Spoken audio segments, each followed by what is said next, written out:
feels like we haven't been in ages. Okay. Very, very good morning, ladies, gents and teddy bears. Very good morning, good afternoon, good evening, good day, wherever you're watching from in the world. Welcome. It feels like we haven't been here in a while. But we're back. And here we are for our midweek special here at the 48 Fighter Wing.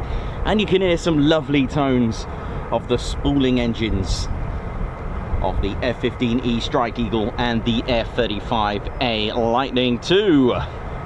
Welcome to the show. Nice and bright and early.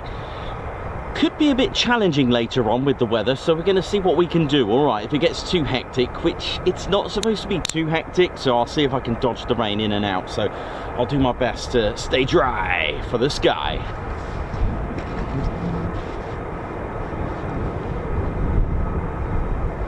And of course, naturally, joined, unless he's flying, of course. It's a little bit windy. This could be a bit of a challenge for Teddy.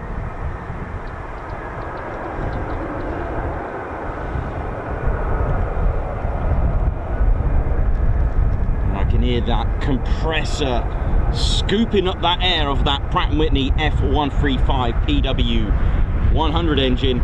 Welcome to the show. It's a bit breezy. Well, we got, Ted, what, about 4 meters of your beret? Is that going to be alright? It's blowing that way towards the fence, mate. Okay, well, this could be fun today. Welcome to the 48 Fighter Wing, ladies, gents and teddy bears. The only US Air Force wing with a name and a number, of course. The 48 Fighter Wing, named the Statue of Liberty Wing, gets its name from 1952 when they moved to France, very close to the very birthplace of the Statue of Liberty, the workshop of Bartholdi. And it was only fitting to name them the Statue of Liberty Wing. And that's engraved in their wing badge, Statue de la Liberté in France. And the 48th spent a lot of time in France supporting the armies on the ground. Our Allied army with the 48th fighter bomb group. They weren't a wing at the time. They only established as a wing in 1952. So as a wing, they were formed in 1952. And this is where, when I first started, I fell into the trap of, you know, technically the 48 Fighter Wing were not in the Second World War. However, the lineage was as a group. In fact, they were under the 70th Fighter Wing at the time. How awesome is that?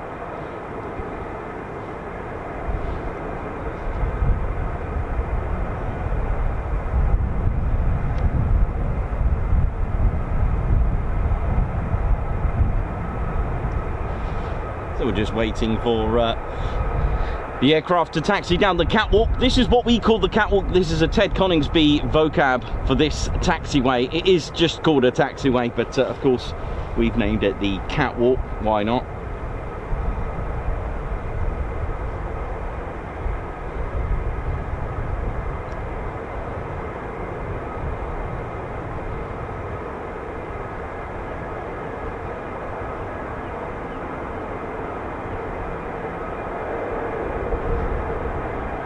So yeah, as I was saying, that they were part of the 9th Air Force during World War II, and they were, like I said, a group, not wing. When they moved very briefly from the US to the UK, very briefly they were at RAF Ibsley before moving to France, Cambrai and Belgium as well, with a brief period at Laon as well. But they spent a very brief period at Hampshire, part of the 9th Air Force. It was designated RAF Ibsley as Station 347, for those that'd like to know. But it's got a long history, and here comes trouble already. They like to keep things a little bit discreet over here, look. There's our F-35A Lightning. And I'll tell you what, I'll be honest with you, I've actually missed runway 23 in use. I've really missed it. these will be taxiing down the Warrior Walk. So F-35As.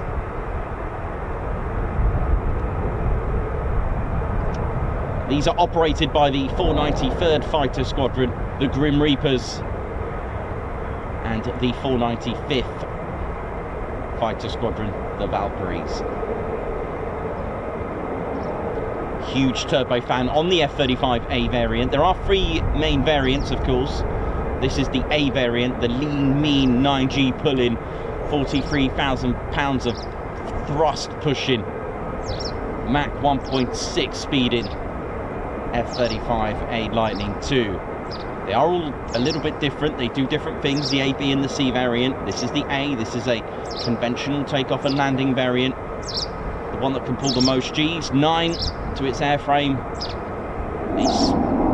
There you go. There you go. And it even speaks to us, look, with that roar. It is a huge turbofan, the Pratt & Whitney's F135 PW100.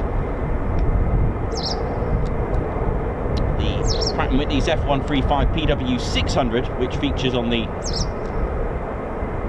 F-35B, the Stovall variant. It's huge, almost 50% bigger, almost double the size actually. Saying that, has probably been a bit lean due to the weight, of course, and power that it does to produce.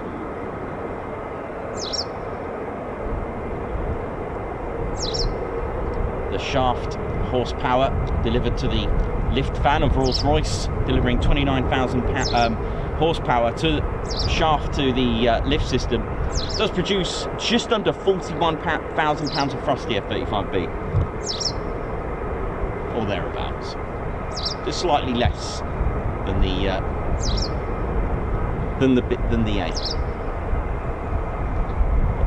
So I can hear the F-15E Strike Eagles taxiing now. I can hear the nozzles. Now the F-15E Strike Eagles are flown by the 492nd Fighter Squadron, the Mad Hatters, locally known as the Bowlers, Guns Up Bowlers. Very good morning to all of you. And the 494th Fighter Squadron, the Panthers. Bleed red. The meanest, finest, meanest, baddest. Totally said it completely wrong. One day I will learn it. The finest, meanest, baddest. I may have that in the wrong order.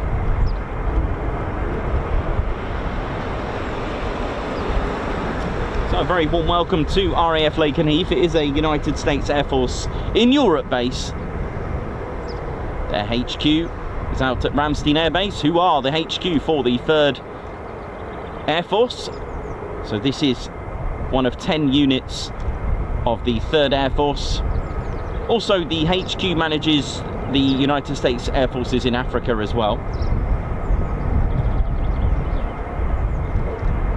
Very shortly, you'll be seeing F-15s taxiing down this wonderful catwalk. I can hear them now. You can also hear the F-35s, which will be taxiing what we've named the Warrior Walk, which is named after the Lakenheath Warrior. Here we go. What an iconic picture this is. And I've missed runway 23, I'll be honest with you, which means we've had a lot of easterly winds lately.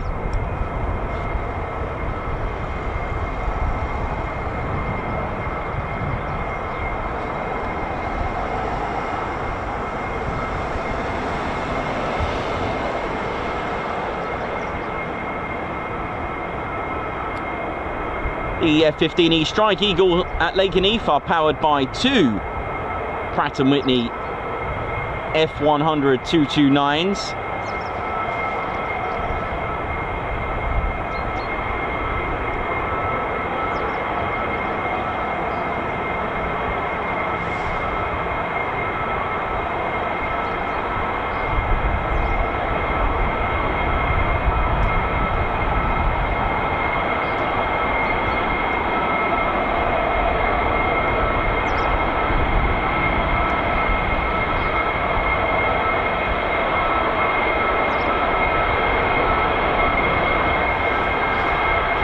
What a shot!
can, yeah, absolutely.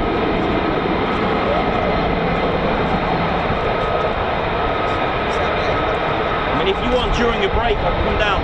Oh, of course, If you want that. I'll come down and you can meet Ted as well, yeah? Just hang in there.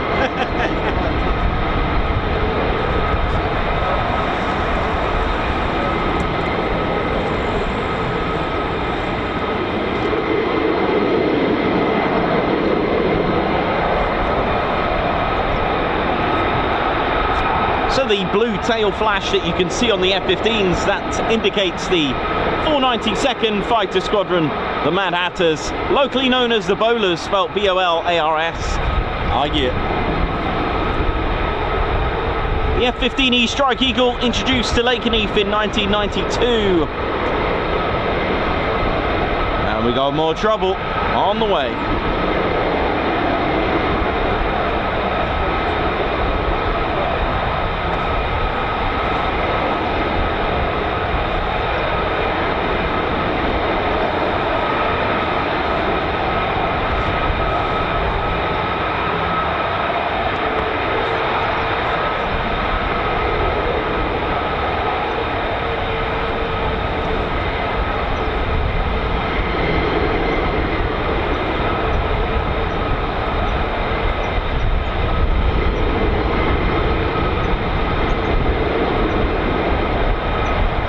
More and more F-35s taxiing across the runway. They arrived on the 15th of December 2021, making Lakenheath the first USAFE wing actually to operate the F-35A.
Come down now, it's fine. Oh, thank you, Dave.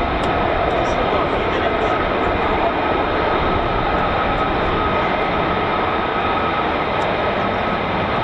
There we go, okay, just here.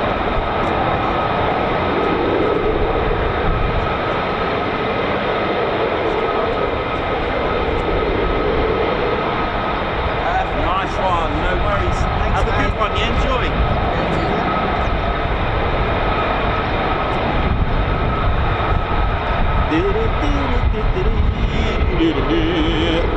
Welcome, ladies, gents, and teddy bears, to the Ted Coningsby channel, live here at RAF Lakenheath. And things are going to get a little bit loud here. Oh yeah.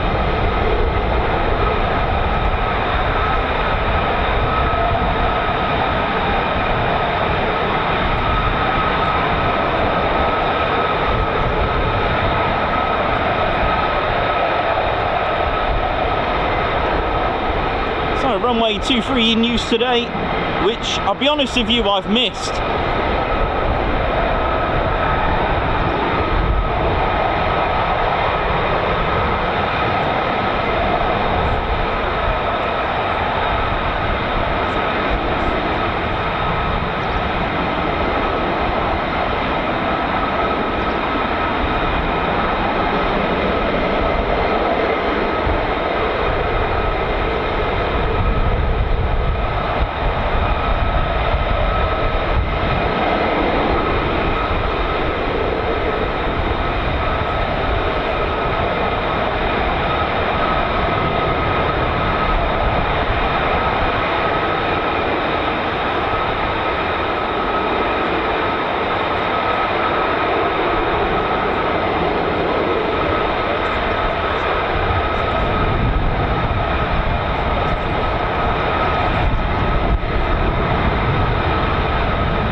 missed them.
RAF Lakenheath's operations regarding the post-taxi checks is not unique to Lakenheath, but it can be done in this way through other fighter squadrons around the world, really, of the US Air Force.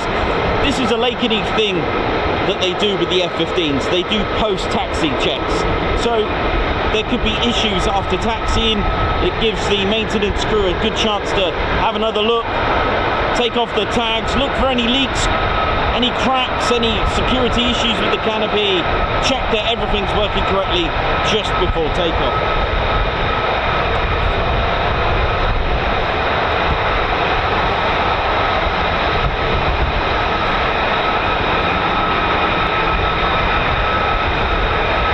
Here's trouble.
flying component of the 48th Fighter Wing is the 48th Operations Group.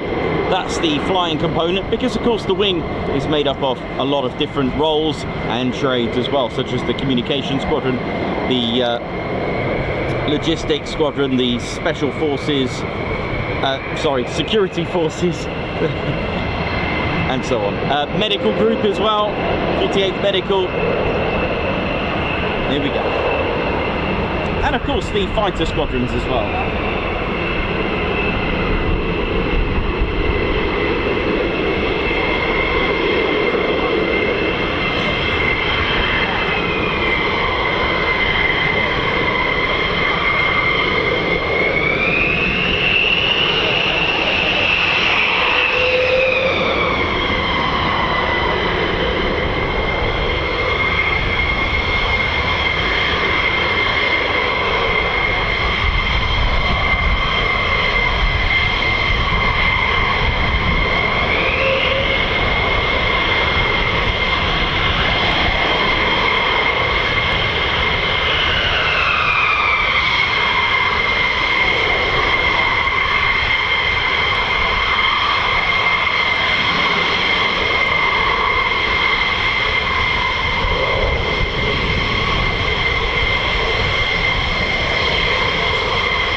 teddy bears, welcome to RAF Lakenheath. It was built initially in 1940 to become a decoy airfield. So fake Wellington bombers. Here we go.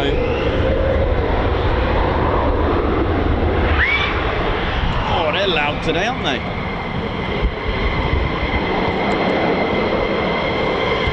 Here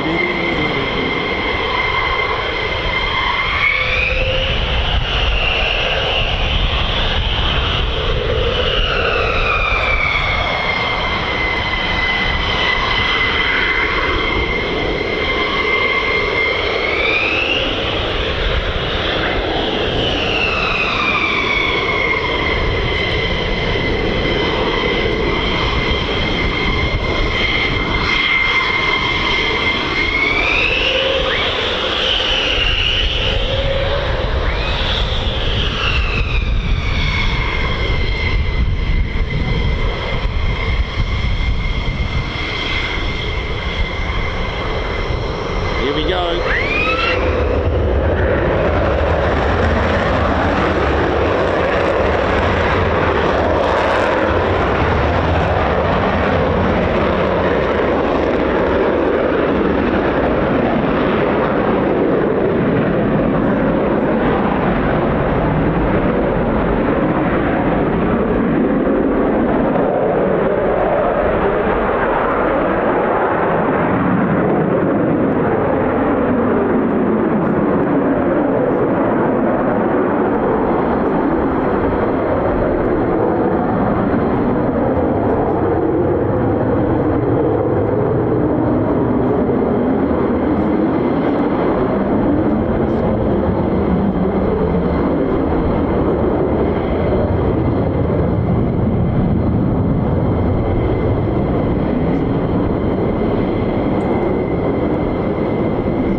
They can have moments where they just have a phase of departing without them, but technically it is quite a rare sight, but it shows that they can do it. For those that wondered, there you go.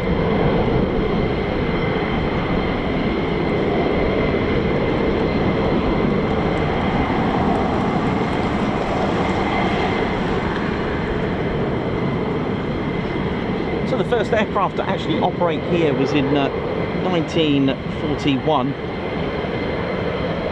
which were the Wellington bombers. We'll talk about the history a little bit later on.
certainly missed the EOR and runway 23.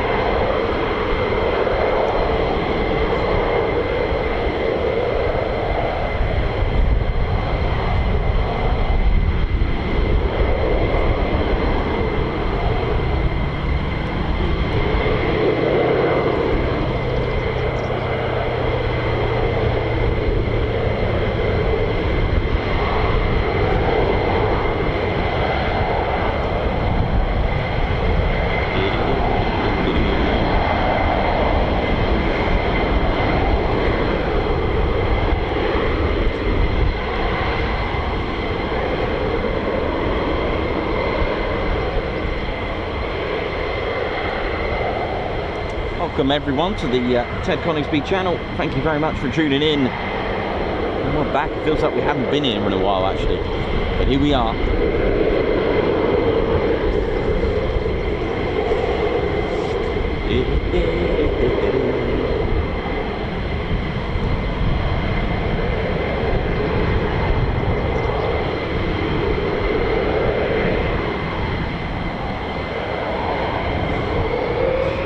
Here we go.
lot out, and I can still hear engines spooling in the distance, so it sounds like F-15 Strike Eagles.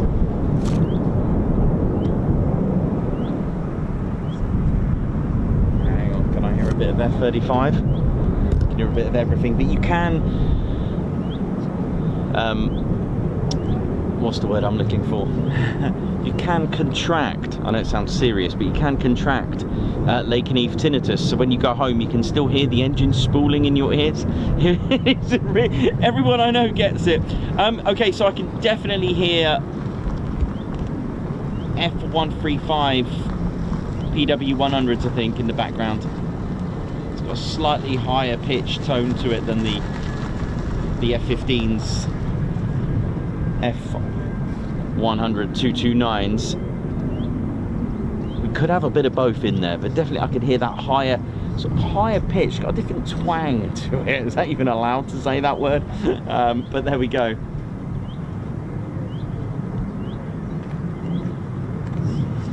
I think I can hear both. So they'll be taxiing out very shortly. Yep, 100% they are spooling in the distance there, so we should have some more.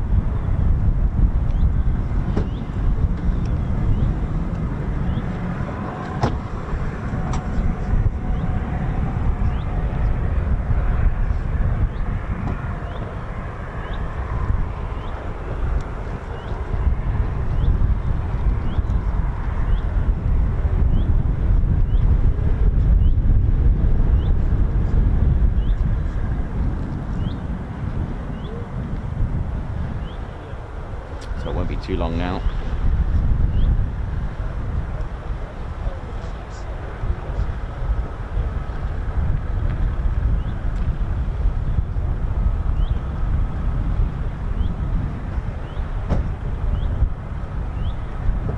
So with RAF Mildenhall being built in 1934, RAF Lakenheath slap bang in the middle between here and obviously Mildenhall and RAF Feltwell, which is just behind us, another 5.5 miles away, the backwards crow flies. They opened in 1936, operating from 1937. And Lakenheath positioned itself right in the middle. And the idea was to protect Mildenhall and build a decoy airfield. Now maybe, as I've read, it seems to be the fact that it was a 24-hour site as well, not just a Q site, and also a K site, which meant 24-hour operations. Decoy airfields were quite primitive in thought, but very effective. Excellent way to deceive. Human beings are vulnerable to being deceived, and what the plan was to create a fake Mildenhall by creating fake hangars, the runway, so the aerodrome looked like the real thing, but it was in fact not actually operational. They got the plywood from local villages such as Eriswell to build the fake Wellington bombers, which made sense because of course that is what RAF Mildenhall were operating. Oh, I can hear F-35s taxiing down the catwalk. So you'll have an officer in a bunker operating the nighttime operations as well, switching all the lights, making it look like the real thing. It was attacked 5 times at Lakenheath, which meant that it saved Mildenhall 5 times. Came across a funny poster, like I said, a while back, and in the bunker there was a poster or a sign for the officer who runs the operations there, and it literally said that your job every night is to try and get bombed. I mean, if that's not an incentive to get to work, I don't know what is, but that was the case. Feltwell, of course, it is a non-airfield base. It is part of the 48th Fighter Wing intelligence.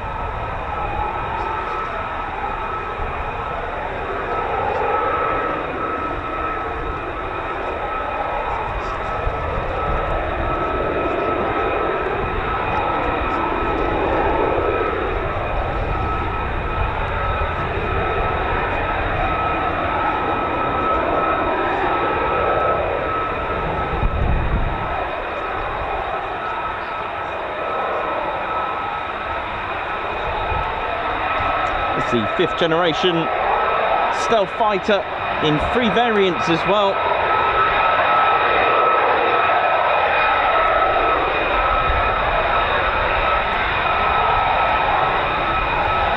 The F-135 developed from the Pratt & Whitney's F-119,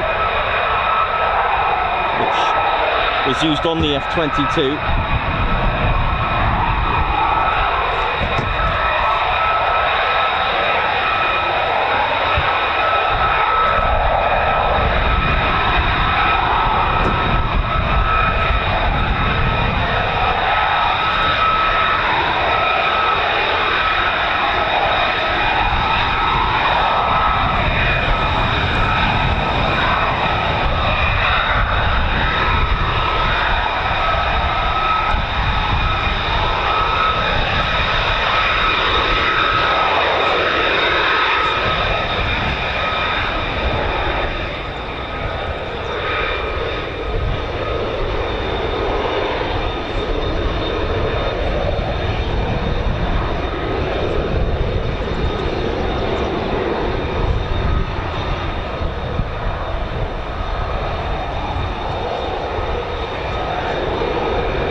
lots of interesting features on the F-35 to give it a low radar cross section. Absolutely amazing, or RCS, which we can point out to you.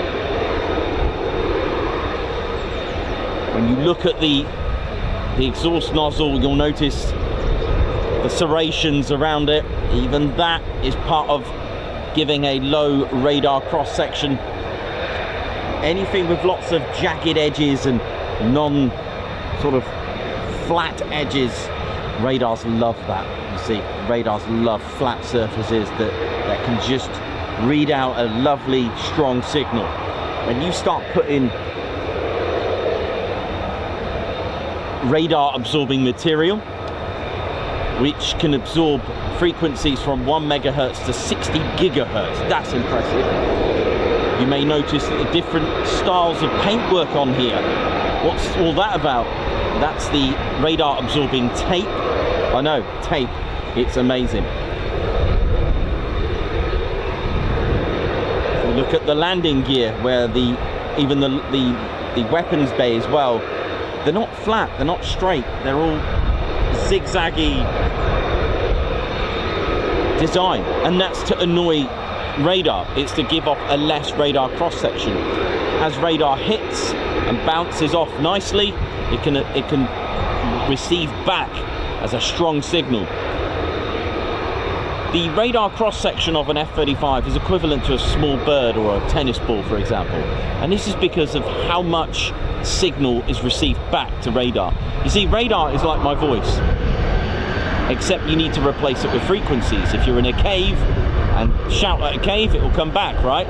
Well, that's a radar cross section. That's how radar works, to come back. That signal has come back. Right, hang on a minute before we go into too much detail. What's going on here?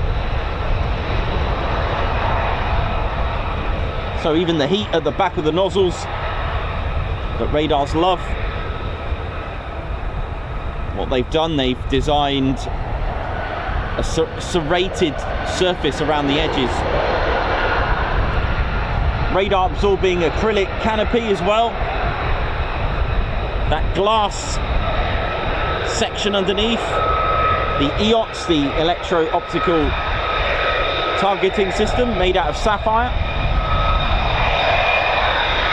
Those bumps on the intake as it goes in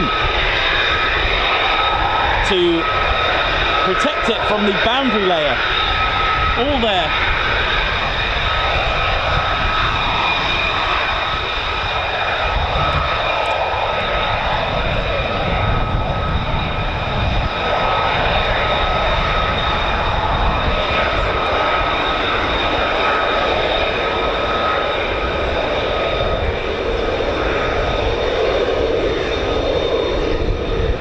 See that beautiful tape now, look.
How we doing, ladies, gents, teddy bears? My name's Nikos.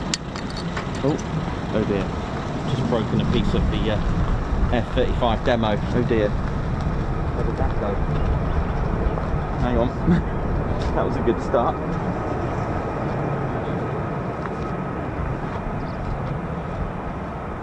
Ah, there it is.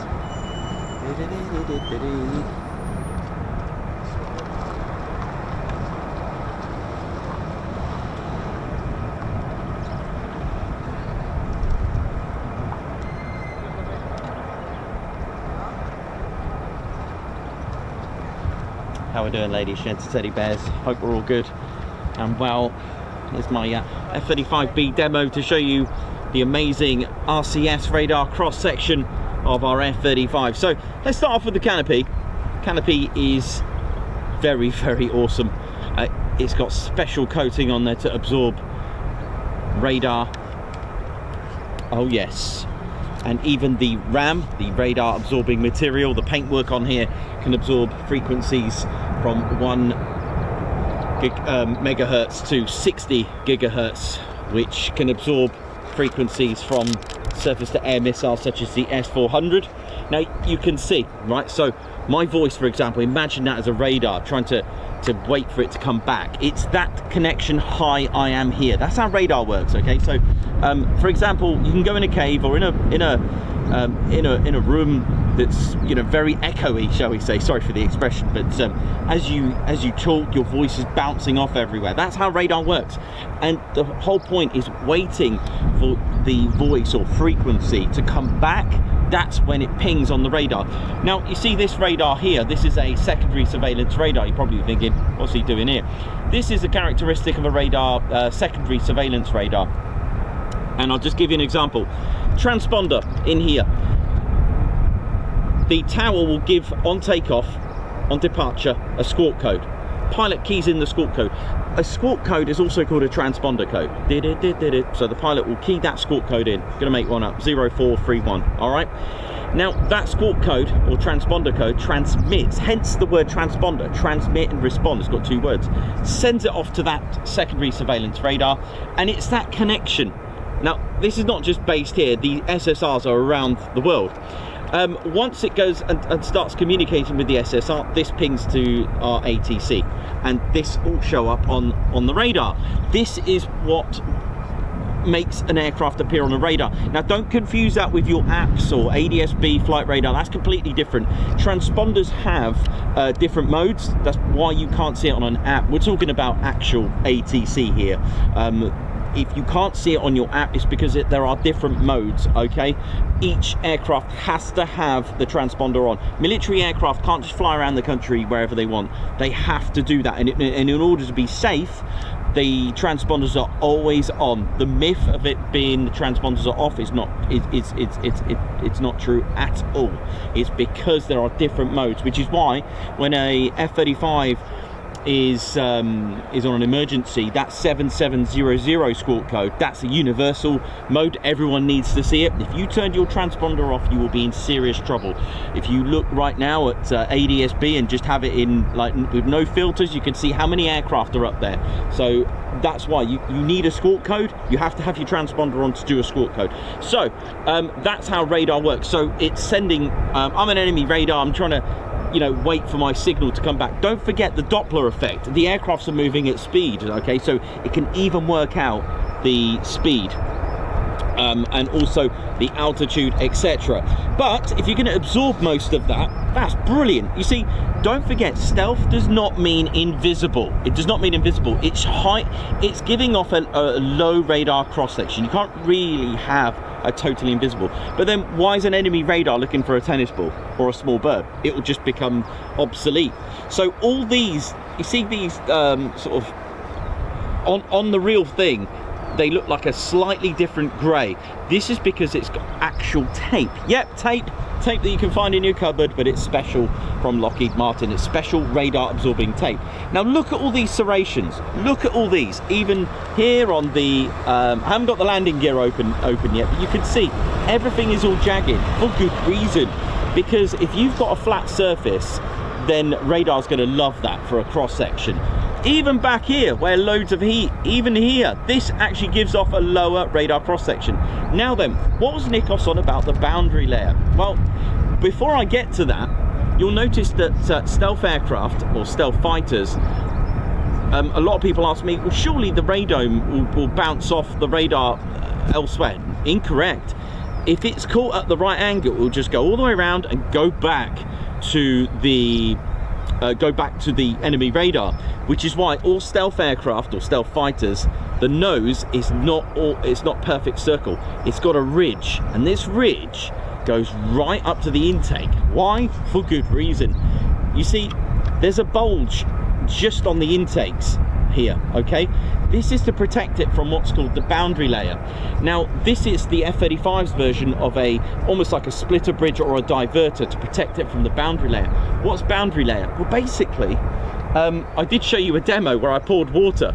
So air is fluid, right? If you poured water on a perfect, I showed you with my flask, didn't I? Shall I show you it? Well, air will stick. It doesn't go off like that. If you poured water, okay, I know I'm using water for an example, but air, if you poured it on here, what will happen? It will stick, and that is basically drag. And if you create drag, you're going to create different pressure, and that low pressure and high pressure air going in can damage your compressor as it's hitting it. So to stop that, the Typhoon's got the splitter bridge. It's got that scoop, that diverter or splitter bridge. The F-35s have actually got a little bulge here and here. The F-16s have it. I'll show you the Typhoon quickly, and that's why, and that's the reasons for it. The problem with having intakes under your fuselage, this actually gives off a higher radar cross section. But here's the diverter, the splitter bridge for the boundary layer.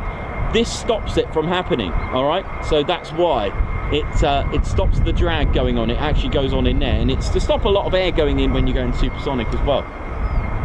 Right, I shall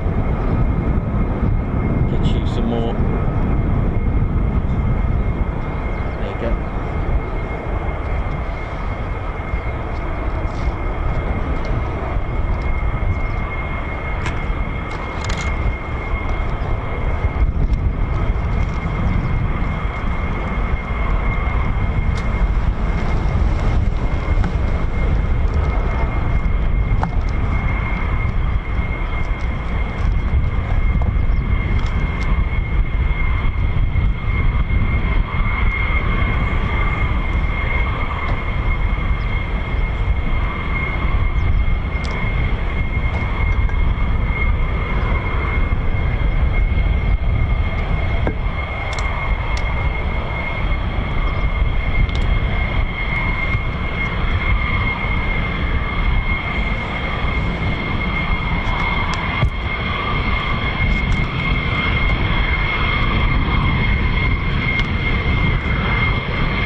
So yeah, the boundary layer that I was on about, I was going to show you my quick example. So when you use liquid, it can give off the same effect. And this is why boundary layer is quite, well, radars love it. So I'm going to show you my quick example really quickly, if I may. So this is how air would work. It sticks. It's going to be all right. So this is how boundary layer works. It will stick. Look, you'd think it would just splash and come around the edges, but it actually sticks and goes underneath. So if that was air, it's creating different pressure. So if you've got low pressure and high pressure, so the rest of the air is going into the intakes, and the rest of it is up here, right? And it's creating a different pressure. And if you've got two different pressures hitting your compressor, then it's going to damage the aircraft. But that heat from the drag can also cause a higher RCS as well. Right, let me just put this down and then I can get you on the F-15. Pretty cool, huh? I love that experiment.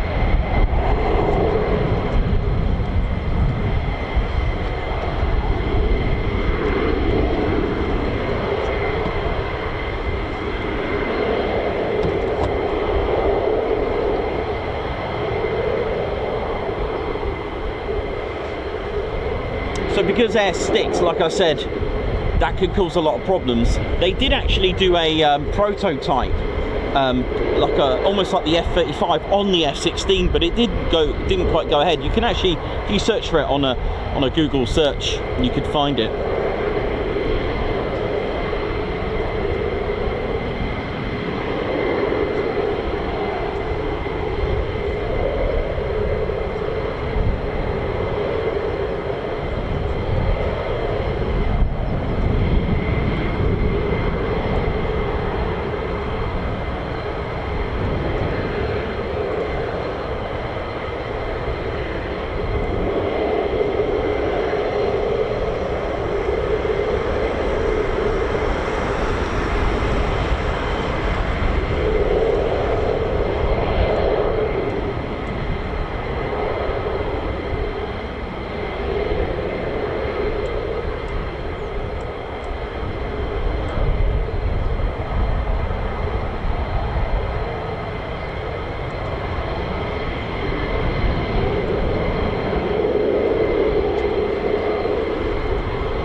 We could get a little bit wet. Let me get ready for this.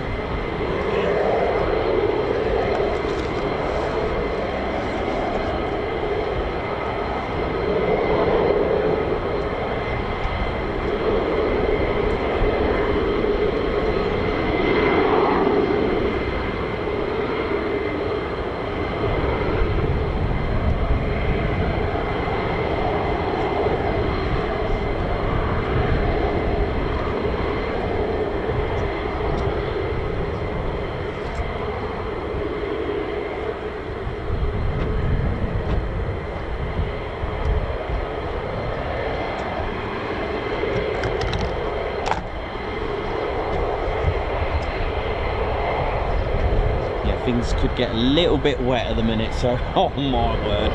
Let me just go and get my rain cover quickly, just in case.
Morning, buddy. You all right?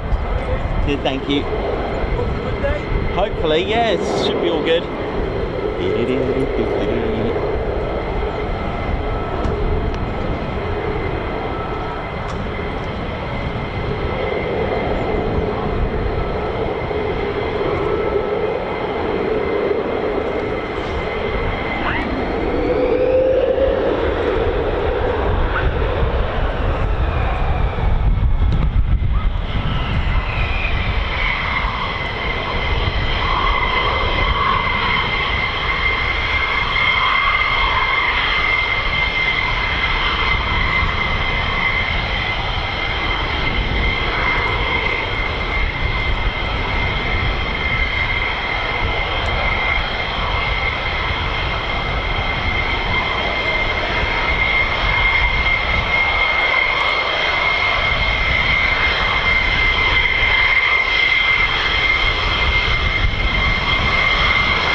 to have hardly or 90 degrees, no tolerance on anything that can bounce a signal at 90 degrees. That's what you're looking for. Look at this. Oh, Hobbycraft have lost their ribbons. Look at those ribbons.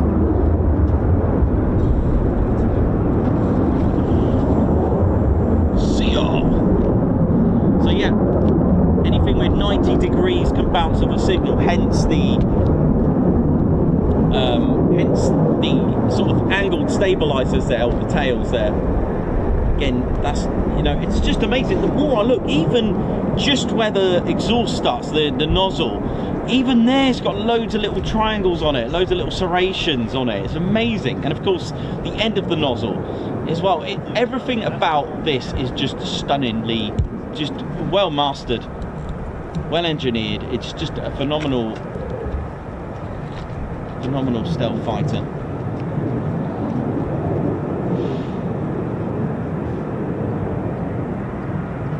You know, if you can have your intakes not underneath your fuselage, that's one bonus.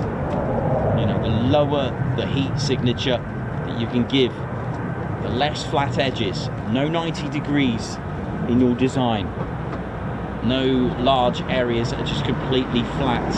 Radar absorbing paint can help, tape as well can help. It's just phenomenal, it really is.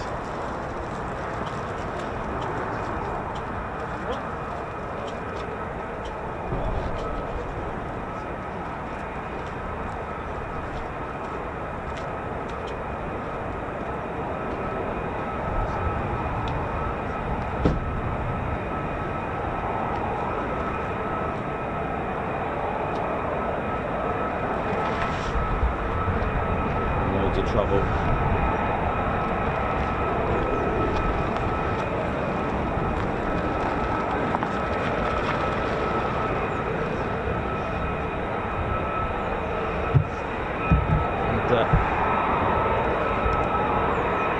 And for our, just quickly,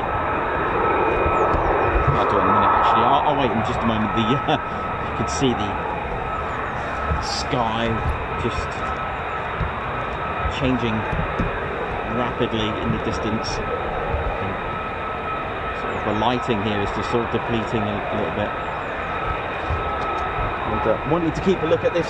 See, I'll just quickly do it because maybe something you can look at. Oh, here comes the rain. For those romantic. Oh dear, I've just broken the F-35 again. I've just gone and killed the F-35. I want you to look out for this. This here. For those romantic men and women out there who buy engagement rings, if you've purchased a sapphire or wear a sapphire engagement ring, it doesn't have to be engagement ring, but you know, well, this EOTS electro-optical targeting system is made of sapphire on the Moss scale of hardness 9. 10 is diamond, 9 is pretty good on sapphire.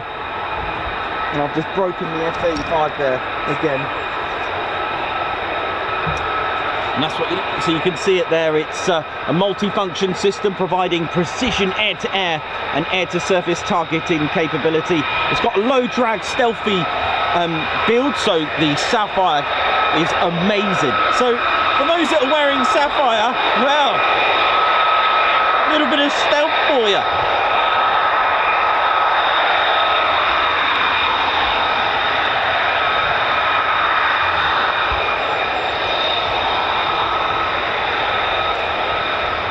Amazing, isn't it? Sapphire used on this. The canopy is acrylic, it's not sapphire, for those wondering what the canopy is made out of.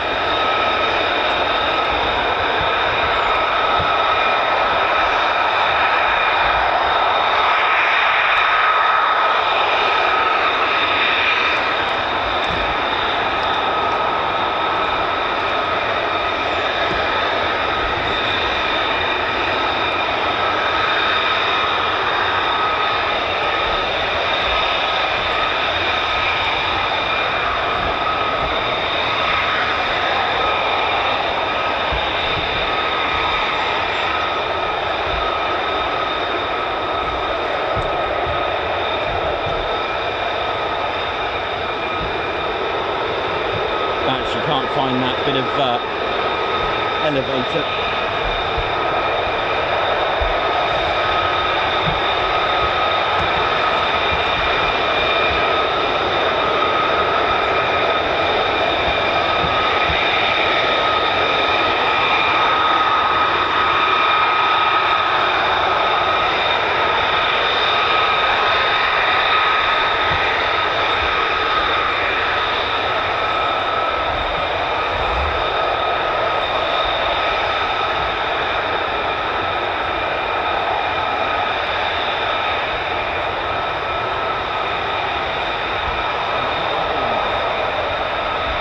Where is it, mate?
So just a little bit more about the EOTS. It's a sensor to combine forward-looking infrared and infrared search and track functionality, almost like literally a seek and destroy, and it enhances the F-35 pilot's situational awareness and allows the aircrews to identify areas of interest. It can perform reconnaissance as well with that and precisely deliver laser and GPS guided weapons with the EOTS as well. So they've basically, Lockheed Martin have delivered more into this, and the advanced EOTS, the evolutionary electro-optical targeting system, is available on the F-35's Blocks 4 development, and it's just a wonderful, wonderful, you know, piece of engineering again, which they've used Sapphire to keep the low RCS. Amazing, very stealthy. Just about see it there.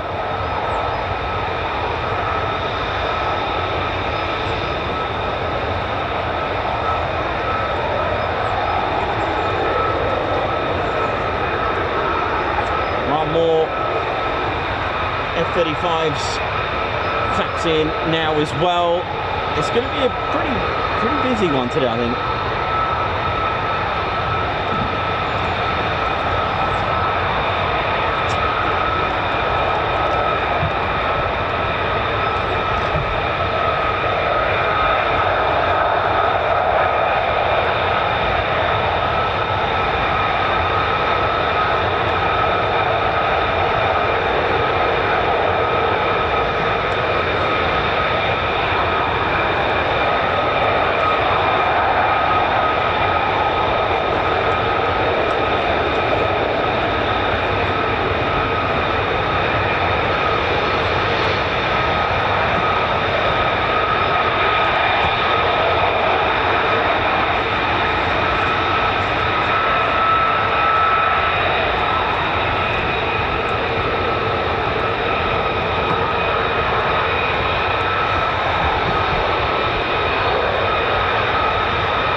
How you doing, buddy? All right?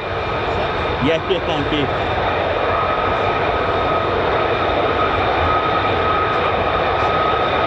Sure, yeah, when they're all back, we'll sort that out. Yeah, no problem at all, mate. Sorry? Who? Oh, no.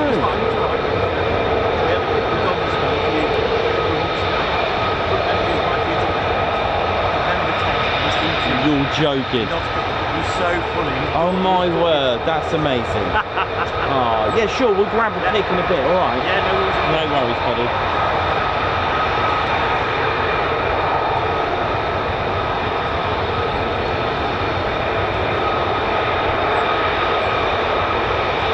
Yeah, I put it on in the hospital.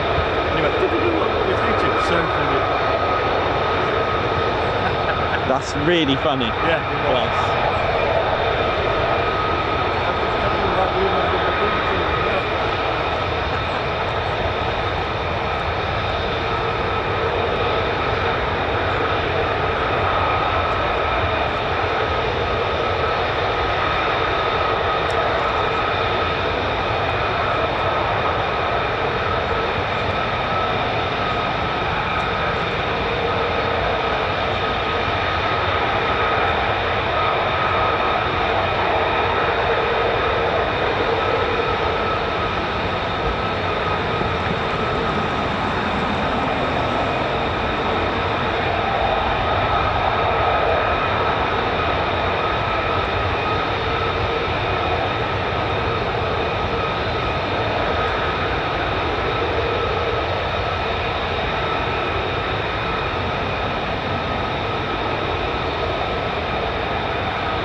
Even inside the nose, the radome is pointed upwards at an angle, probably about, I don't know, say 45 degrees. Again, another stealth attribute to keep a low RCS, radar cross-section. It's got about 1,600 little tiny little antennas inside that radome. Like little tiny ones, a bit like the Captor, the ECR on the Typhoon, for example, but this one is pointed upwards, and for good reason, so that it doesn't give out any frequencies down below. It's a very, very clever aircraft.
So great morning that we've had here. Big shout out to everyone. Hope we're all good and well. Welcome to the Ted Coningsby channel. We are live here at RAF Lakenheath, and I hope we're all good.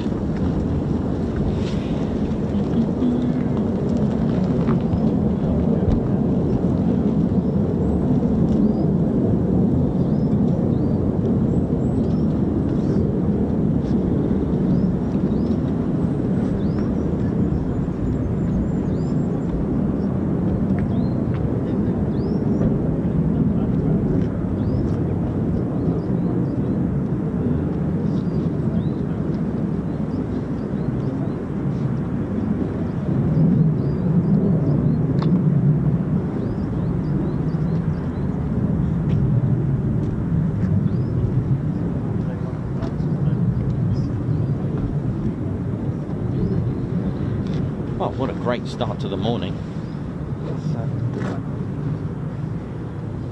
It's been brilliant. A very good afternoon, good evening, good day, good morning. Wherever you're watching from in the world, I hope you're all good. Now it's just a case of the arrivals. There's our squadron leader, Ted Coningsby, on the controls. How you doing, Ted? It's a bit dark, isn't it? I know, the clouds are looking a bit emotional just to my right and behind me, so it's going to be a bit of a damp one today, unfortunately. But I hope we're all good and well. Welcome to the midweek special. I know, midweek already, Teddy. I know. Christopher Luke Preston, high five. Welcome to the Ted Coningsby Squadron, a Guards March for you. Karen Glenn, congratulations for reaching 2 years with the Ted Coningsby channel. My healthy addiction, with a heart. Thank you very much to Karen Glenn for being a member for 24 months. That's very, very special. Thank you very much. Dave Holding as well, thank you, a high five there. Welcome to the Ted Coningsby Squadron Guards March. And Daniel Walker as well, high five, Guards March. Thank you for gifting a Ted Coningsby membership. Babzar as well, a high five. Thank you for gifting a Ted Coningsby membership as well, Guards March. J-Dog, thank you very much for your 19-month service and also part of our Ted Coningsby's Fighter Squadron. Daniel Sewell as well, member for 3 months, Guards March. Dave Earl, thank you very much. High five, Guards March. Speaking of Fighter Squadron, these Fighter Squadron t-shirts are now available online. And I've brought back, I don't know if you noticed, it was only yesterday, I've brought back the Top Ted in white t-shirts, because I thought, well, they're actually quite nice actually, so we've brought them back. Margot, Guards March, thank you for the super sticker. Doug Ross with 15 months membership, Guards March. My friends, it's been a wee bit. It has, it's been a while. Doug Ross, Guards March, thank you very much. Guards March, I guess with all the bank holidays and stuff, it's been like that, hasn't it? Hanosaurus Rex, high five, Guards March, thank you for gifting a Ted Coningsby membership. Also a Guards March to Bird Feeder, Guards March. And another one as well, another Guards March for Bird Feeder, thank you very much. Margot, thank you very much for the super chat, Guards March. And Michael, the AV spotter with 11 months membership, who says it's nearly been a year, I can't believe it. Hope everybody's doing amazing, especially Ted and Nikos, and is getting on well with work or school. Thank you very much, Guards March.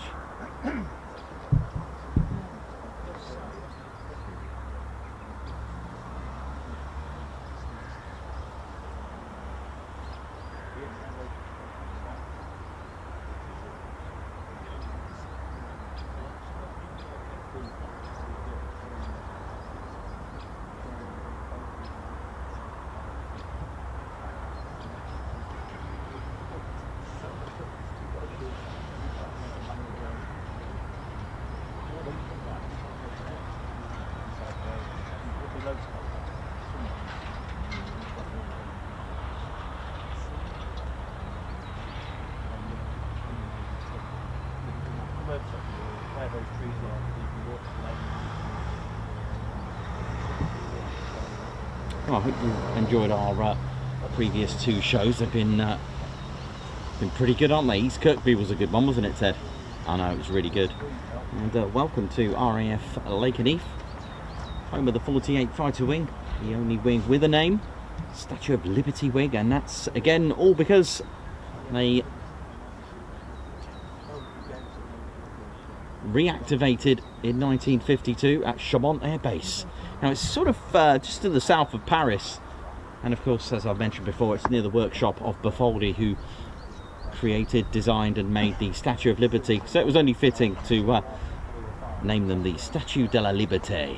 I know, and that's that name's been there ever since, and it's even on the wing's badge as well. So before that they were a group, before they became inactive just after the Second World War, when they returned from France to the US. But they came back as a wing in 1952.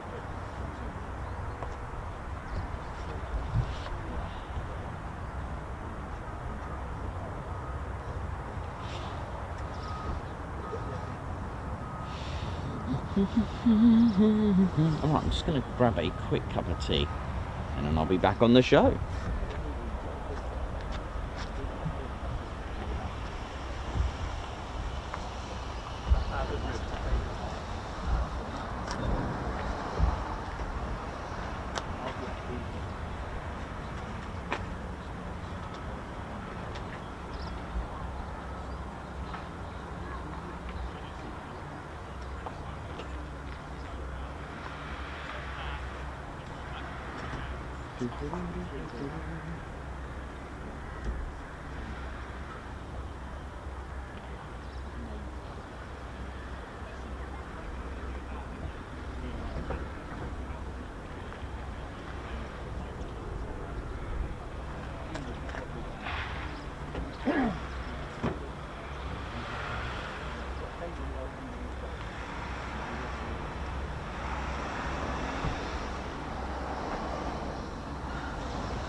Just having a quick cup of tea before I get back onto the show. It's certainly been a busy one this morning, hasn't it? Been exceptionally busy.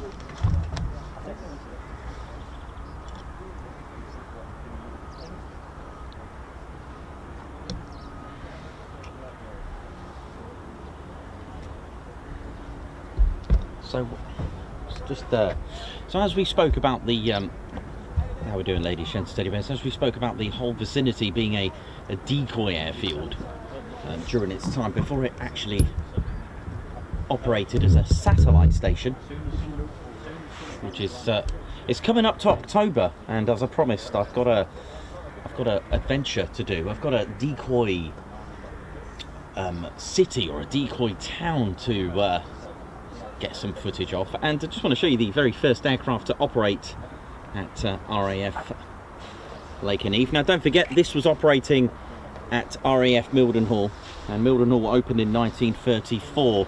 Although the Handley Page Hayford was the first aircraft there to operate, during 1940 they were using the Vickers Wellington bomber, this little legendary twin-engine bomber, which had a really good reputation throughout the war. Let's face it, because at the end of the day, it didn't have any sort of issues. It was the most produced bomber of World War II in the Royal Air Force, which for me, that's fantastic. It was made in 16 different variants as well, with different engines. I believe the Mark II may have had the Rolls-Royce Merlin perhaps in one of the earlier ones, but they chose the very powerful Bristol Hercules engines, and they made this, right, They made over 11,400 of these as well. Oi, oi! And what's amazing is the airframe as well. Now, before I get to the airframe, just want to tell you about the world record that was set in 1943 in Flintshire and in the Broughton factory, which is still going today, serving for Airbus. And the world record to assemble a bomber was 48 hours. Well, the men and women, right, they stayed up all night, worked all day, and they assembled a Wellington bomber. That's right, 23 hours 50 minutes. That is impressive, and they even flew it the next day. So what I'm saying is, this is a fantastic aircraft that was been made at a rate of 28 per week. Now, I mentioned very briefly about the airframe. I'm just going to show you a little bit about the airframe. Now, you can only see a little sign of it here. Now, it was a geodetic airframe, all right, which means you see this fence, and I want you to imagine, so you see the fence there, that's pretty much a geodetic airframe, and it was designed by Barnes Wallis. The wings, the airframe, which meant it was easy to assemble and could take a lot of battle damage and easy to repair, and it was designed by Barnes Wallis himself. Of course, Barnes Wallis famous for his codename Upkeep for the bouncing bombs that he designed for 617 for the Dam Buster raids. He also designed the Highball for 618 Squadron. The idea for that was to destroy the Tirpitz, although in the end they didn't use that. I think they used the tall boys with 617 and 9 Squadron, which back in the 90s, I believe PA 474 had that livery with Whiskey Sierra. So a fantastic, you know, really good reputation. And this came here in 1941 with number 20 operational training unit. Now, number 20 operational training unit were quite happy doing the training right up at RAF Lakenheath, which is about what, 500-600 miles from here. The thing is, the positioning of Lakenheath was actually very strategic, and they carried out a lot of mine laying, dropping mines in the sea to, you know, to cause problems with the fleet coming to attack Britain from the north. So number 20 operational training unit couldn't get much training there. They were at I think it's Milltown. I'm gonna have a look at that next time I go. And anyway, they came all the way here to train airmen, and now they scored an operational training unit, and that was number 20, and it was flying this, a lovely little aircraft made to specification B9 32. Oh, hello. Hey, you talk history, get aircraft. Look at this, right on cue. Oh.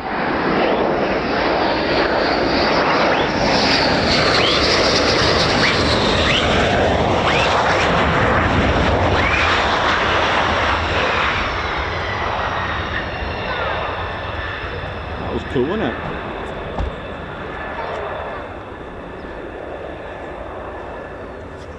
And of course, at the time with the Wellingtons, we had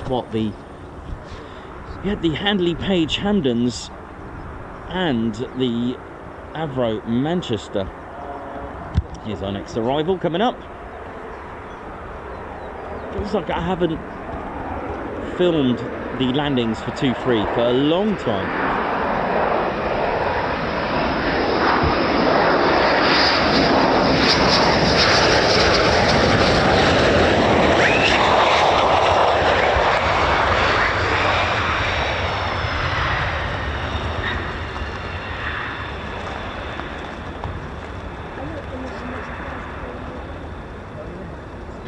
For those concerned about Friday, I will be here. I'll be back on Friday. But I'll give you a double dose of Lakenheath.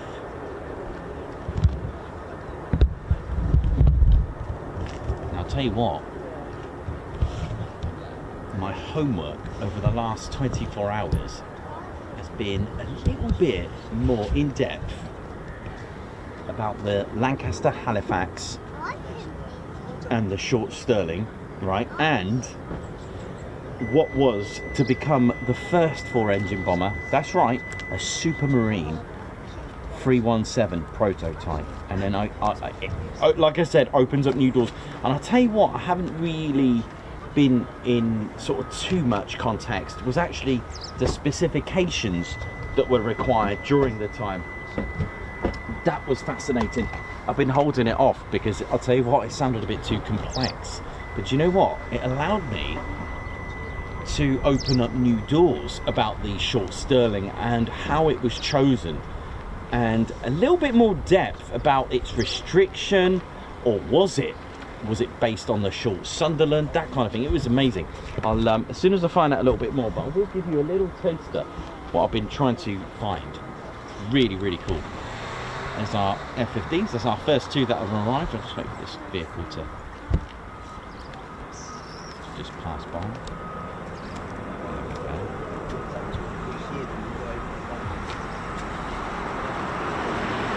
So the specification, for example, for the Vickers Wellington bomber was the B932 specification, and it was really, really interesting.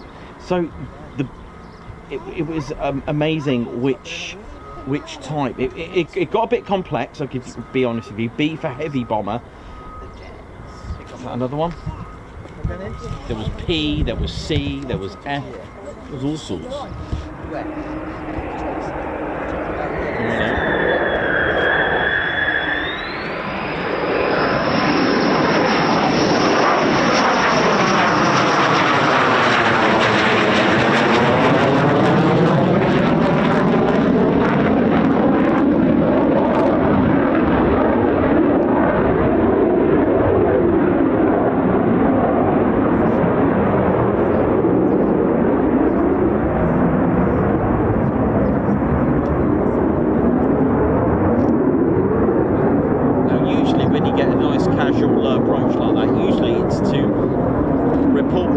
Weather check. Not saying it is, but you can get that.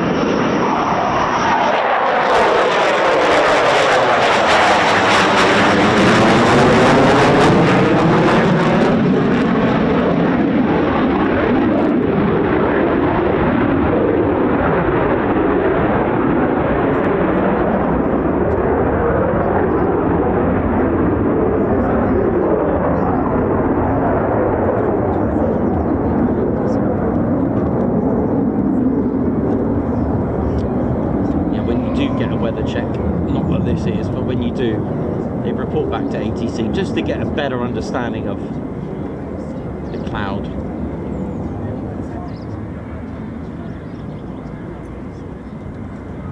Nice. Just to see what the clouds are doing up there, just to get a more accurate visual. Like I said, that's if you ever come across one of those. Oi, oi.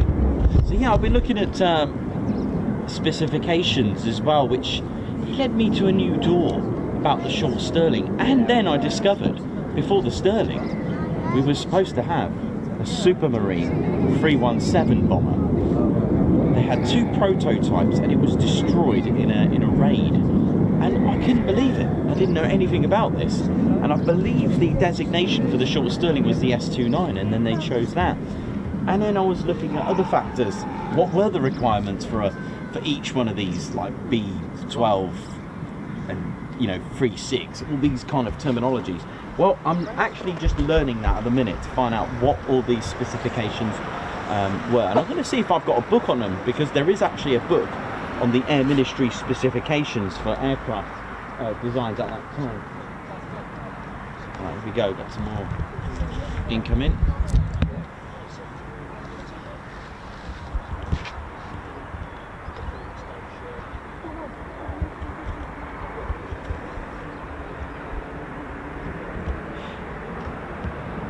See how emotional the weather is from here.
The two that went round were really quick.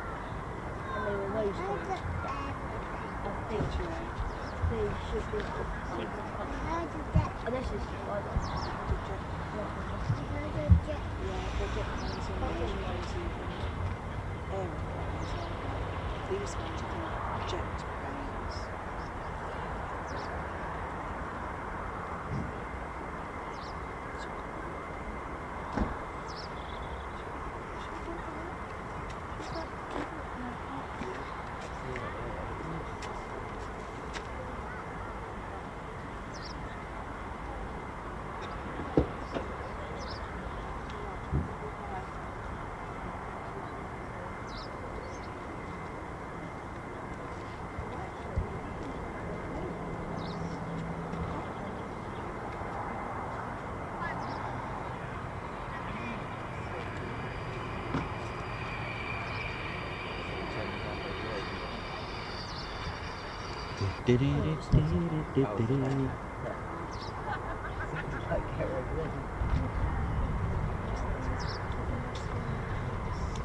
How we're doing, ladies, gents, teddy bears. Hope we're all good. Welcome to the Ted Coningsby channel. And, just starting to get our arrivals.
I'm going to approach it. See the light.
Now then, let's have a look at this C5, wherever it is. Are you ready to go?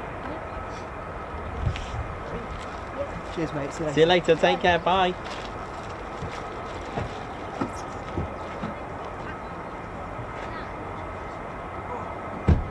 I was hoping to get at least a little cheeky shot of it, but it's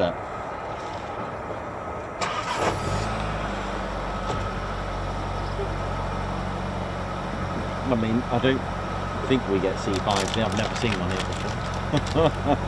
Never say never, though.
When you do get, and if you do get heavy aircraft actually arriving here, you'll usually get all the aircraft back and they'll reconfigure the cable, because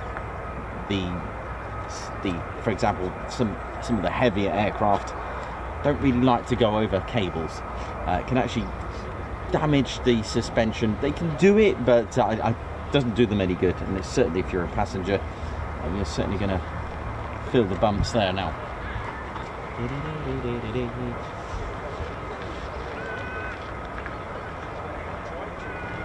Let's see what else we've got.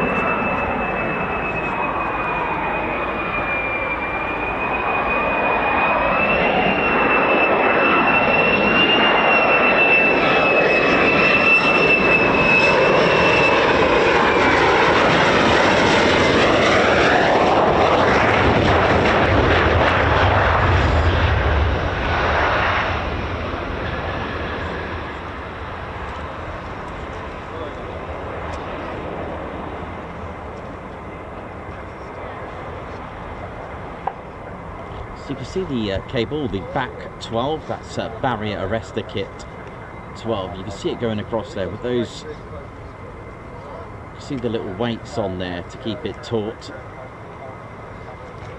Just, you know, basically keep it there aligned, stop it from sort of moving about.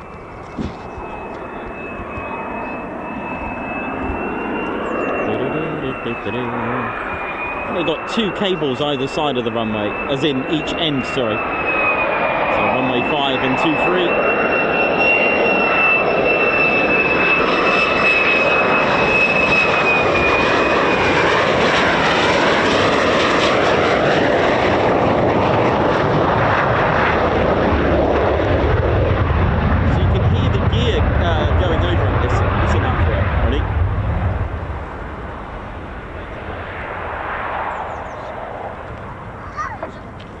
There you go.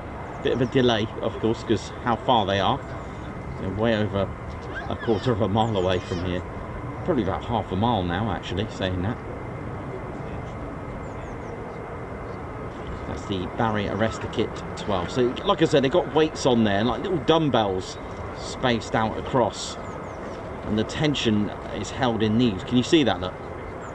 And they're marked on positioning with these black squares with the yellow circle inside them. So there's actually two at this end. There's the first one, which doesn't look like, has it been configured? Yes, it has actually. This goes, this looks like it goes underneath and then into this. So you can see that massive wheel that controls the tension. There should be, is there another one? Yeah, there it is. There's the other one. So they've got two back 12s. There are other systems called the back 14 or back 14, whichever way you want to say it. There's two lots here to Lakenheath. So two here and then two all the way down the other end. So we can sort of get an idea where they are, look, with those black square signage with the yellow circle. All right, just so that you know, there you go. These are, the tension on these things is absolutely incredible. Of course, it's got to catch aircraft, but it gives a smooth halt rather than an abrupt sort of snatch, shall we say.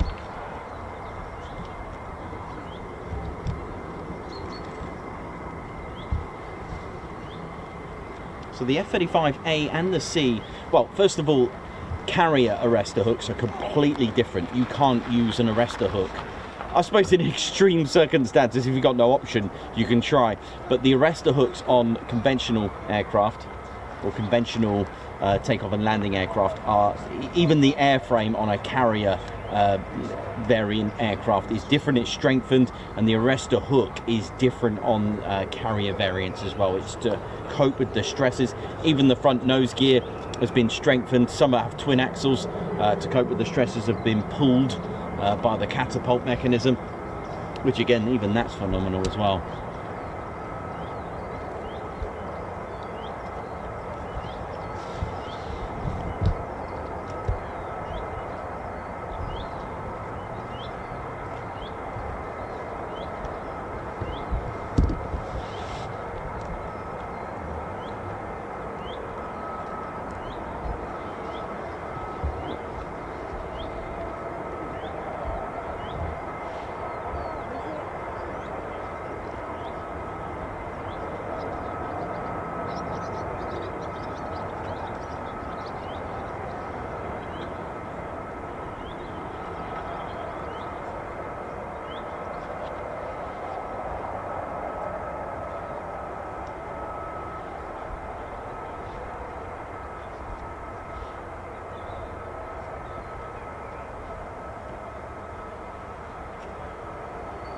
Well, if I can spot the C5, I'll certainly get you that. It is heading into Mildenhall now.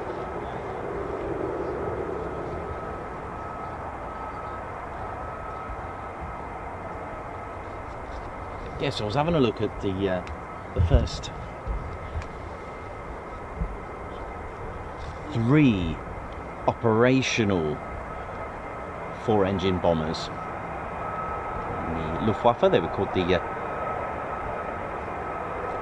Wehrmacht 4-motor, and the scoring system to actually shoot down a 4-motor, as they called it, actually was counted for 2 aerial victories for a Luftwaffe pilot.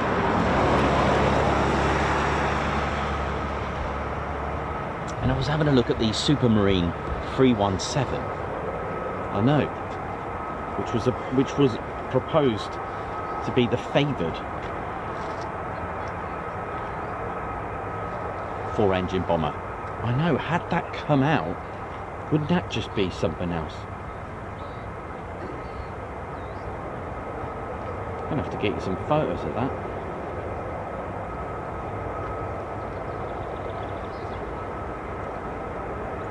Powered by the 4 Bristol Hercules engines. It's quite popular. There were different variants as well, but it was quite a popular, powerful engine.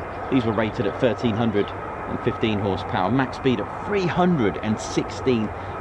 360 miles per hour, 8 guns, and could take 29 250-pound bombs. And the specification was fine, but sadly they were destroyed, the prototypes, during a raid. And during a bombing raid, attacking Luftwaffe bombers. But it was the short S-29 that was accepted into service. Oi, oi. And then followed by the Handley Page Halifax, and then the Avro Lancaster. But they came out of a different specification.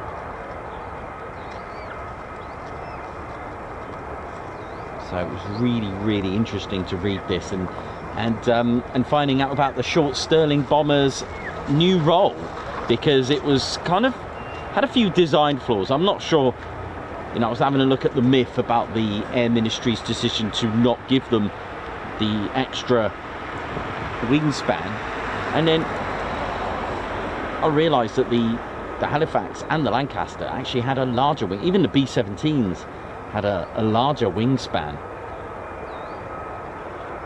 and it occurred to me, and I thought, well, hang on a minute, how are we restricted the short Stirling? So there is a bit of a, I've been having a look into this and I've been learning some new things, and then, like I said, I discovered the Supermarine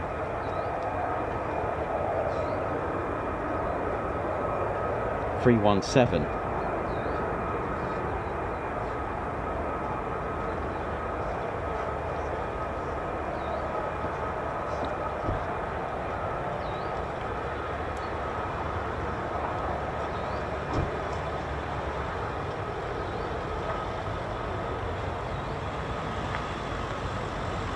But of course, with the death of R.J. Mitchell of Supermarine as well, this didn't help either.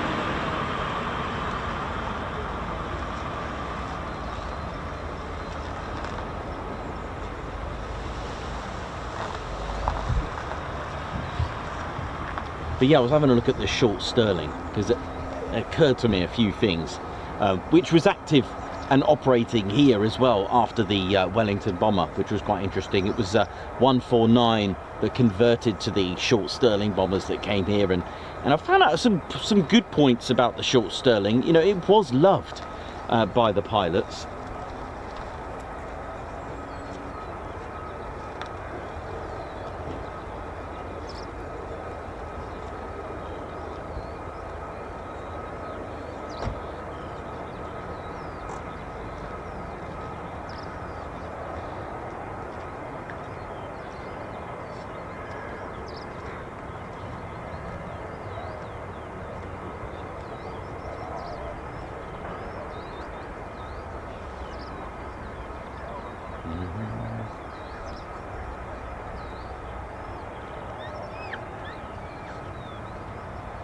Looks like the C5 is holding at the moment. Yeah, it was really interesting to find out about the short Stirling, about how it was a bomber that didn't bomb. It was a bit of a sort of like a paradox joke type of thing, because it decided they changed roles, and there was a really interesting factor about this, because had it been successful, it could have affected the D-Day landings, which I'll explain in a moment when I talk about the short Stirling. It was really interesting because the short Stirling took upon the role to tow the Horsa gliders from Bryce Norton and RAF Fairford, and it made sense. It was perfect for it. It would actually be a transport aircraft in the end, and obviously its main role was then a towing aircraft to assist. It even took upon mine laying as well, which was perfect for it. It had a bit of a design flaw with it as well, and I'm wondering if that was really the reason, and they just didn't really adapt it. It was derived from the short Sunderland aircraft, and developed from, they just cut the bottom part of it, the gull side of it. But we'll talk about that in just a moment.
So welcome everyone that's joined us. Aspen, what up?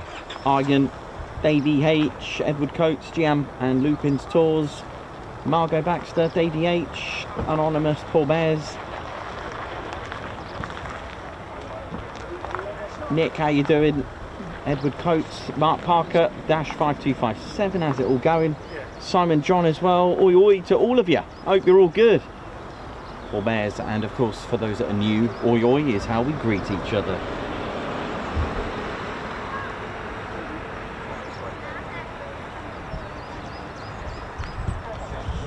Here we go, more arrivals.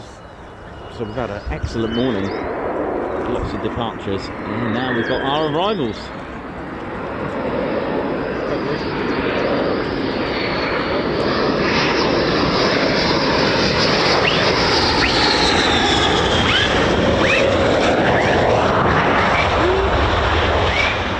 Don't forget, you can get yourself some official fleet merchandise on the Ted Coningsby channel. Visit tedconingsby.co.uk, and if you have tuned in, don't forget to support the channel. You've been cleared to touch and go on the like button. Give us a thumbs up and come join us as well by subscribing to our channel, one and only military aviation channel, streaming the Ted Coningsby channel, done in our unique way, fun but serious, and his history as well is hand in hand with the channel. If you like learning about avionics, how aircraft work as well, and lost airfields, so we stream the present and make videos on our past and our history, of course.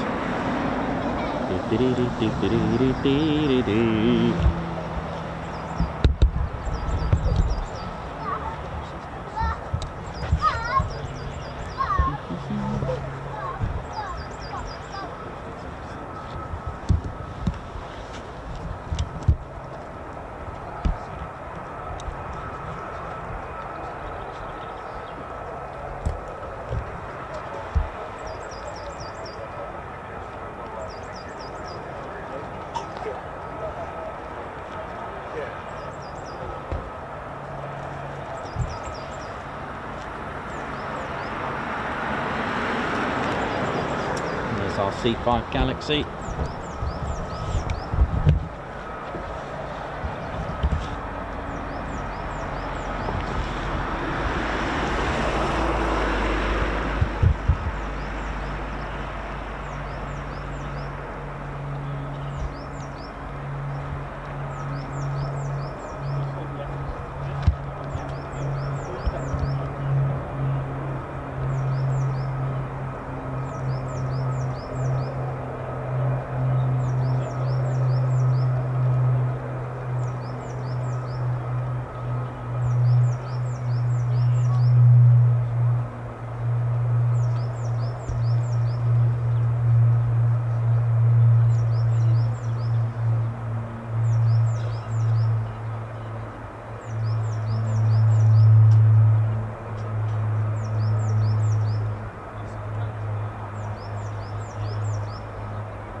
Awesome.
Sorry? The C-17 coming here now? Possibly. Looks like it, doesn't it? Yeah, possibly.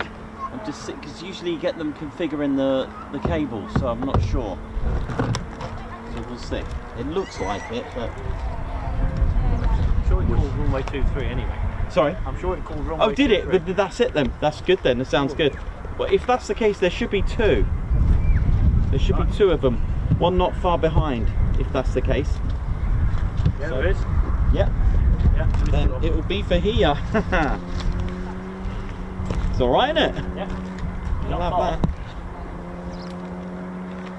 Oh, yeah, yeah, yeah.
ringtone there.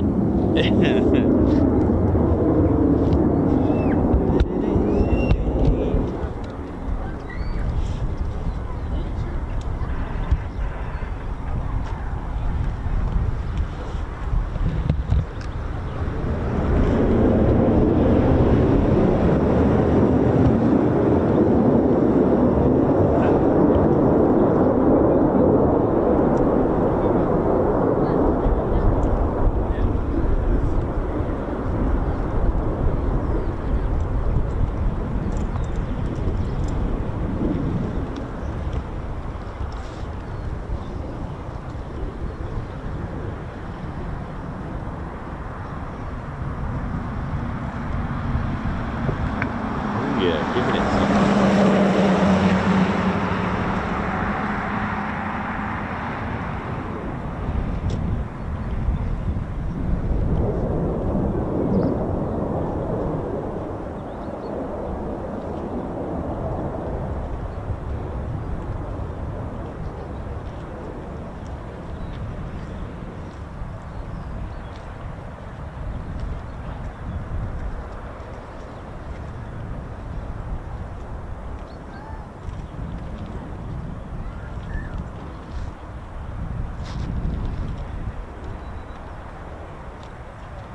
There it is, Keith. It's there now.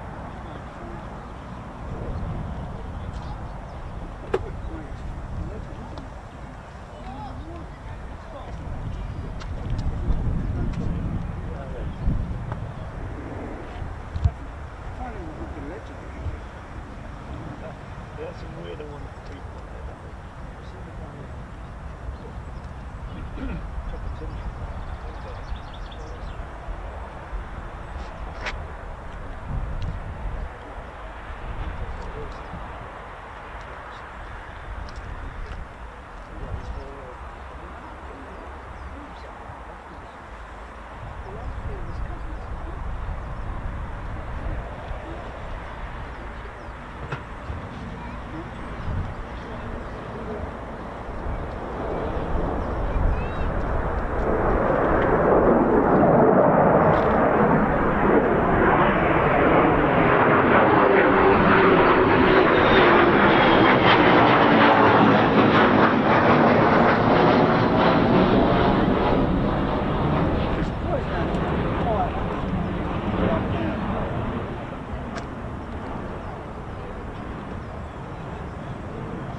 Here we go, this is going to be good.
the C-17 coming in, reach 444.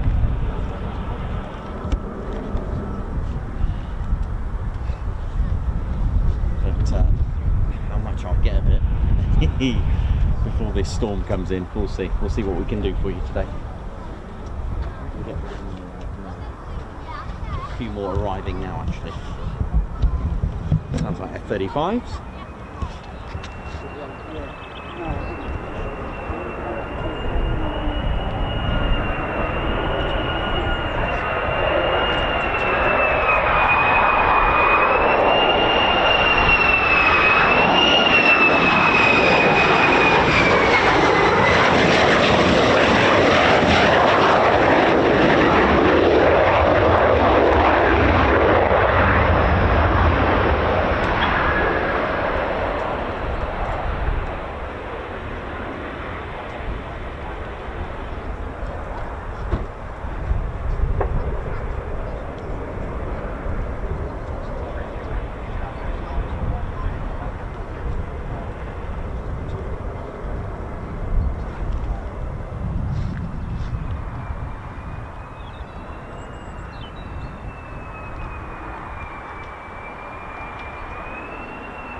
Will the C-17s go today or will they stay?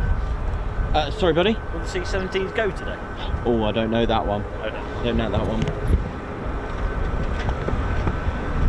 But, our other one's on its way, it's not far. No. Oh, here comes the rain. As predicted. I was wondering when this was going to come.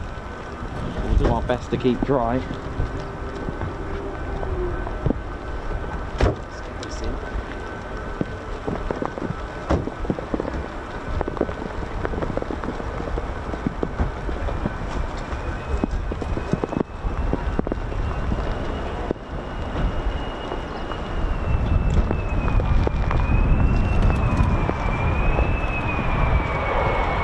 So I'll do my best to keep drying this, alright?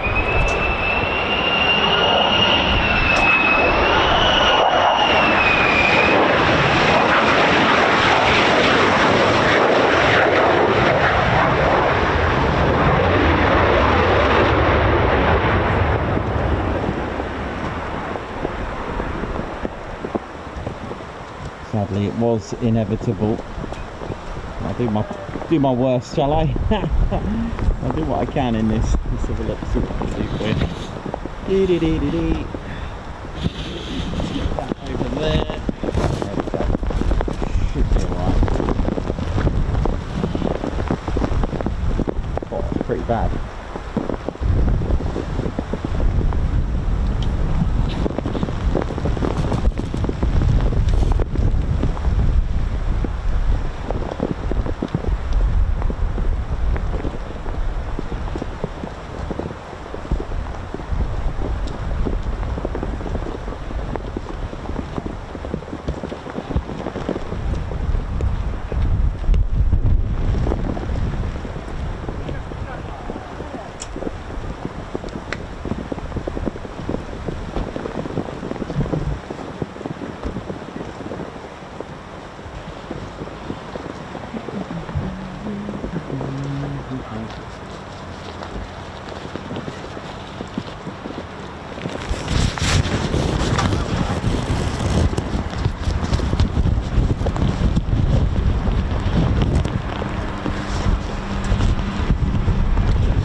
There we go.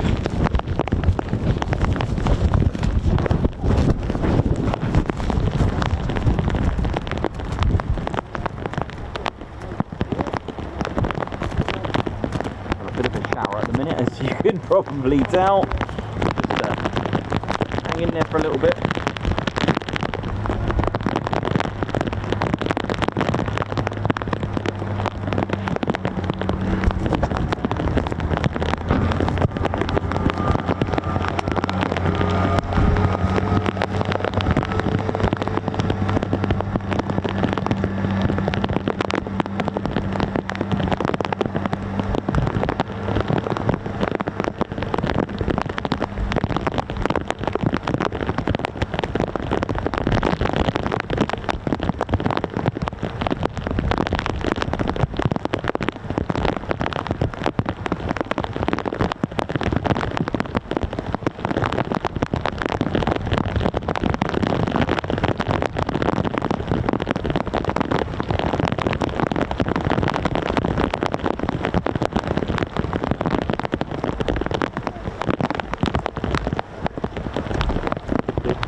Still going, but I'm gonna just go and keep dry for a little bit. I'll be right back. Let me just pop this in here. Let's make sure it's all good here now.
I think we're alright. Let me have a look what's going on under here. Goodness me. It's drier in the sea at the moment. Wow.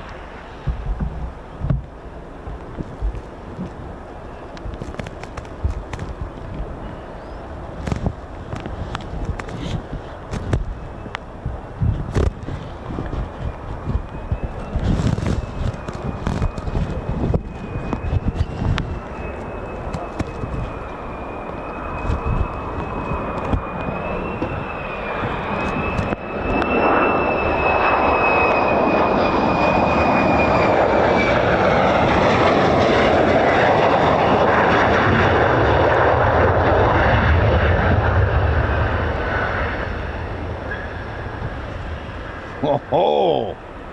Right, let me just get something. Right. Whew. I think we're alright.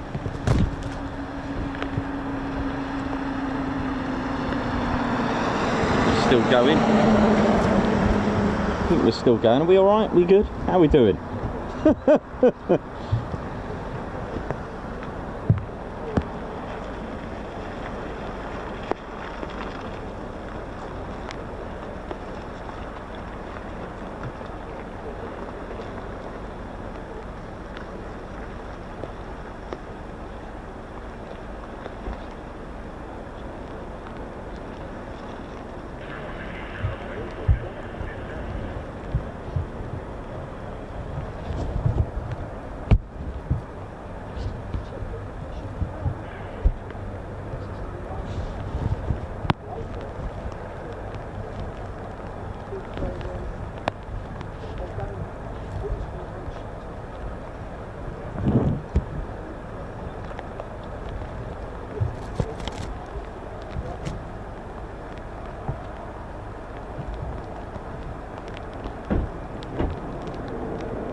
Are you alright? Is Ted available for a photograph? Not yet, not until later on. I can do it when okay. All this clears, alright? No problem at all. No worries. You're very famous, Sonny. Yeah, I'll catch up with you after this dries up a little bit.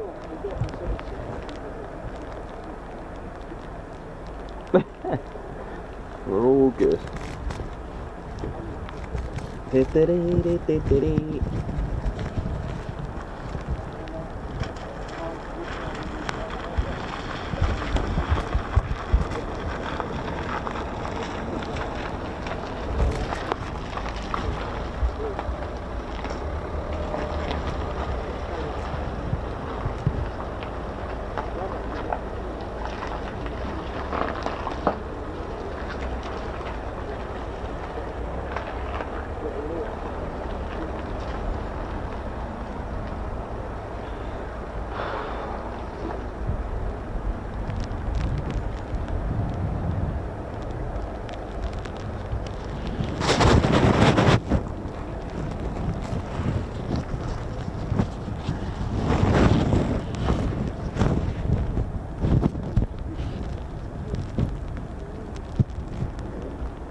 it's just spitting a little bit, and we got another. I think we got another dose of it coming this way.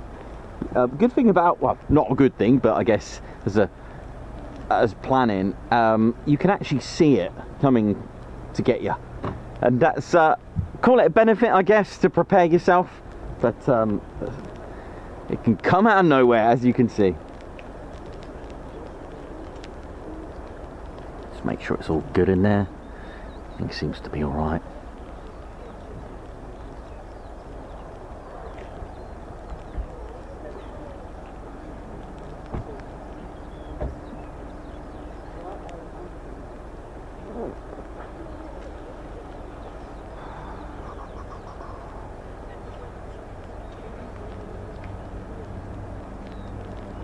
C-17's just holding, as you can tell.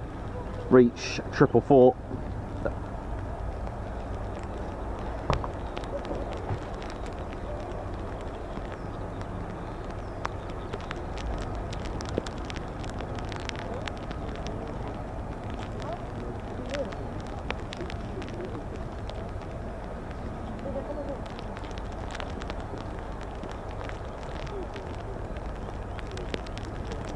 So I'm just going to go and take cover for a minute. Let me just make sure I've got everything all secure, all good. Yeah, I'll be right back.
Sometimes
Oh, how we doing, ladies, gents and teddy bears? I think the C-17's coming in now. I'll have a quick look.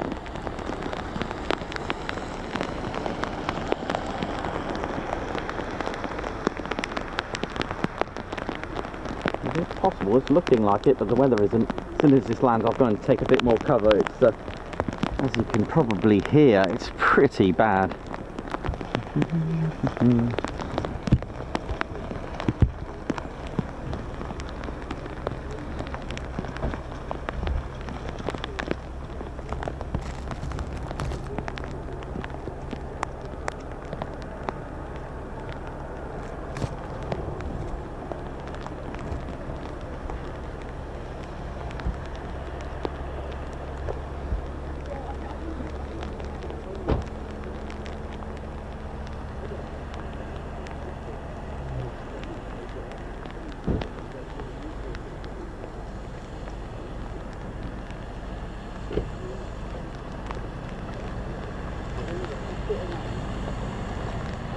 Could have waited for the race to go, couldn't you? You what, buddy? Could have waited for the race to go. Yeah.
Now you can have all the waterproof equipment, but you can't get splash.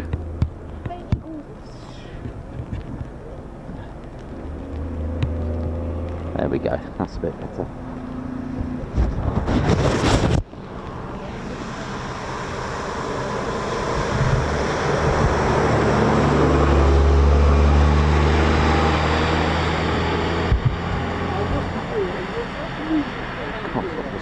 The screen, but certainly keep the equipment nice and dry. So it should be with us any second. Let me get ready for it.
Right, I think it's just starting to slow down now, the rain, and then it should just disappear for the rest of the day, I think.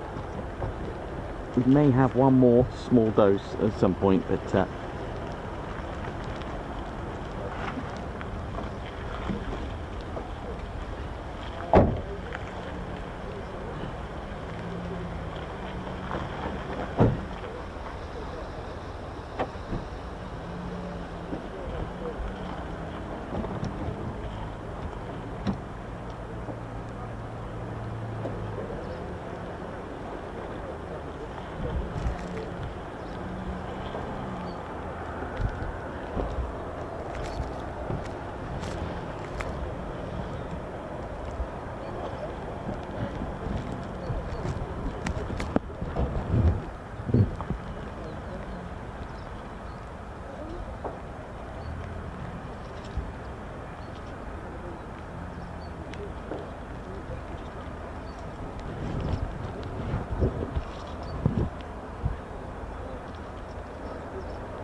right, I think it's just started to stop, or starting, or beginning to stop for now, which is great. Try and get some of this dried up.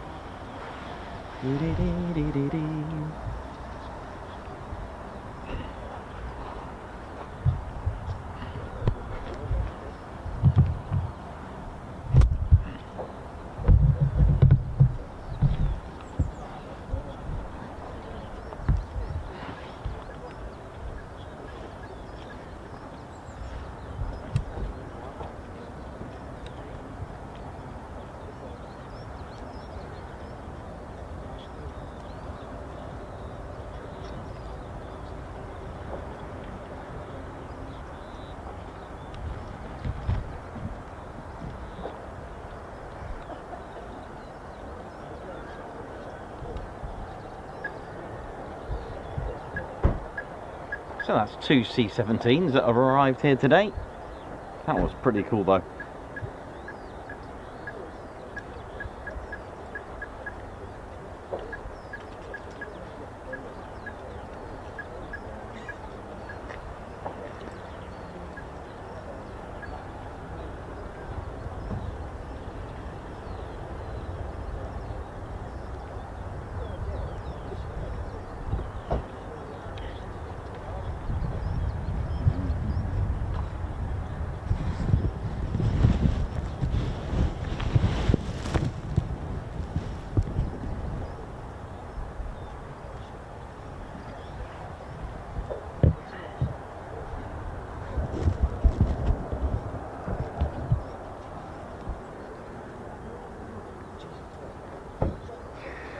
Oh wow, and it's not unusual and also for safety reasons, the aircraft are recalled in the possible event of thunderstorms.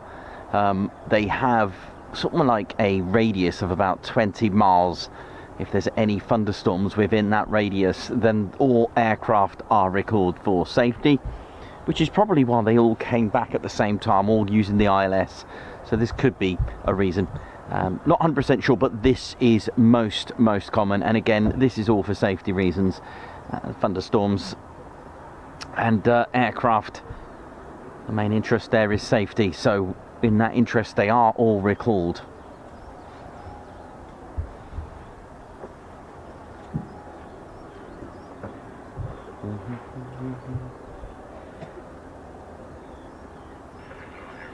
Right, I'll go and get Ted very shortly. Who was Ted's been smart. Ted's been in the van, keeping dry. He does have his waterproofs on, but I thought it'd be even better and safe, even more safe to keep him in the van. He'll be out in a moment. Right, I can't remember if there's another dash of rain coming in a bit. Let me have a quick look.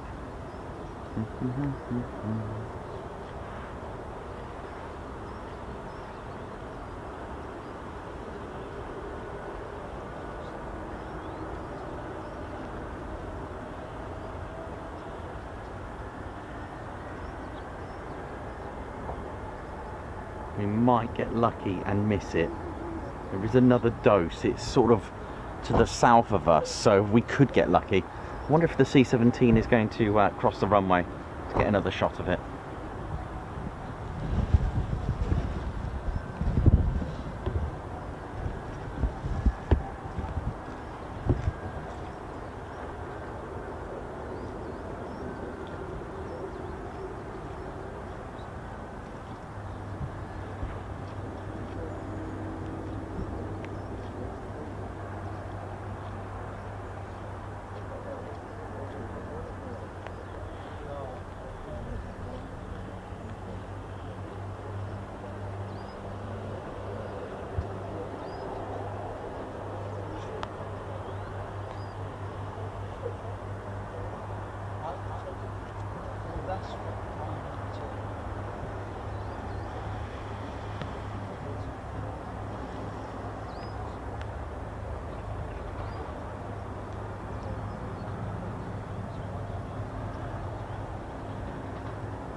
Oh, it is actually, looks like it's going to cross the runway.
That looked like a quarter pipe, didn't it?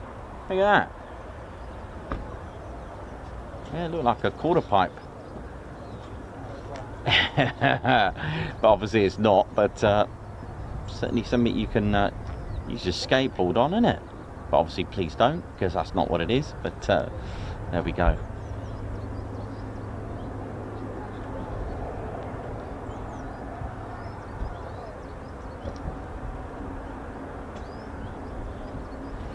Such a beautiful aircraft, and hoping to see them again through the Lake District one day. My dream came true the couple of weeks back, didn't it? That's something that I've said about a year ago, that I've always wanted to see a C-17 low level, and there we go. I think the next one now to tick off the list will be a KC-135. That'll be good, and they do go through.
Ted, you right, mate?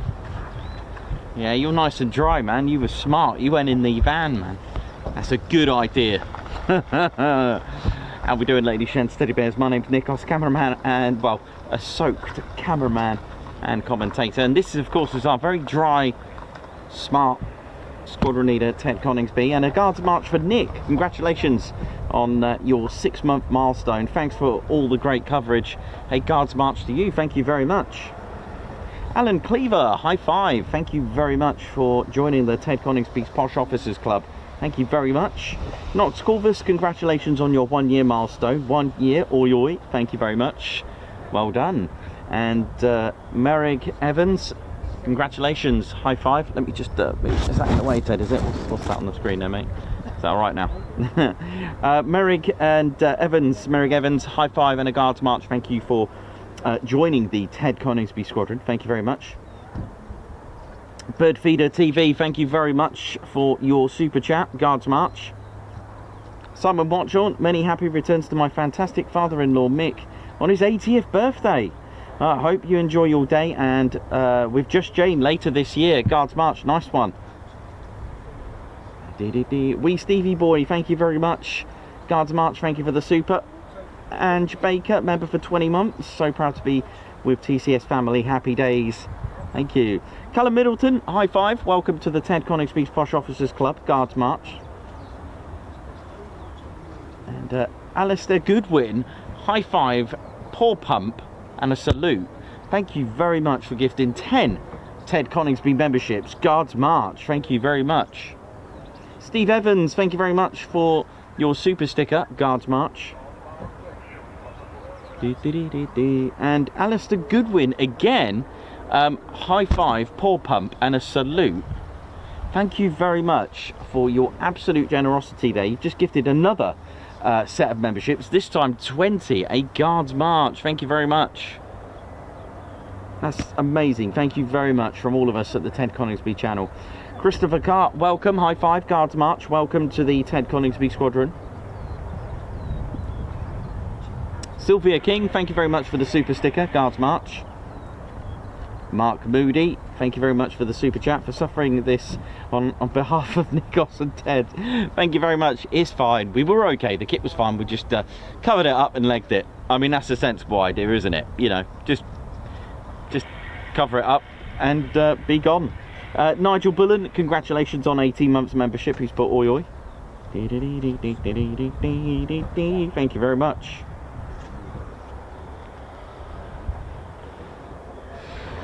You're right with that flag, Ted, yeah? And to the lady that wanted a photo with Ted, Ted's back now, so if you tuned in, make your way down for, if anyone wants any photos with Ted, now's the time to do it, before I head off to go and grab a burger. Not a bad shout, is it, Ted? Oi, oi.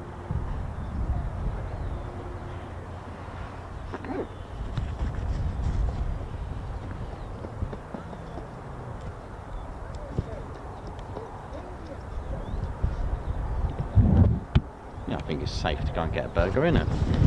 Should be alright.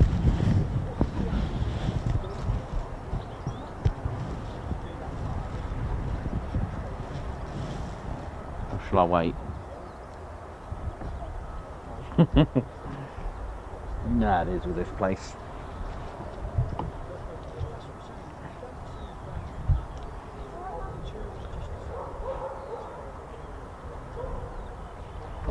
Yeah, I'm going to go and grab a burger. I'll be right back, alright?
You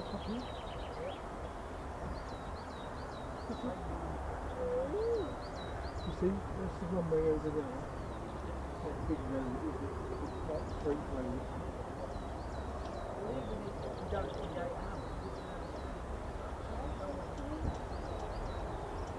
Yeah.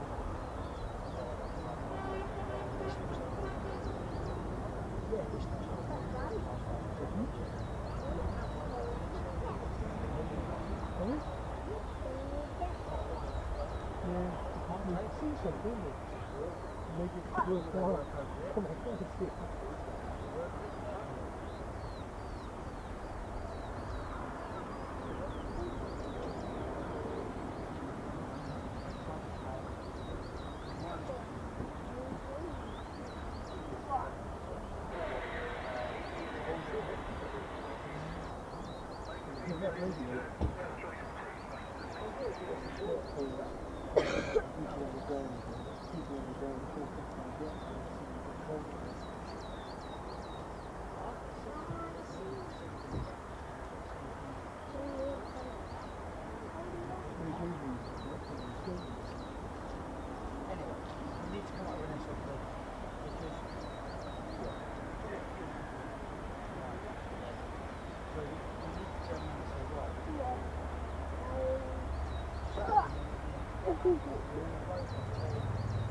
So we should have come earlier on this morning because that's the one that was taken. Because 2035 was taken at that stage. That's a lot, isn't it? That's a thing, isn't it?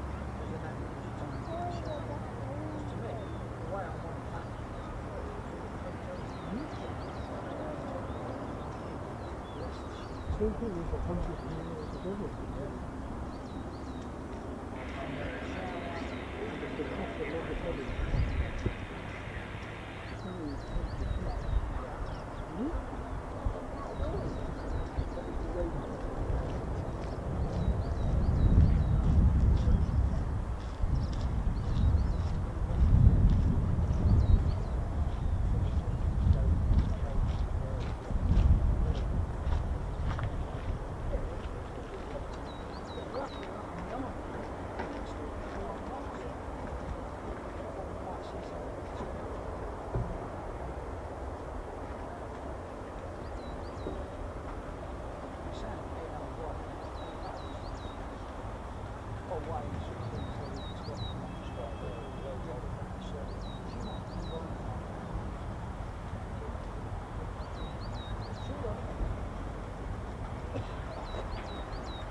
Yeah, it's a bit boring, isn't it? It's a bit wasteful.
Well, lunch break, eh? Yeah, man.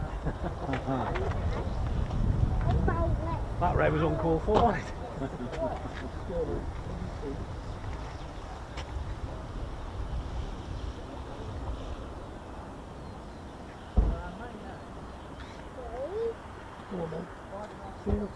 barracks on this one. Hold on.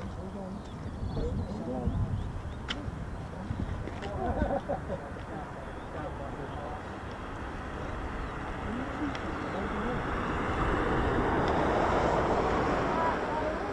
How long have you done this for? 2 years.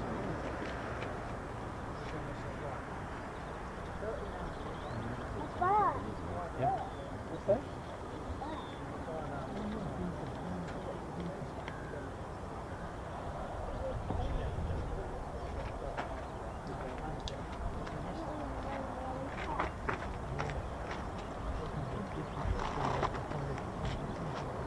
Certainly wet wipes now.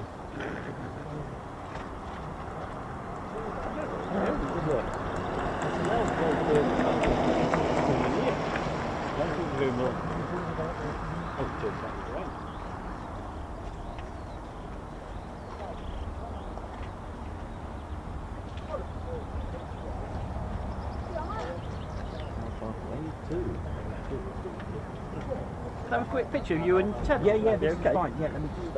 When you finish. Yeah. No rush. Yeah. How many waves do you normally do a day? 2 or 3 a day? What's that, sorry? How many times do they normally go up? 2 or 3 times a day? Good question. About that. Yeah. Yeah. Yeah. How do you travel? Only an hour. Oh, right.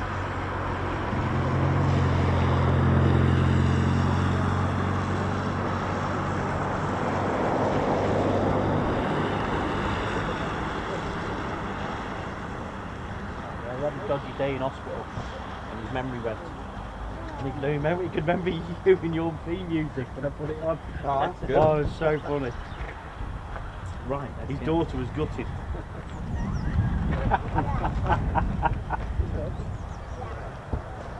Amazing what the brain stores. Oh, it does. Amazing, yeah. Only the important bits. Right, where are we going? Anywhere. Alright.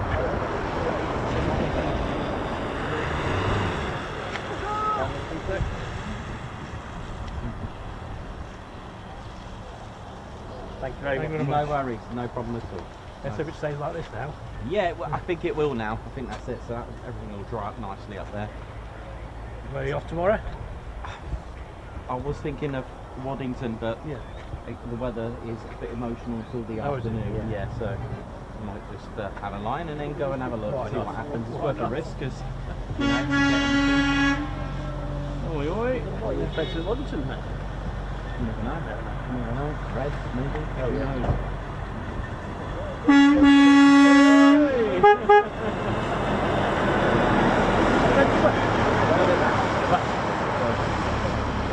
But I don't know about the weather. That might just, Yes, I thought but- today was the best day, yeah. Yeah, but I thought, you know what, I'll take the risk, like I did yesterday. I took the risk. It was very, very touch and go. Yeah. And right, it paid off, but obviously the luck does run out. It does.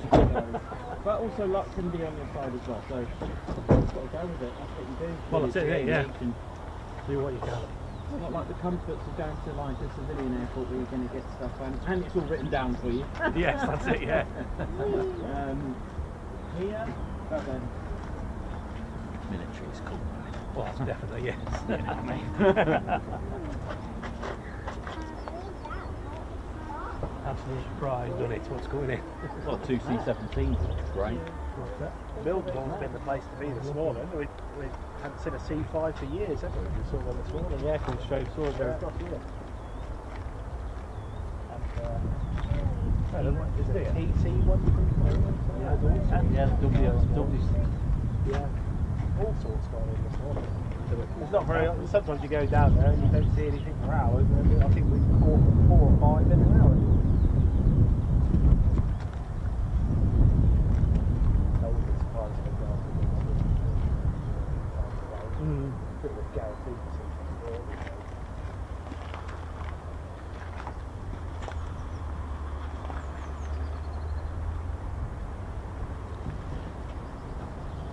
I bet you'd rather be at school, wouldn't you? No? As soon as he's on half term, if I'm off, he always prays for me to have a day off work. Only one day? Well, we're not that far away, but you need a week down here, don't you? Apparently one of the C-17s that come in will be going back out.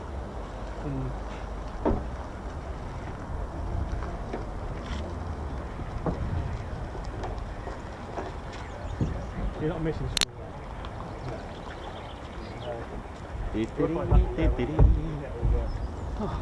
It's all drying up now up here. Yeah. Wow.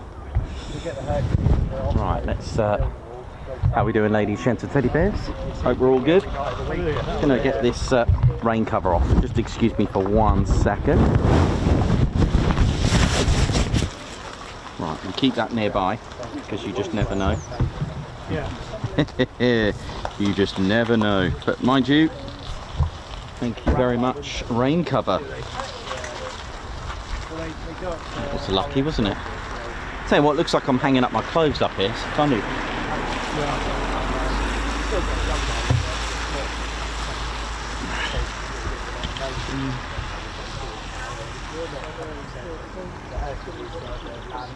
Crocodile shoes. Crocodile shoes. Hey, how you doing? Grand Crew Drew here, what's going on? Goodness me. 1 minute we had the pleasure and pain, and now we've got the current bum. And then it was Morecambe Mindy and the more, goodness me, it's like, do you know what I mean? It's like Vivaldi. It's like Vivaldi today. Absolute 4 seasons it is. Goodness me. Oh dear. How you all doing anyway? My name's Grand Crew Drew. Nice to meet you all. Hope you're all good. Hope you're all enjoying the show. It seems to be all dry now, innit? Well, at least it's not Stevie Bold. Yeah. But all this pleasure and pain, it's not good for the barnet. But how you all doing? That's right, just been helping out with the fighter generation squadrons today. Been having a good time over there, just helping them out. That's right, been with the full 92nd fighter generation squadron, and now I'm off to the full 94th fighter generation squadron today. It's going to be doing some work on the old F-15s, do you know what I mean? Yeah, that's right, I've always wanted to be ground crew. My father's a ground crew, my granddad, we've all been a bit like, you know, been into stuff like that. We've always liked fixing things, you know. That's right, my uncle owns a garage down in London, South London to be exact. Do you know what I mean? And when I was a knitter, I seen this Phantom. Goodness me, I fell in love with it. My friends thought I was balmy. I wanted to fix it. They're like, don't you want to be a pilot? I'm like, no, I don't want to be a pilot because, one, if it breaks down, and I know the likes of my old mates, my old lemon squeezers, I mean, the way they drive, yet alone fly things, I thought, well, someone's going to need to fix this. You know, who are you going to call? It ain't going to be the A team, it's going to be the ground crew team. Do you know what I mean? Hey, we're right there now. Hey, how you doing there, Reggie? You alright? Oh, I'm alright there now. What are you doing around there now? Yeah, I'm alright. Oh, this is a bit warm now, isn't it? I was enjoying that shower there now. Reminded me of a few exercises we had on Dartmoor and in the Bracken Beacons, always like that. Yeah, it's nice though, but the pleasure and pain's gone now. What do you mean, pleasure and pain? What's going on here? Pleasure and pain. Rain. Oh, right. Is that like, you know, your lingo for the rain? Why is it called pleasure and pain? Well, pleasure for the garden, pain for the old barnet.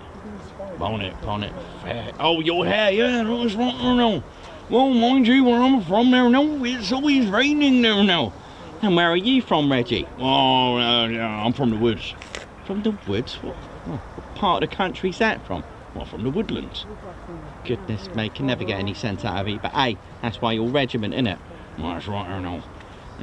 See, this is like, you know, holiday weather. This is shorts and t-shirt weather now. Do you know what I mean or no? That's how we do it around here now.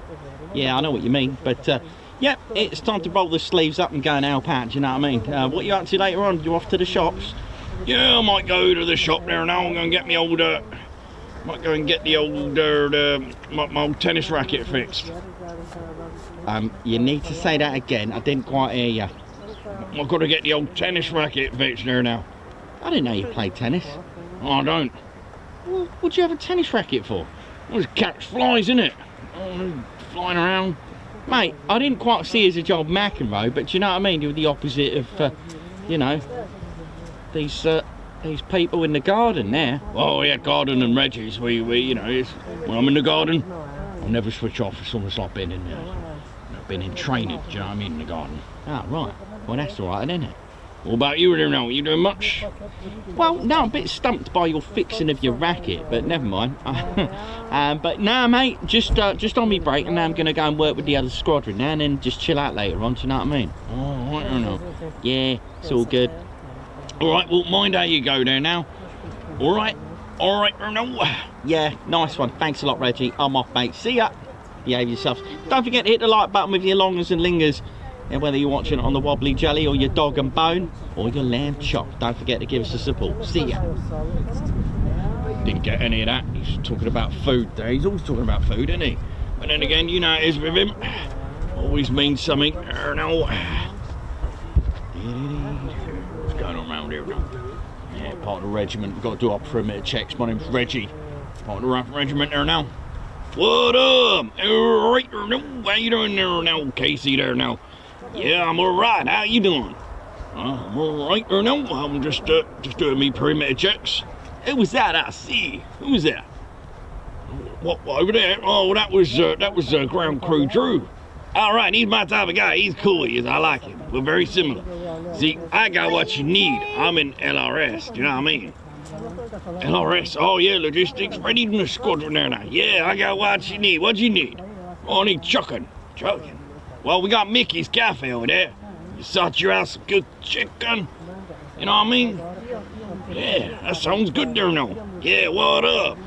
Come and join us at the 100. Come and join us at Mildenhall. Coming down, give you a ride. Oh, what you got there now? I got a nice Chevy. Chevy there now, that sounds good there now. Sounds like chucking. It's not quite called a chucking, but we can call it a Chevy chucking. That sounds good there now. Right, has it got any chuckins in it? Oh, it's got no chuckins in it, but it's got chicken pound. Oh, there they are now. Right, let's go. What up?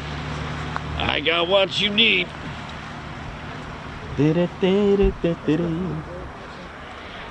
How we doing, ladies, gents, and teddy bears? Welcome to the Ted Coningsby channel.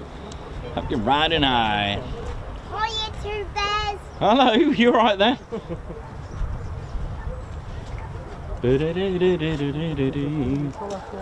Well, now we're just drying up after getting rained on quite badly. But I hope we're all good. Woo! Oh, goodness me.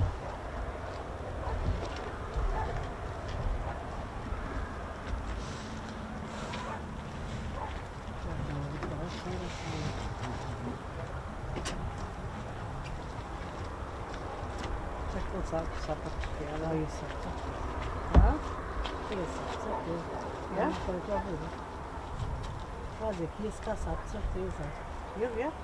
Ele sabe, de certeza. Eu já vi um homem de mel, eu sou um barulho. Eu já vi um homem de mel. Eu já vi uma foto com ele. Mas é mel, já entendi.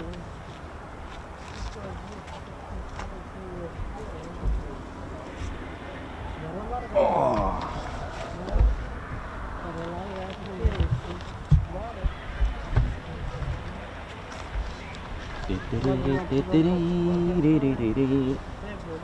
How we doing, ladies, gents, and teddy bears? Right, tell you what I'm going to do. I'm going to go.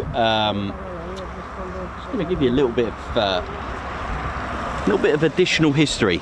How we doing? My name's Nikos, cameraman and commentator. How we doing? Hope we're all good. I'm just going to give you a little bit of history about a particular aircraft that I was having a look at, and I was getting into. I'll tell you what I was getting into. Let me just. I was getting into the short Stirling, right? Because I'll tell you what it is. There's a bit that I've been avoiding, right, about particular aircraft. Actually, just about World War II aircraft. It was at that time. It was kind of like, oh god, this looks complicated, and I guess it is. It is quite complex. But tell you what I'll do. I'll bring up my notes about it because it is quite new to me. All right, give me a sec. Now, I was just starting to get into. It's called the Air Ministry specifications. Now, what this is, it's it's a list of aircraft specifications, or Air Ministry specifications for an aircraft design. A specification stemmed from an operational requirement, abbreviated OR, operational requirement, and you'll see things like I don't know, B.12/36, or you know, stuff like that. They will have a particular requirement and they'll send out. So there was like a P1239, or just stuff like that. All these letters meant different things. One was for a medium bomber, one was for a heavy bomber, one was for, you know, you get one for cargo, you get one for fighters. There was a specific design that was put in place, because that kind of makes sense. Let's have a little rewind. So you're in a world war, or shall we say, let's go back to 36. That might, yeah, 34, 36. Let's go back.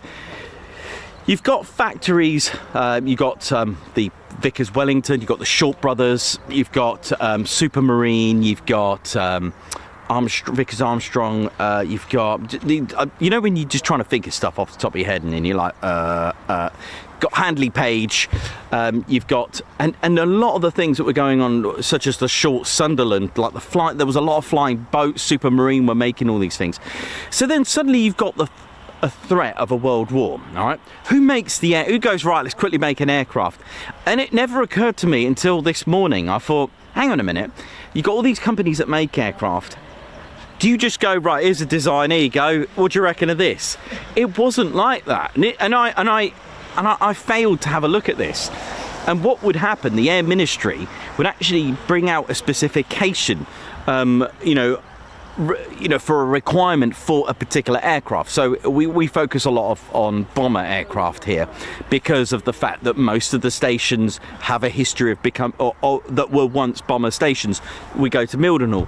It had Lancasters, it had the Wellingtons, it had Stirlings, it had Lincolns, had bomber aircraft, right? B-29s. Here we had Wellingtons, we had Stirlings. Again, the history of Royal Air Force stations that we go to. Again, we go to Coningsby, Handley Page Hampden was the first, then the Avro Manchester. Most of the bases that we cover are bomber stations in their history. Waddington, another one. The first place to operate the Avro Lancaster with number 44 Squadron.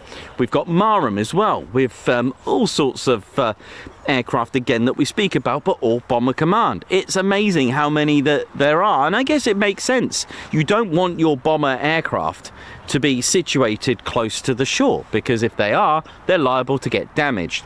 So this led me on to, how do they just suddenly think, right, I know what, let's go make an aircraft, let's show it off to the Air Ministry.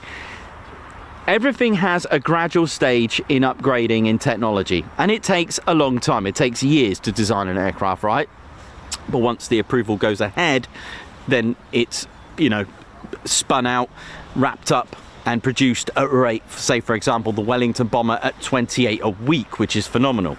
So that's where I came into a little bit of a, what's this store going to produce? And there was a thing called the operational requirements. There was specifications. And then it occurred to me, right, the Halifax and the Lancaster had a different specification to the Stirling. The Stirling was the first 4-engine bomber. So we've kind of like gone to the conclusion now that we know there was an actual specification. So when you're researching aircraft, it will have a specification that the Air Ministry provided, and it's very similar to today. Off the top of my head, what did we have? The YF-23, and then there was another one, and I can't remember off the top. YF-22, right? That's a bit obvious, that one. But one of them would win, and it's the same situation with the Short Stirling. Now, when I discovered this kind of like specification that I was put into one side, I was like, this sounds a bit complicated, but it really wasn't. Literally, in basic terms, there's a specification that the Air Ministry wants. Say, we need this aircraft. These are the specifics. It's got to have a cruising speed of 250 miles per hour. It's got to have it's got to have a 4,000 pound minimum bomb load, which is why the Hampden, the Wellingtons, very similar in design, because they were built to that specification. Then I found out, well, hang on, did they ever have any competitions? Not competitions, but like two aircraft put forward, which one's better in design. So I've established now they didn't just make the aircraft and they go, here you go, try this. Totally wrong. So I had a look at the short Stirling because there's all sorts going on with it. There is a story about the wingspan, I get that. However, I looked at the wingspan of the Halifax and the Lancaster, but before I get to that, the Supermarine was going to be the proposed, it was a Supermarine 317. Now sadly, due to the death of RJ Mitchell in 37, who designed and developed the Supermarine Spitfire, it didn't occur to me that they were actually building a 4-engine bomber.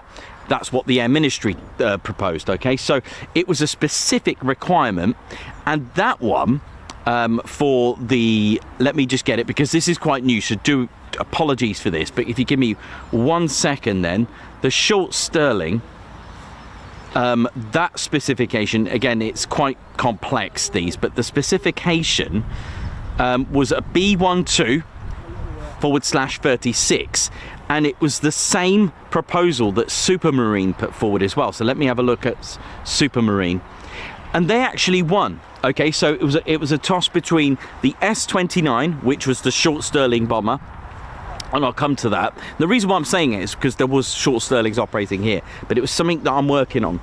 So Supermarines 317 actually won the sort of like that will be made. The Air Ministry put all their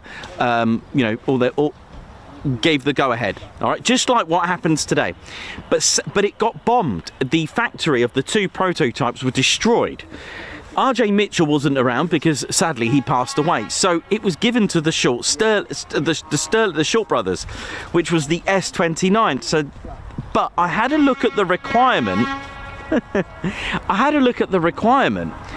And it had to have like 4,000. It had to have 4,000 pound of bomb load. It had to have a cruise speed of 250. Heavy bomber, and it did actually. I did come across the wingspan of 100 foot. Let's have a look. Saudi E3. Ooh, I get a glimpse of it in the difference. Thanks a lot, Matt. So yeah, the short Stirling was actually put forward. Now the short Stirling, which was operating here with 149 and 199 squadron. Let me just check on this E3 as well. So this was our short Stirling bomber. All right, so this was done to that specification. Now, before I go into detail, for those that don't know much about it, have a look at the short Sunderland, again made by the Short brothers. It looks, I think it was designed on that. This looks very familiar, the bottom part. It looks like they've taken away the gull part of it. All right, if you have a look at the short Sunderland, almost like one of those big heavy flying boats, it looked like that. You know, even the stabilizer, and it sat very tall, and it had various different Bristol Hercules engines. The only problem is it had that specification to meet a very a heavy bomber. I shouldn't say very heavy bomber because that is actually a different category. And it was what was interesting, it did have 14,000 pound of bomb load. Let me just verify a few specifications for you. And it did actually have the speed at 282. So this was one of its things that it could do. All right, it had a 282 miles per hour speed. All right, and it could cruise at 200. Again, this was part of the requirements, and its bomb load was up to 14,000 pounds. However, look at the size of it compared to, let's have a look, a Wellington bomber. These are to scale, and look at that. Now the wingspan was around just short of 100 foot. There is a story that says that the Air Ministry said no, you couldn't have your wings made bigger because it was massive. The length of it was huge, okay? It was kind of a little bit out of proportion because even the height was just short of 7 meters, okay? It sat really tall. Had a length of 87 feet, 3 inches, okay? So, you know, when we look at it like that, And then when we compare it to, let's say, the Avro Lancaster, so 83, what did we say, 83 foot. And then when we go to the specification of the Lancaster, the length is 69 foot. So that's like 13-foot difference. But then the Lancaster had a bigger wingspan. And that occurred to me, if I said then that the Air Ministry said you couldn't have a larger wingspan because of the requirement that it was set under, then I thought, well, how come the Avro Lancaster and the Halifax actually had larger wingspans? So it kind of didn't make any sense. However, the length of it compared to the wingspan, well, it wasn't too bad. There was one problem. The wings were a little bit, how do we say, a little bit stubby compared to what it should have. It should have really had about 115 feet. Now, I'm not saying the myth is true about having the hangars bigger, because I thought, hang on a minute, you've got an Avro Lancaster, you've got Halifaxes, you've got the B-17 at 104 foot. Okay, it's not 115 foot. But there were some benefits and some drawbacks. It was heavy, because the higher you go, the thinner the air. And because of the wings, apparently, didn't quite have enough lift. Well, yes and no, because it was quite a heavy aircraft. Fully loaded and fully fueled, it would only reach at 16,500 feet ceiling. When you compare that to, let's say, the Lancaster and the Halifaxes, you know, around 24,000 feet. Got the B-17, and they had only slightly bigger wingspan. So it really struggled with its ceiling. Fully loaded, fully fueled. However, pilots loved it. Why? Well, if you've got shorter wings, you're able to maneuver. And it did just that. Some of the pros about the short Stirling bomber, when under attack or loads of flak, it actually maneuvered a little bit like a heavy fighter. So it did have some benefits. Which leads me onto the famous story here with Ron Middleton, VC, who was posthumously awarded the Victoria Cross. It occurred to me then, when he went to Turin, he made 3 low-level recce's to make sure that he could bomb the target because of the bad weather. And it made sense, because this was very, very manoeuvrable. So that's a positive side. Here is another thing. So the Halifax bomber was a lot more successful. It was very similar to the Lancaster. I know the Lancaster gets all the credit, but the Lancaster, although you could look at it and say, well, it did have some sort of design faults because it was actually the Avro Manchester at first, but then wouldn't be fair to say that. So the Avro Lancaster, again, that was brought into production and delivered in December 1941 at Wellington. So you've got these 3 bombers, but this one was struggling because of the service ceiling. There was another thing. Here's a thing about technology. 14,000 pound bomb load, but it couldn't take a bomb bigger than 2,000 pounds. Why? Because of the bomb bay, which I don't have to show you, it had a divider. And they were making 4,000 pound cookie bombs, and then 12,000 pound tall boys, so on. Couldn't fit because of the divider had a split. So that's a negative again on that one. So plus side, it was able to be very maneuverable.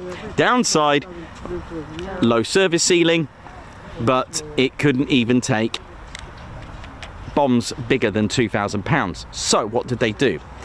Well, it did shine, and it could have changed the course of history thanks to the short Stirling bomber and its sort of designs. Now, I'm not going to rule out that the Air Ministry didn't allow the hangars to be bigger than 100 feet, because I don't believe that now, because we've got larger wingspan aircraft at that time. Makes sense, right? But anyway, but there was a criteria that did say, and a requirement, that 100 foot was the max for the wingspan. Anyway, we'll leave that one alone. So you've got an aircraft that's a bomber, but it didn't quite do well with its service ceiling. So what happened then? What was it good for? Well, it was good for laying mines, and it did actually carry out lots of mine laying. It took part in Operation Market Garden. But there was another thing. This shined on D-Day. Why? Well, you've got an aircraft that can do 282 miles per hour. It can usually take a bomb load of 14,000 feet. guess what it did? It turned into a saviour for D-Day. It shined. It had all that power with its 4 Bristol Hercules engines. And what it did, it saved D-Day, I think, in some ways, because it was able to carry 24,000 troops or so by towing the Horsa glider. So it was a bomber that didn't bomb. It had a different role, and it was doing this at Bryce Norton and Fairford. So it was able to tow the Horsa gliders a lot better than the Dakota. The Dakota could only take so much pull from that, but it was taking the Horsa glider with loads of troops in there. So it was actually doing a better job than a Dakota. Not to take away the Dakota and what it did, the C-47, because it did actually shine. Also, because of its low level and manoeuvrability, 138 Special Duty Squadron, which we're going to cover on our Lost Airfields for RAF Tempsford, it actually even did clandestine missions dropping off spies for the Allies. So it did actually have a good history, even though it was a bomber, but it shined not bombing. Doesn't make sense, but that's what I found out. So it did actually serve very well in D-Day, and it was able to carry so many troops, thousands of troops, to the Normandy landings thanks to the power of it. So it just goes to show that sometimes, you know, when things ain't quite going right, there's always a positive side. And the short Stirling that was operating here with 149 and 199 Squadron did just that. Actually, it did very well in the end, although it didn't quite climb as high as it could. But when facing enemy aircraft, it was able to manoeuvre quite well. So there's a plus side to the short Stirling bomber. Pilots loved it. So that's what I found out the other day. I was literally, actually, I say the other day, it was last night. I was doing a bit of reading. So there we go. So that's why, because the other day I was saying about the the Halifax and the Lancaster, and it just didn't quite make sense when I was reading out the wingspan. I was like, how come they've got a bigger wingspan than the Stirling? Did they not allow it to get a little bit extra? But there we go. That's his pros, cons, a positive side. And it's kind of nice to give some positivity to, you know, a beautiful aircraft. It was pretty cool, really. Really nice. There we go. Hope you enjoyed that. Something a little bit different. I will be getting better at that one, because that literally last night I took all that in. Literally just last night. But there we go.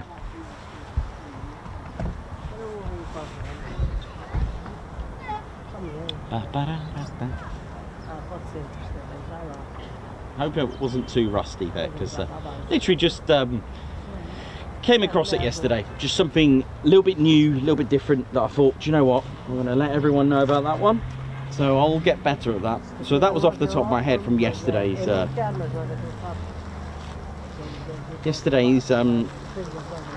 learning. That's what I do. Ask Claire. There's books everywhere, there's all sorts everywhere, and you know.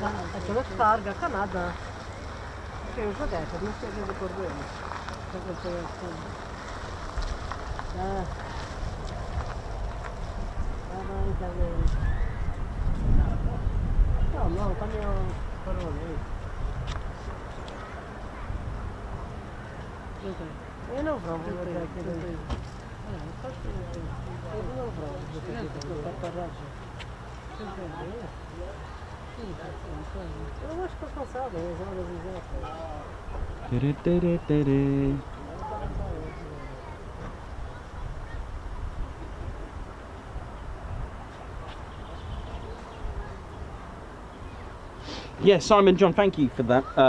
Like I said, it was just something I just thought I'd just quickly look into, because that really stumped me. I remember telling you about wingspans, and I was thinking, as I was reading it, the short Stirling actually had a shorter wingspan than the Halifax, and I was thinking, how could that be allowed to nearly have a 104-foot wingspan? And here's the other thing as well: the specifications for the for the Halifax and the Lancaster were actually a different specification. They were actually given a medium bomber specification. How is that working out? So it's really weird. You know, I love opening one door and then coming across another. So I will brush up on that, and just to give you a little bit more detail. How we're doing then, ladies, gents and teddy bears? Hope we're all good. Like I said in previous streams, RAF Mildenhall opened in 1934, just over there. First sort of major bomber aircraft was the Handley Page Hayford, which didn't see operational duties until the arrival of the Wellington bombers that were there. And of course, in 2 years later, after Mildenhall opened, RAF Feltwell, another 5.5 miles but behind me, that too was operating as a bomber command base, first of all with the Handley Page Harrow and eventually the Wellington bombers. So as much anti-aircraft fire you can have to protect your airfield, well, it's time to think about deception. So what they did in this vicinity, they made a fake airfield. In fact, I believe they made a fake Mildenhall. That's right, a fake Mildenhall. So with that in mind, what they did was make a decoy airfield. And there were two types, as I've mentioned before, a K site and a Q site. K site for daytime and Q site. I have come across a record where it was both a K and a Q site. What does all this mean? Basically, a pretend airfield, a pretend Mildenhall. You've got a tower, you've got hangars, and you've got the very aircraft. Yes, that's right, they had fake Wellington bombers, the wood supplied from nearby villages such as Eriswell. So they actually painted them up. I've actually seen an example in a film called, just trying to think, it was, of all films, it was The Woman in Black 2. There was an officer that was actually running the decoy airfield. That's what we had here in this country, along with decoy cities and towns, which I've got the pleasure of filming for you in October. So look out for that. So there'll be an officer in a bunker, like I said, turning on the switches for night time and all that kind of stuff. There we go, and records show that Lakenheath was attacked 5 times. This means that it saved Mildenhall on 5 separate occasions. So there we go. And finally, in 1941, coming all the way from RAF Lossiemouth, about 600 miles away. Like I said, this is a very the very first aircraft to operate here, the Vickers Wellington bomber. And I've told you about the record-breaking assembly, the most produced, and had a very happy, successful career during World War II, with its beautiful engines made in 16 different variants, including different engines, and produced over 11,400 of these. The beautiful twin-engine Vickers Wellington. So that was here with number 20 operational training unit, which made sense. If you've got Wellington bombers at RAF Mildenhall, then it made sense to have nearby an operational training unit that operates the very aircraft that trains them. Also, behind me, like I said, even RAF Feltwell were using the Vickers Wellingtons as well. So that was good timing. So that was great. I believe 20 operational training unit, they moved back to Scotland. I think they were using, pretty sure they may have been using, I think it's Milltown. It's next to Lossiemouth. But anyway, that's another story. But of course, the station was operating in the end as a satellite station. So I only discovered very recently that Woodhull Spa was actually a satellite station to Coningsby. This means that it's actually managed by, it's a parent, and satellite stations are controlled by. So Lakenheath was under the control of Mildenhall as a sort of like an extension base. You know, it wasn't uncommon to have more than one satellite station. All right. Squadrons started to arrive here from Mildenhall. Number 149 came here with their Wellingtons, and eventually by 1943 Lakenheath actually got its own independence and became its own independent station. Number 199 transitioned from the Wellington to the short Stirling bomber, which we just spoke about. So the Stirlings, which I brought up on the agenda, was actually operating here. So lots of mine laying as well, that'll be one.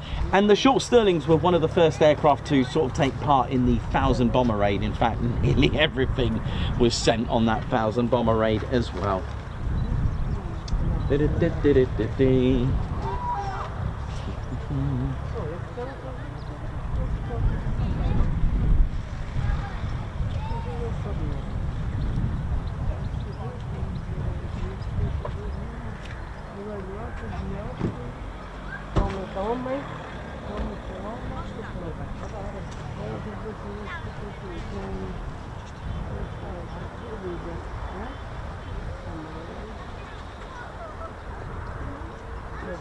I hope you're all good, ladies, gents and teddy bears. And again, as I mentioned about the short Stirling bomber, it would be an honour to talk to you about a particular raid that happened here with 149 Squadron. So the short Stirling bomber, as I mentioned there, and was operating here before the base actually closed. But I'm going to talk to you here about a particular flight sergeant that was operating here, an Australian born, and during the 149 Squadron's 2 years of combat operations here, the most highly decorated pilot was an Australian man, Flight Sergeant Rawdon Hume Middleton. Now, Sergeant Middleton participated in a bombing raid, and his mission and his target was the Fiat factories at Turin in Italy. And it was on the night of the 29th of November 1942, during the raid, that the weather started to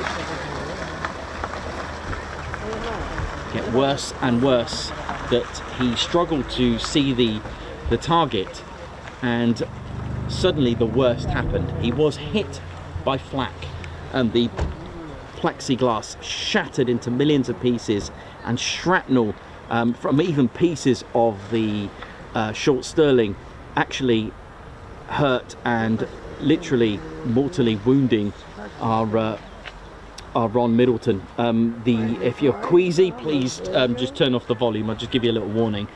When the flak exploded, okay, it actually ripped his eye out. Bits of his jaw was hanging out.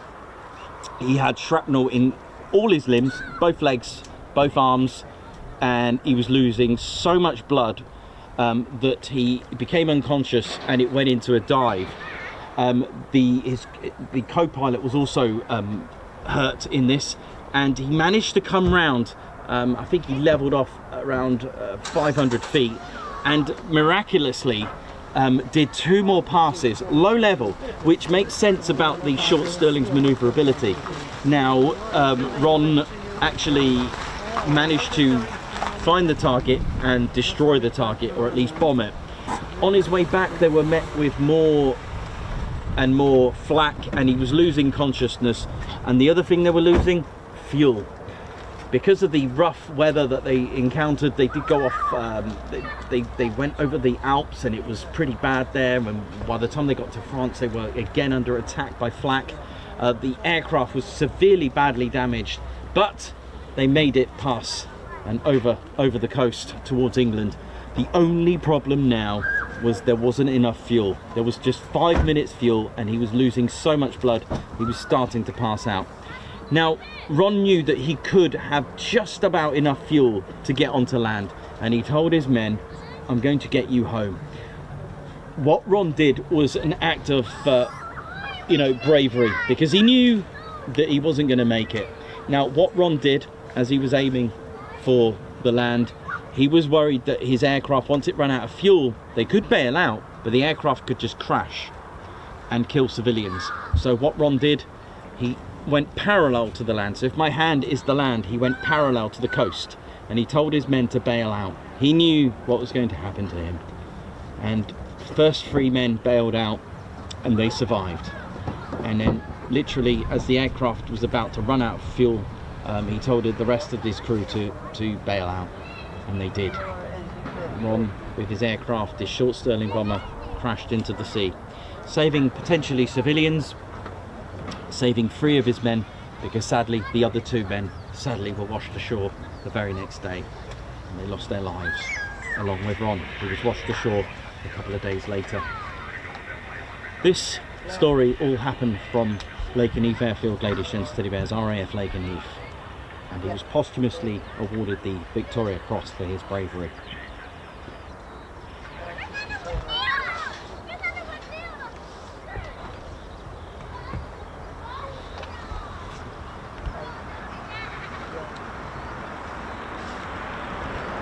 Eventually, Lakenheath was chosen, along with Marham and Sculthorpe, to become a very heavy bomber base. So this meant that the base had to close. And it was closing to make room for a very heavy bomber called the B-29. So the base closed, and eventually in 1948, November, the first ever United States Air Force hosts arrived here. It was the 504th Base Completion Unit. They arrived here, and eventually we had various aircraft here, along with the B-29, the B-50 as well, and of course the B-47. And it was a base serving, and has been since 1948, ladies, gents and teddy bears, a United States Air Force base. And it was a Strategic Air Command, SAC. And I've got a beautiful badge of the Strategic Air Command from the Cold War. A genuine badge, genuine issue, genuine US military issue of Strategic Air Command. And it's a pleasure to show you this, along with my other amazing artifacts that I've got. This is a genuine Strategic Air Command badge of the US Air Force.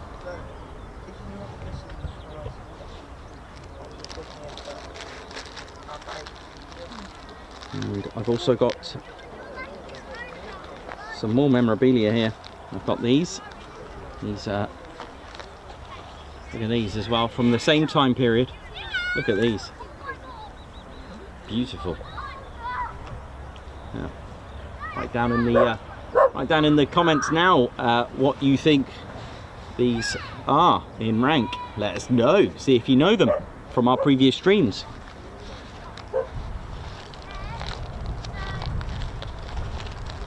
And also I'm quite proud of this one. I've had to keep it in this little bag. Probably dating back a little bit further back, probably World War II, is this cap badge. Look at that, from the US Army Air Force. This one's dated a little bit further back. That is amazing. Again, genuine issue. And of course, for those that remember on our previous streams, it gives me great pleasure to show you these. They get older as they go down, these wings. Look at these, absolute beautiful, genuine. And they get older as they go down. Look, oh yes, this is from World War II, this one.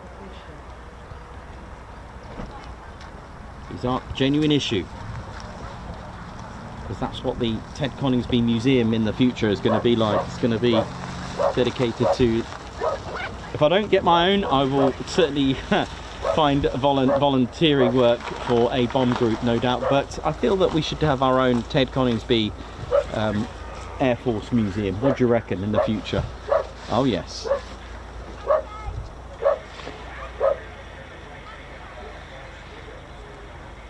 So if you know what kind of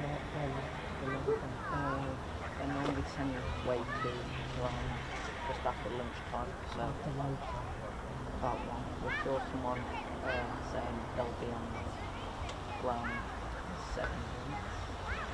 I'm pretty sure I heard 7 minutes. Thank you. Het is almost.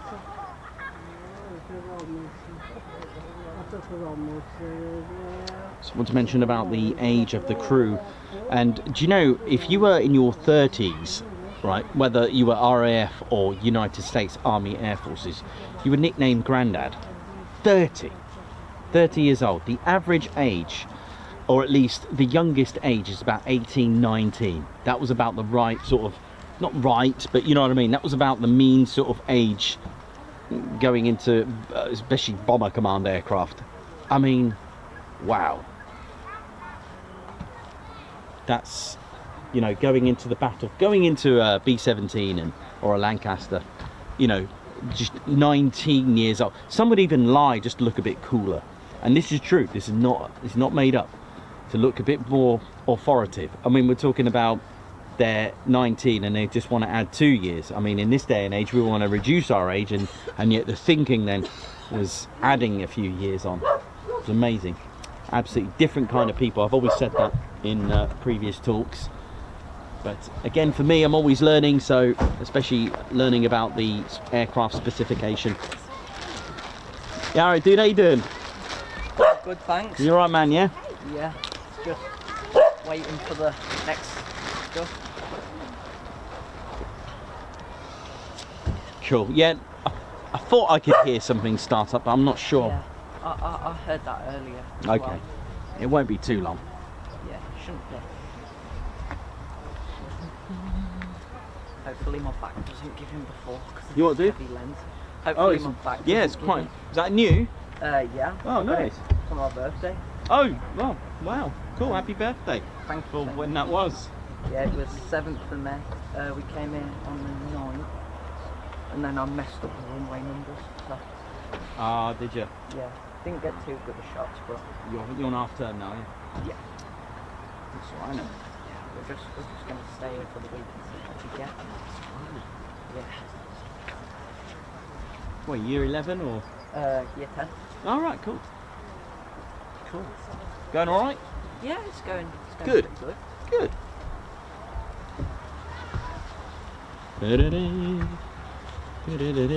Yeah. Nice one.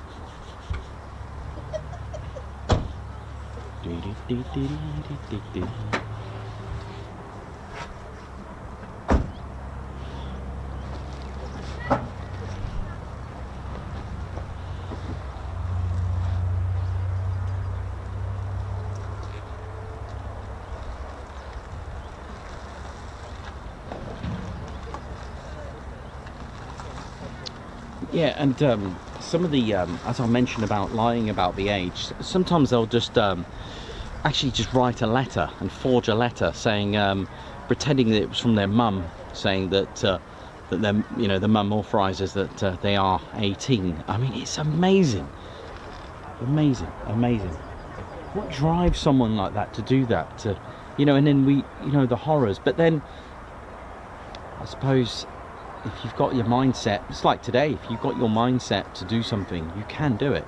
If you want to join the Air Force and you've got that mindset, you can do it. If you want to be a pilot, you can do it. If you want to be an armourer, you can do it. But it always fascinates me, the stories that I find and read, just amazing. It's almost like another world. It really is.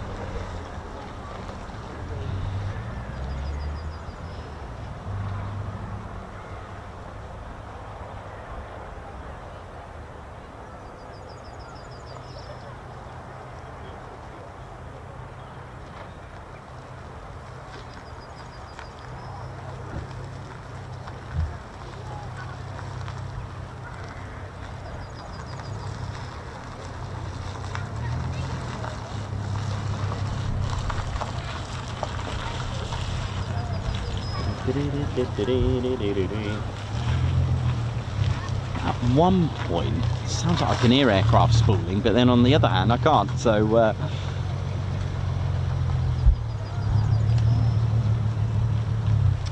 and for those that know my sort of like fascination with the P-47 Thunderbolt, which was the very aircraft that that made the 48th Fighter Group shine. And for those that know that I speak about and have spoken about Ed Cottrell, bless him, he sadly passed away a couple of days ago, my hero, and I'm so glad that I got a signed picture from him. Thanks to Claire for arranging that. Sadly, Ed Cottrell was a 493rd fighter squadron with the Grim Reapers, of course, in 1943-44. And for those that know that I've always spoken about the history and what he went through and how he survived and his heroics, and just, yeah, it's really sad. But I'm so glad I was here last year as well to see a honorary fly past for him when we had the P-47 and the P-51 come into land. It was a special celebration. It was a Saturday. It was one of our mystery streams that I did. That was pretty cool, wasn't it? I couldn't believe it. And Ed Cottrell was he was actually here. He was 102 and sadly passed away 103.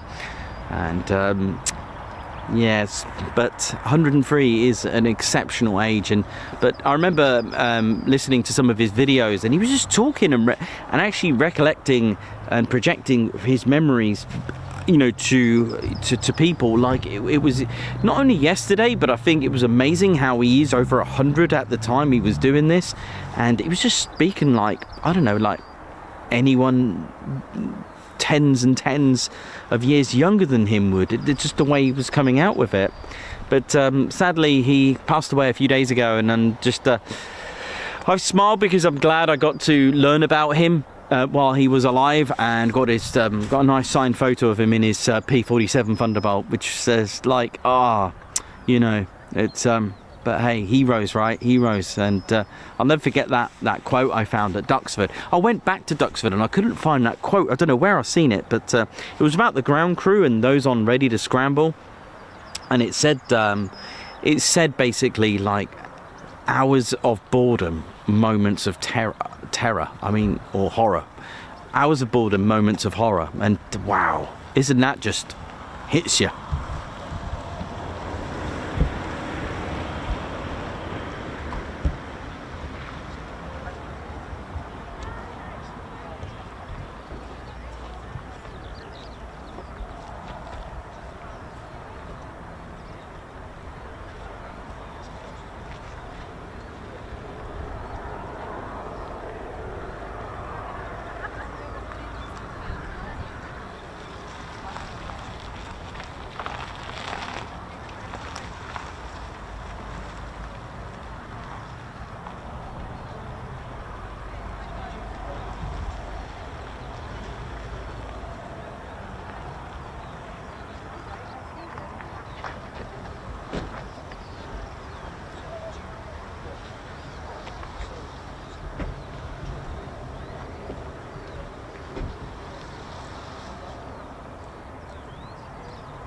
I think I can hear aircraft spooling.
How we doing, ladies, gents, teddy bears? Ted Coningsby channel, live here at RAF Lakenheath, and I can hear spooling F-135 PW100 engines. Oh yeah,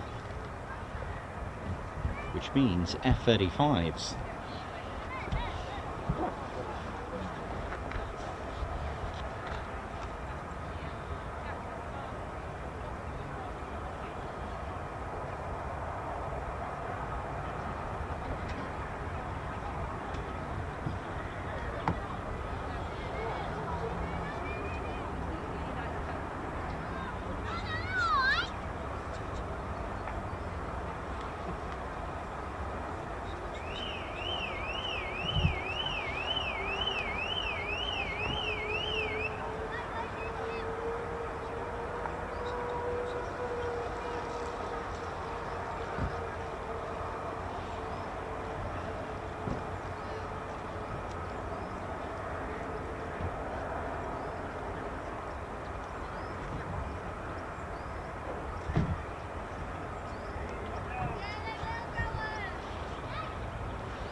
Yeah, I'm all good. Thank you very much. Neil Engie Auto. How you doing? Hope you're good.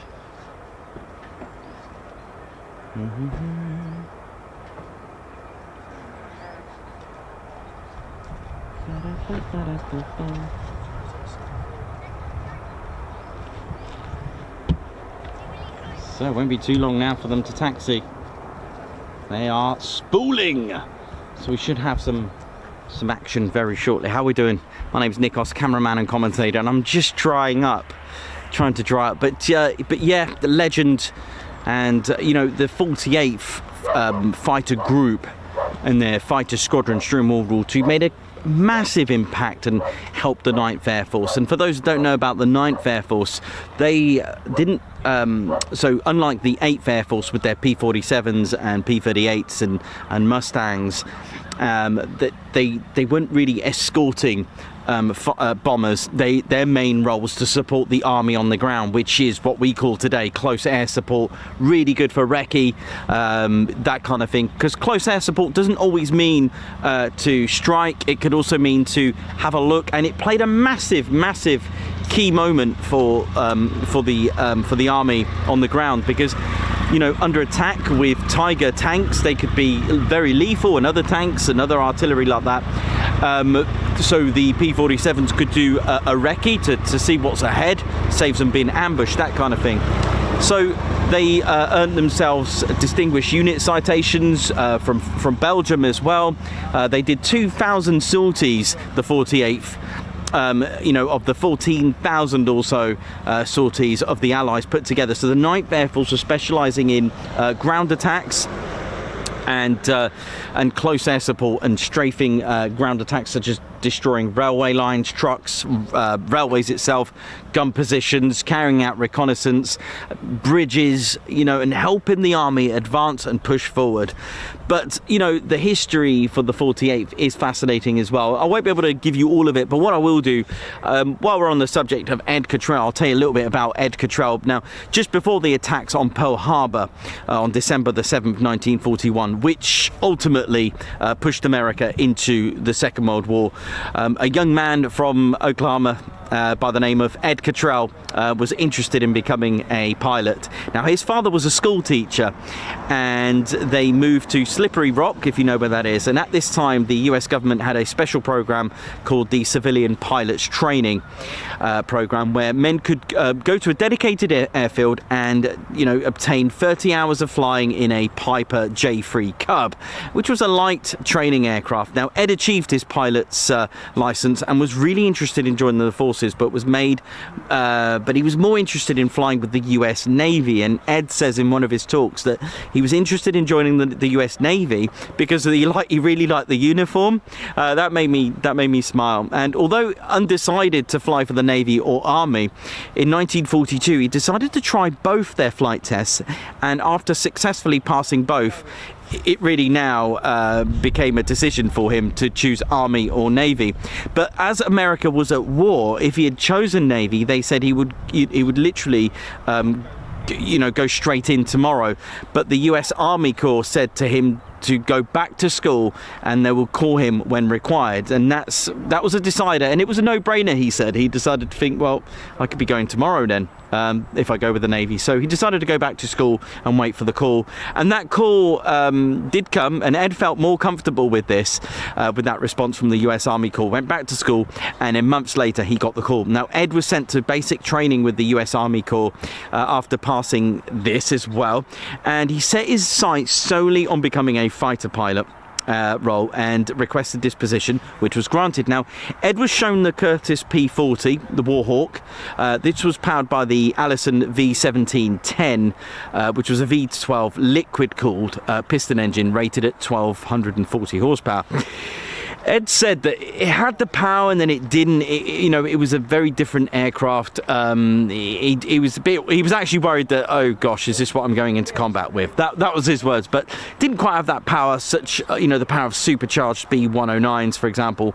But Ed noticed this while flying it and felt it didn't quite have that power. So the P-40, though, eventually was suited in other roles during the war, and it just didn't have that boost, Ed said, and was hoping this wouldn't be the aircraft. But luckily for Ed, well, after 5 hours of flying the P-40, he was then shown the very aircraft he would be flying in. Ladies, gents, teddy bears, why don't I show you the legendary tank of the skies, the P-47 Thunderbolt. So if I put it up against this the sky, we can just remember Ed Cottrell there now with his, and the 48th with this. So look at this, the absolute beautiful, my favourite aircraft.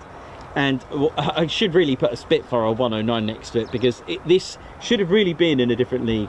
The P-47D Thunderbolt Jug, the very aircraft that literally innovated close air support, and it was built around its huge Pratt & Whitney R2800-59. It was an 18-cylinder air-cooled radial piston engine, 2,000 horsepower, and the air intake at the front was so large that you can actually fit a human being in there. Now, Ed was stunned at the sheer size of that engine and the mega length of over 36 feet, that's 11 meters, and wondered how on earth this aircraft could fly. But to put this into perspective, the Spitfire is about 2 meters shorter, all right? So, you know, that's massive, that's like 6 foot shorter. And the Spitfire, again, I'll pick on the Spitfire, not pick on it, but choose it. Spitfire had a 27-litre engine, all right, inline. And the thing is with inline, again, I was learning more, the inline engines, hence the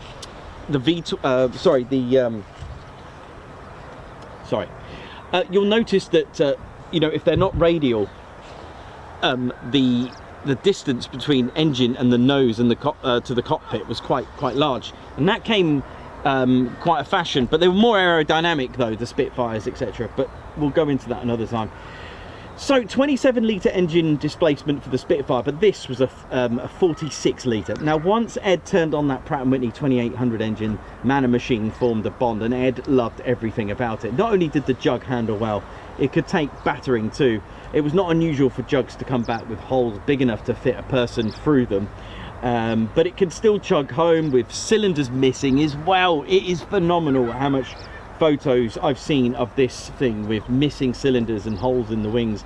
So this is like a tank of the sky, because it was also fully armed with 8 50-inch or 12.7mm M2 Browning machine guns with 425 rounds per gun. All right, look at those, which literally had a total of 3,400 rounds. And in fact, when all 8 guns fired, it would actually decrease speed by about 25 miles per hour. This is where the A-10 Thunderbolt 2 gets its name from, named after the P-47 Thunderbolt.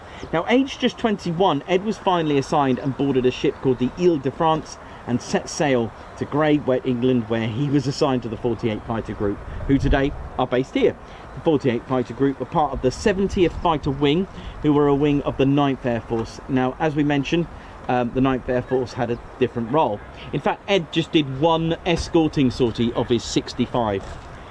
Now, for now, the 48th were based at RAF Ibsley in Hampshire, but the 9th Air Force, like I said, had a very different role with the ground attacks. And this role, the 9th Air Force would take their fighter groups to the battlefield itself, onto required land and into France and then on to Belgium. As the Allies were gaining back the ground during the Normandy campaign and the consequences of the invasion of France, airfields were used by the 9th Air Force. Now, operating from England would mean using significant amount of fuel for bombing running there and back. So this made sense to operate as close as possible. So Ed, a lieutenant at the time, was assigned to the 493rd Fighter Squadron, the Grim Reapers. And wouldn't it be just interesting if this is actually the Grim Reapers? So he was assigned to the 493rd, the Grim Reapers. Here they are, I think.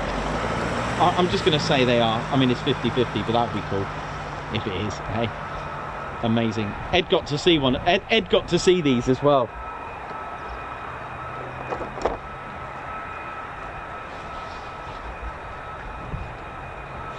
So he was assigned to the Grim Reapers on the 28th of September 1944, located at Coningsby, France, and the markings for the 493rd were I-7, India 7, and their colour, unlike today, was blue, unlike today's Grim Reaper colours that are yellow.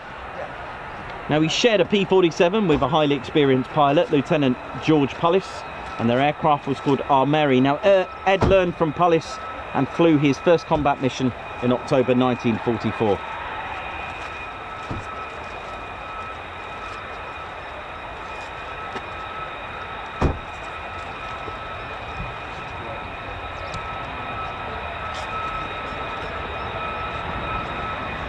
Here we go. Now, we spoke about radar cross-section and stealthiness. Don't worry, I know what you're thinking. The external missile rails, what's going on there? Well, you don't need stealth if you're being in defense mode, do you? You want to be seen to be mean. This is my area, get out. You know how it is.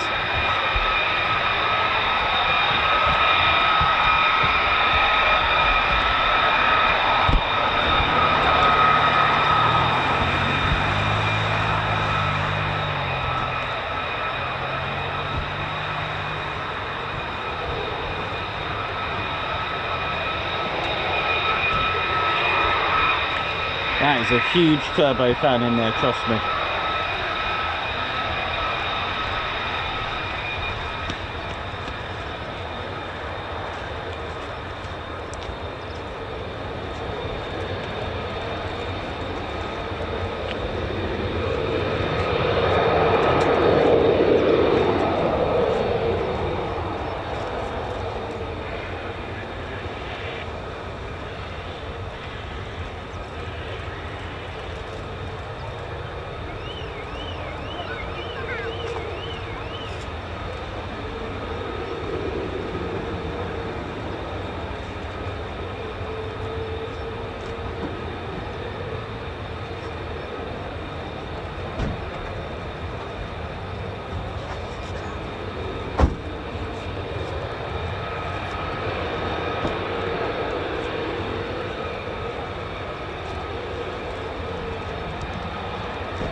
Dieter Gigeri, that sounds brilliant. Yeah, man.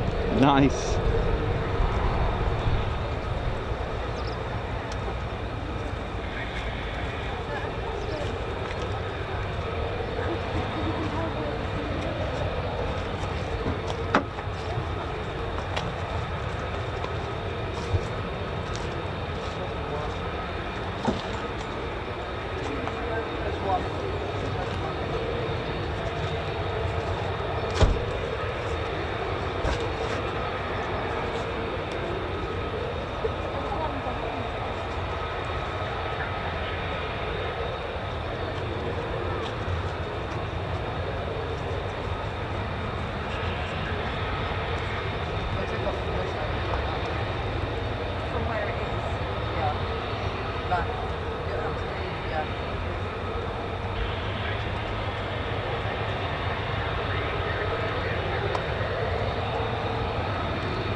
How are we all doing? Welcome to the Ted Coningsby channel. We're live here at RAF Lakenheath. Margot, oi oi, Callum, Alex Blackcat, Righty, DJ Sonic, Sent Edward Coates, Aspen, oi oi, Ellie J, Approach, Simon Watchorn, Dieter, Gikeri, yeah. Wee Stevie Boy. How's it all going? Mark Moody, oi oi to you.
Maurice Janssen, oi oi to you, watching from the Netherlands. How's it all going? Edward Coates, oi oi.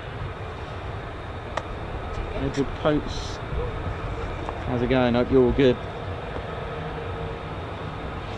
Right, we've got F-15 started up as well. Just about heard something. What's that? Another sprayage going on over there.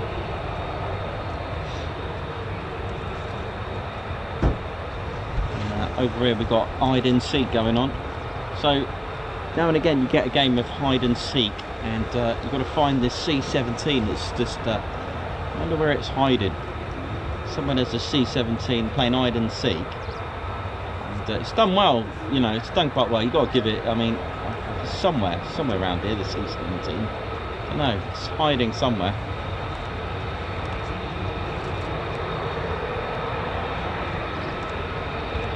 That one there.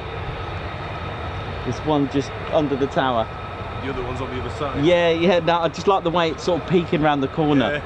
Yeah, yeah, there's the other one's up that over there, isn't it? Yeah. Here comes more trouble down the catwalk. Here we go.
dear F-15s, eh?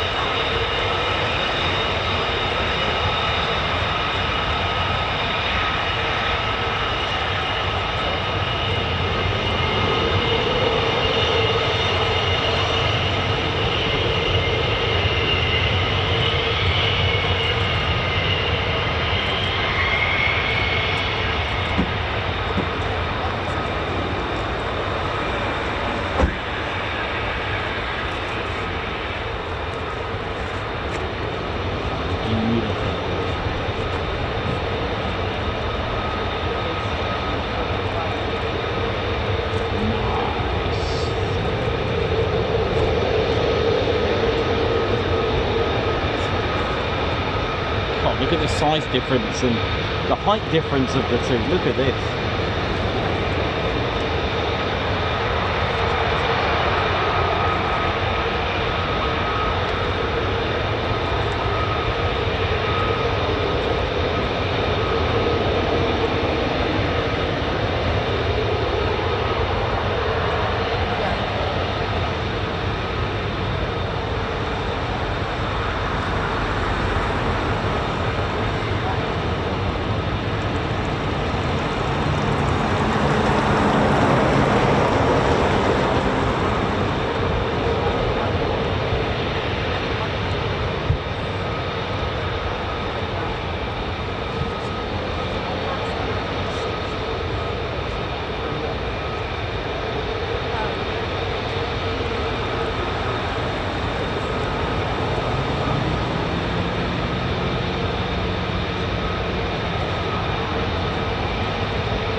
we doing, ladies, gents, teddy bears? Welcome to the Ted Coningsby channel. The wonderful F-35 concept with the beautiful, beautiful arrangement of technology involved to bring it the 5th generation stealth with its very, very low radar cross section.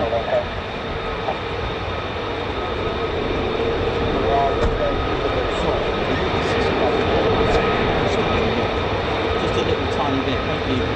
Thanks. Sorry. That's alright, that's good. Sorry about the dog barking as well. I didn't hear it, mate. Oh, it was on there because we put your live on and we heard. Who wouldn't want to be live, eh? You wouldn't want to be. You see, even the dog's tuned in. You enjoying it, yeah? Good.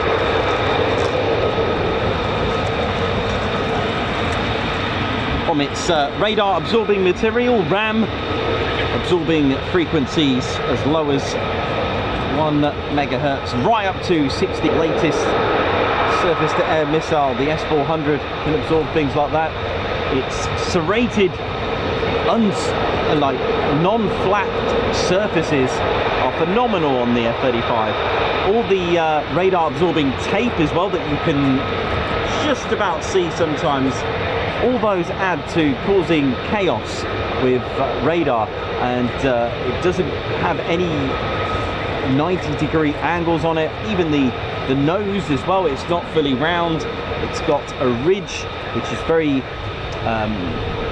common on stealth fighters as well. Really amazing how they've come up with something like this, having the intakes to the sides of the fuselage and then going around, how they can stop the boundary layer from happening by using a very clever system where it's literally 2 bulges either side, just on the inside of the intakes. Very, very clever the way they've worked that out.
seat, this one, isn't it?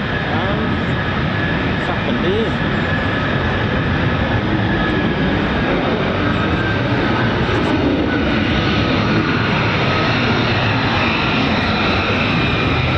Oh, there's a big in it there now.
Beautiful.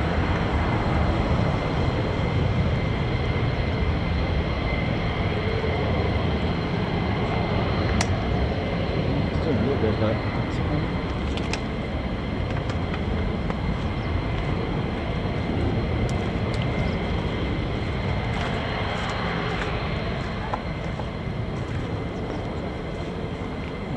go.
Edward Coates. You know what? I haven't seen 134 for a while, you know. So that's the very airframe that Ted flew on, tail 134. We just haven't seen it.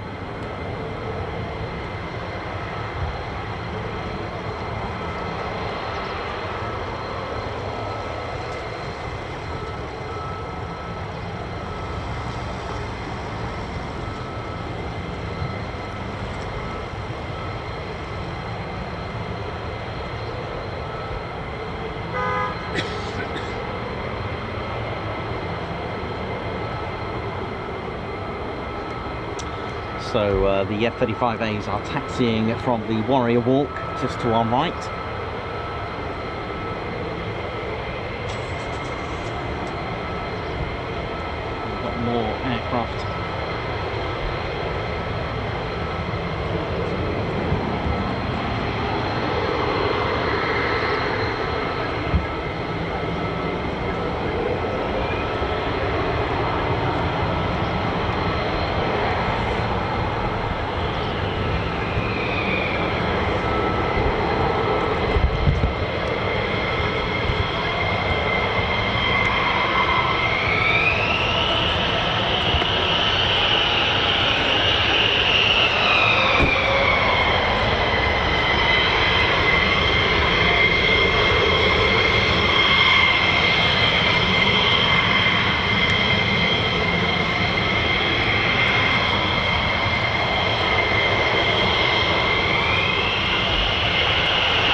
first ever F-15A flight, made over 50 years ago in fact. It was made in 1972, and the first flight of the family version F-15B, formerly the TF-15A trainer, was made in July 1973. The first Eagle F-15B was delivered in November 1974, and in January 1976 the first ever Eagle destined for a combat squadron was delivered to the 555th Triple Nickel. The single-seater F-15C and the two-seater F-15D models, they entered the Air Force inventory in the beginning of 1979.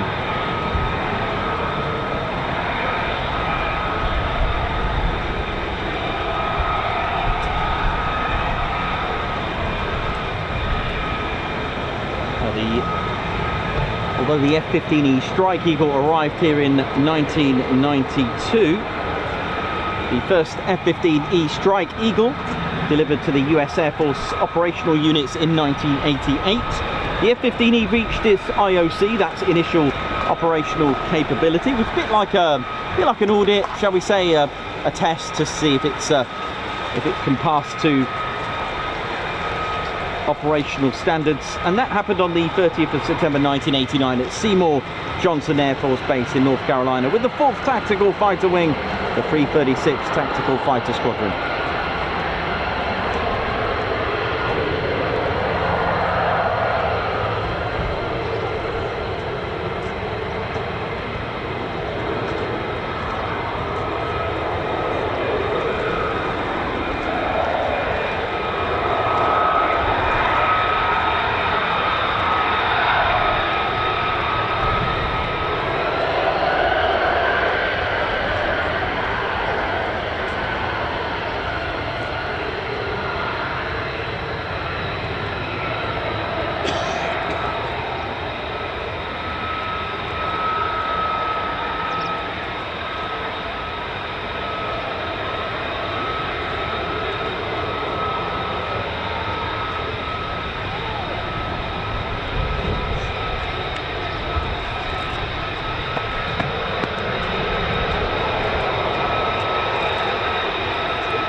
Here we go.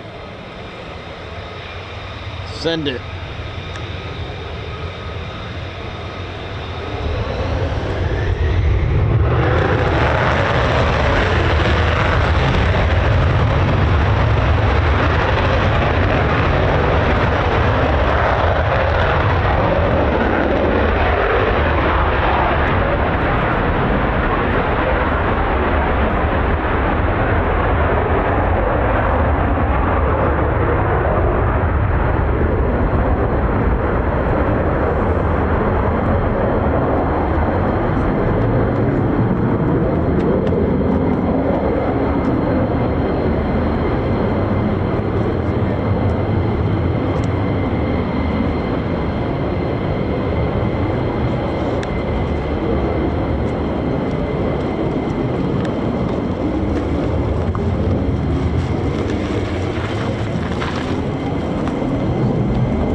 You alright, mate? Yeah. What was the last one?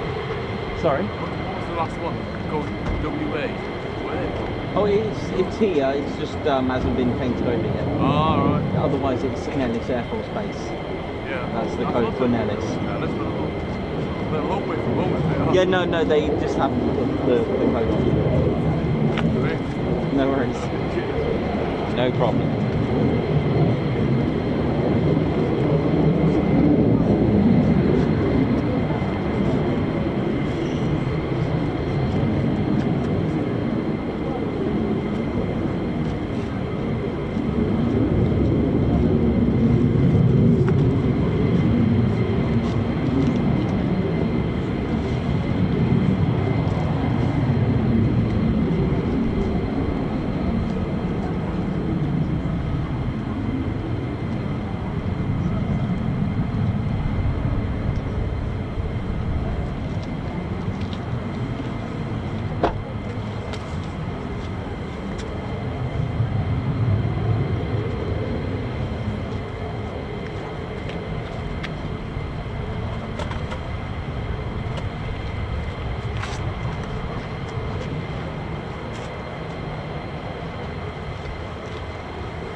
It's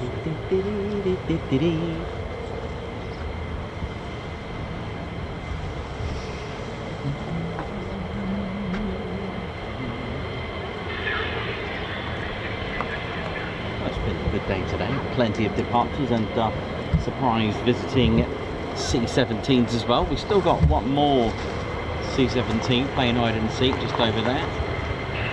Oh, and also if by timing the F-35 just decides to pop up, and actually there is another one actually, that was just good timing.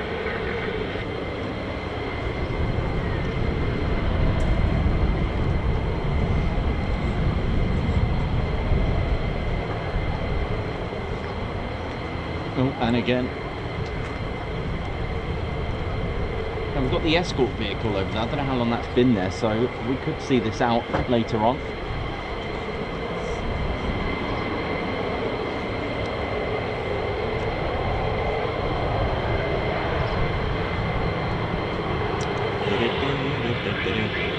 So, LN is the tail code for Lakenheath. It wasn't always like that, and in 1960, when Lakenheath's 48th Fighter Wing, or shall we say Tactical Fighter Wing as they were known then, when their 3 squadrons arrived here in 1960, they brought with them their F-100D Super Sabres, and they had a very different code system then. They had the letter L for Lakenheath and a second letter to denominate the squadron. It was LR for the 492nd, LS for the 493rd, and LT for the 494th. If you're wondering where the 495th were, well, they became inactive in April the 1st, 1944, with the organisations of fighter groups to squadrons. It was 3 squadrons per fighter group. The 495th moved to another fighter group, but they became inactive. I think it was the 407th fighter group. So yes, they arrived here with their sort of bare metal F-100D Super Sabres. That changed in the late 60s, I think around about 67 or so onwards, they changed the paintwork. But in 1972, when they changed aircraft to the Phantom, they had a new tail system, one fits all. They had Lima Kilo LK for all the squadrons, so it was the official squadron, the official code for Lakenheath, LK. But that lasted for about 8 months, because in 1973 they changed to today's LN Lakenheath. You can see an example of the F-100D Super Sabre in the Panthers, the 494th scheme, at the Newark Air Museum. So it will have the camo. It's got RAF Lakenheath designs on it, and LT for the 494th.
to the Ted Coningsby channel. We're live here at RAF Lakenheath, and if you've enjoyed this, that like button, touch and go, you've been cleared to do so. Don't forget to subscribe and have your notifications turned on, so you don't miss out on the latest and greatest live streams and videos. It is beautiful. There are even more F-35s coming out as well as these.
and even more coming out is more trouble.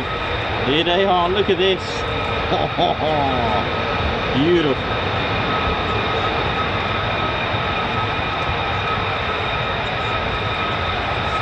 That is a lot of trouble, look at it.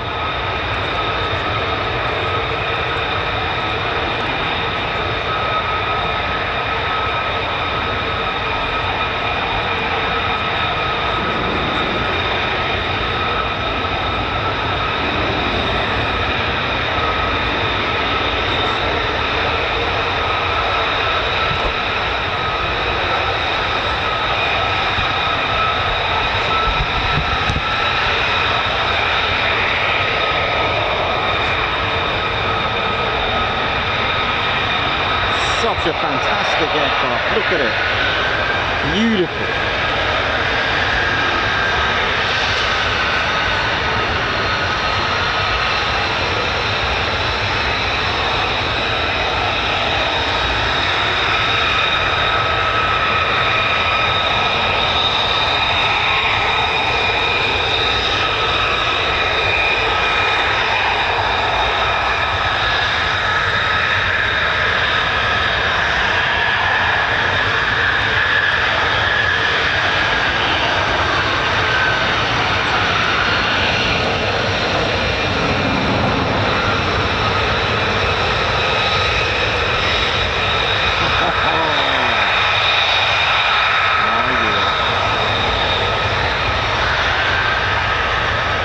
At the end of the fuselage where the nozzle, all those serrations, amazing.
Keep going, keep going, keep going, keep going.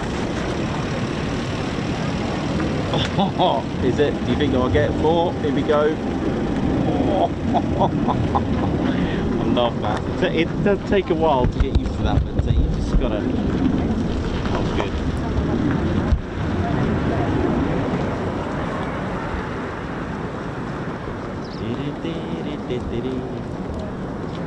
Silent again.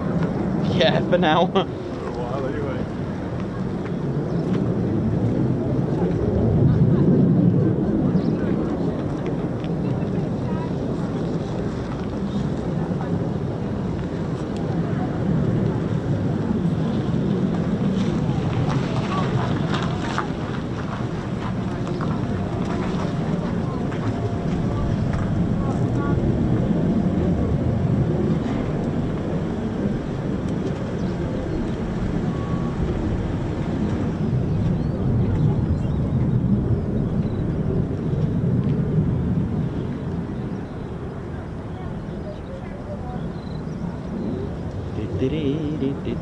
What a great second wave, ladies, gents, and teddy bears.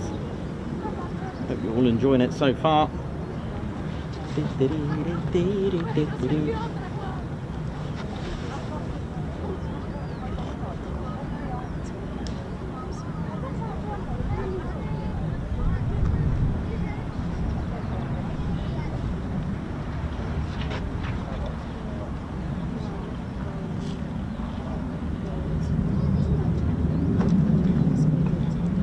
Nigel Bullen, congratulations on being with us for 18 months. Who's put oi oi?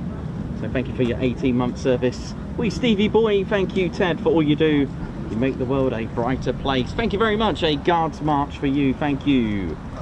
Perez, Matman Bush, how you doing? A massive happy birthday. And oi oi for Zachary celebrating his 13th birthday today. So happy birthday, Zachary. Happy 13th birthday. A Guards March birthday 13th Guards March to you. Ted's just spelling out 1-3. Nice one, Teddy. Neil Osborne celebrating 28 months of membership. Looking forward to Cosford. Thank you for the 28 months. And no, thank you, Guards March. And Mike Roger, congratulations on your 6-month milestone. Half a year of fun. Thank you. Wee Stevie boy, high five. A Guards March. Thank you very much. Thank you for gifting a Ted Coningsby membership. Mr. Chicken 3010, looking forward to seeing you in November. Member for 25 months, and the journey continues. Thanks to all of you, and thank you as well. Lee Ellis, high five, Guards March. Thank you for joining our Ted Coningsby Posh Officers Club, Guards March. DJ Sonic Sense, welcome, high five. Welcome to the Ted Coningsby Squadron as well. Lots of new recruits today. Thank you very much. Margot, thank you very much for the super sticker, Guards March. Wee Stevie boy, Guards March, thank you for the super sticker as well, Guards March.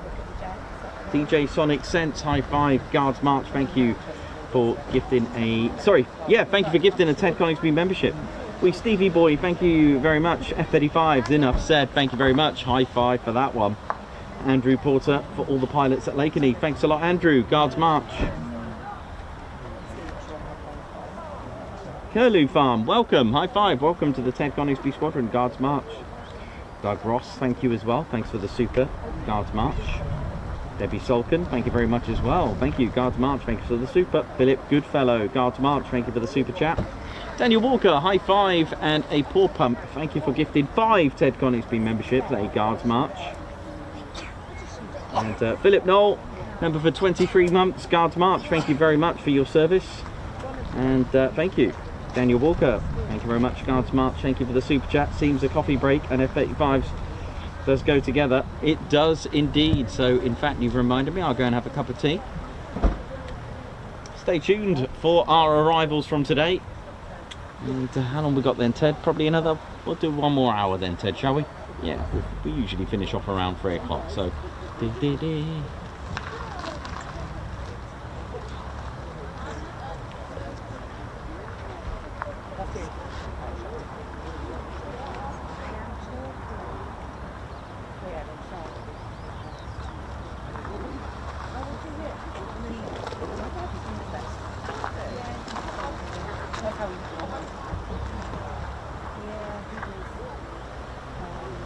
Some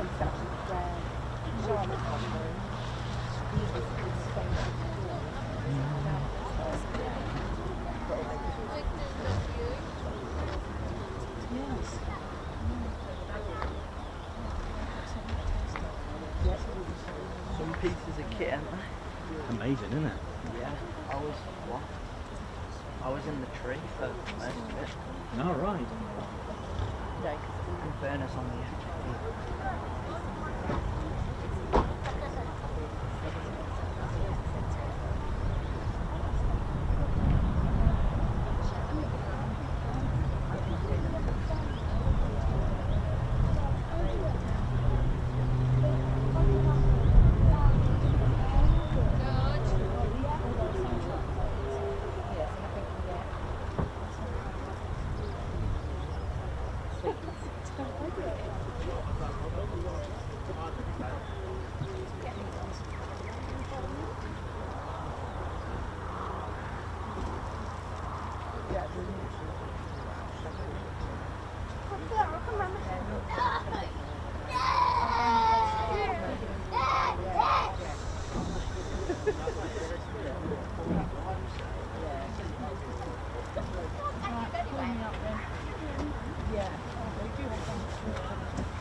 They put 1 billion into the beginning to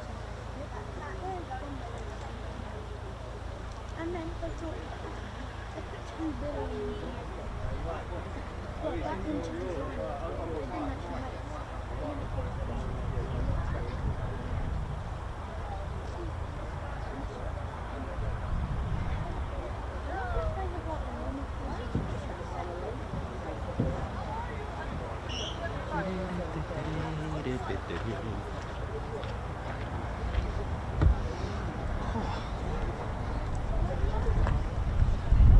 How we doing, ladies, gents, teddy bears? Just had a quick tea break.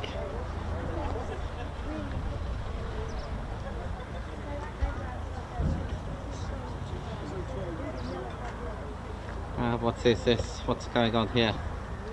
My name is Jens from Germany. How are you? I hope you're all good. You there, Reginald. You right, Jens? How you doing around here now? That's what it is that you're doing. Oh, we've just been playing a little bit of football. Football, Bundesliga, yes. You good? What position do you play? Oh, I'd like to play a bit of a sweeper role, you know what I mean? Just clearing up all the mess and all that. Very good, very good. Yes. What about you? Me, I like to play in the role of my very good friend Jürgen Klinsmann. Yes, he knows the football. He knows how to play. He brought the football to England.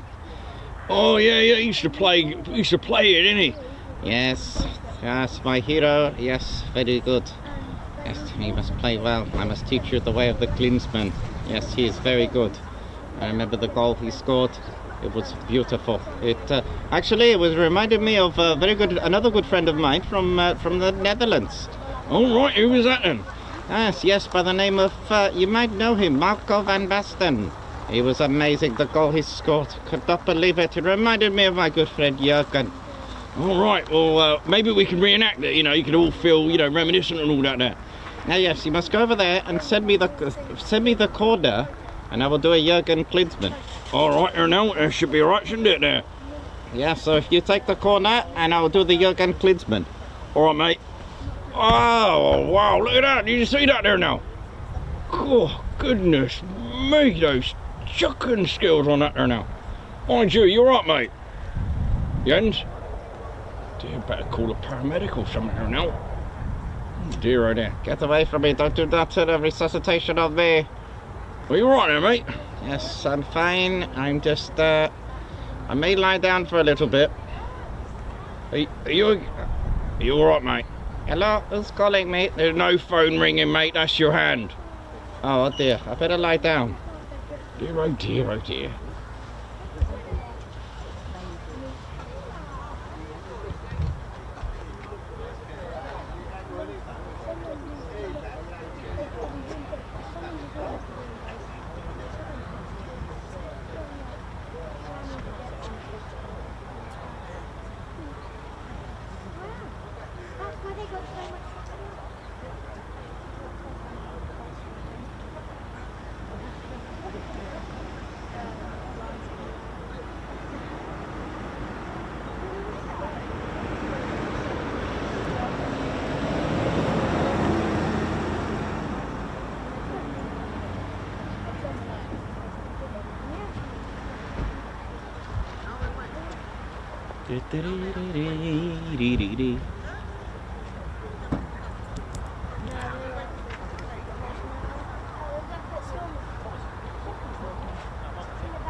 You here on Friday? Yeah, I'll be here Friday. Yes, You on indeed. send other field? I'll be here, mate. I'll be here. I'll be here. I'm not sure what the weather's doing on Friday, so I'll be here. Fast this one. Good. It's Okay. 7:23 on it. All right. Okay. Cool.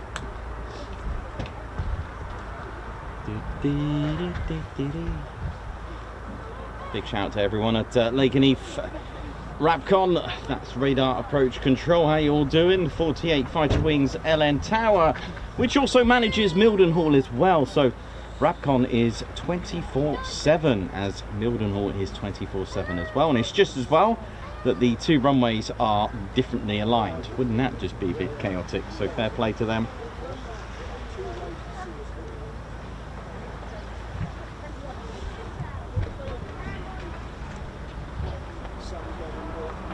Oh, it's Marquette Matronator. How you doing, man?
That's pinging, isn't it? Flashy, flashy.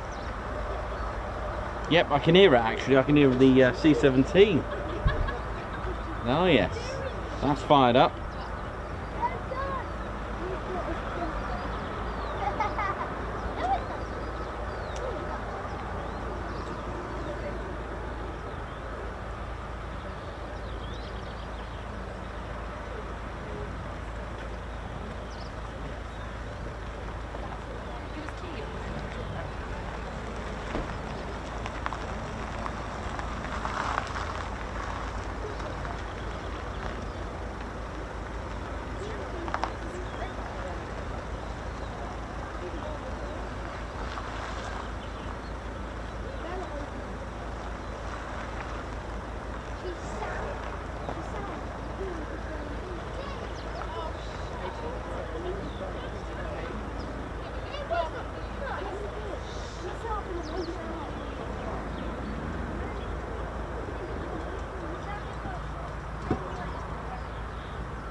So this will be quite nice to catch the C-17, the second one of the day. We saw them come in and we're about to see them depart.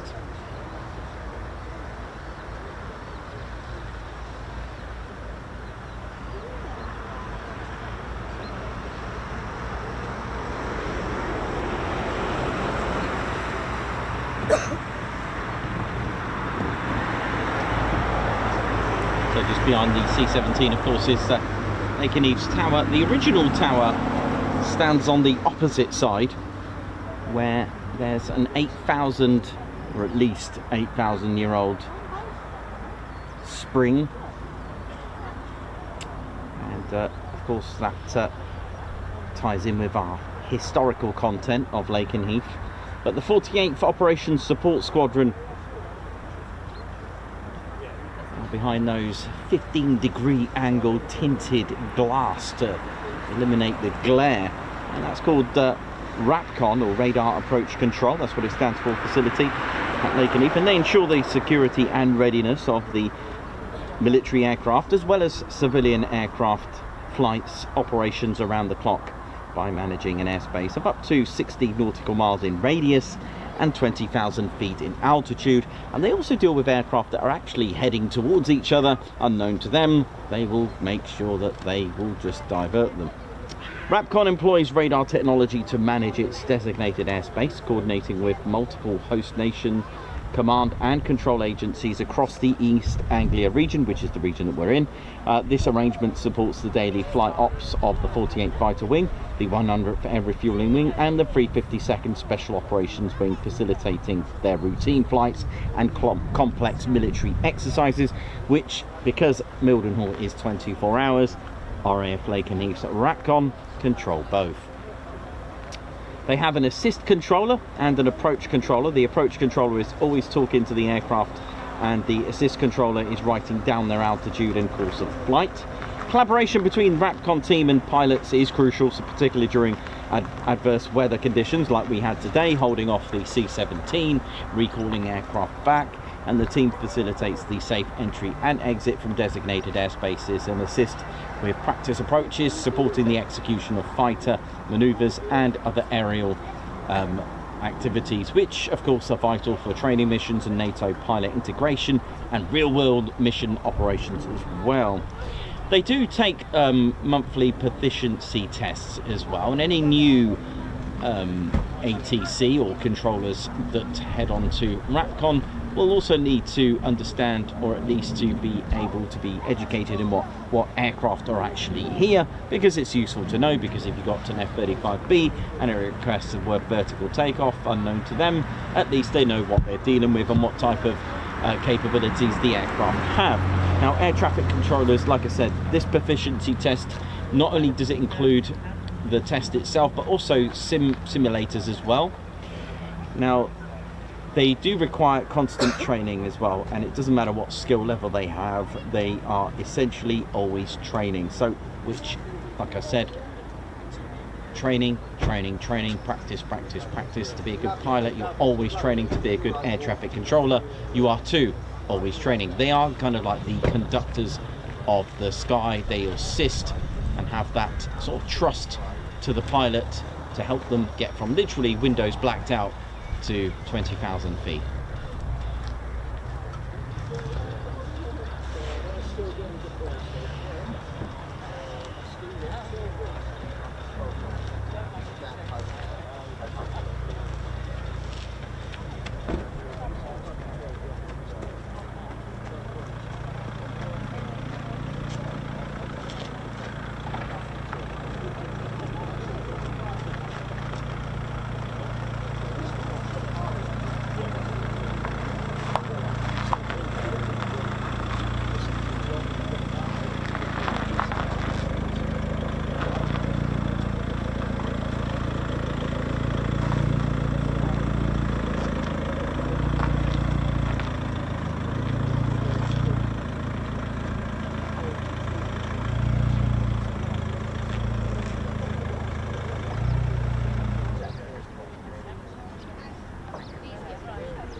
Now we had just before where the C-17 just taxied across to the other side, so let's see.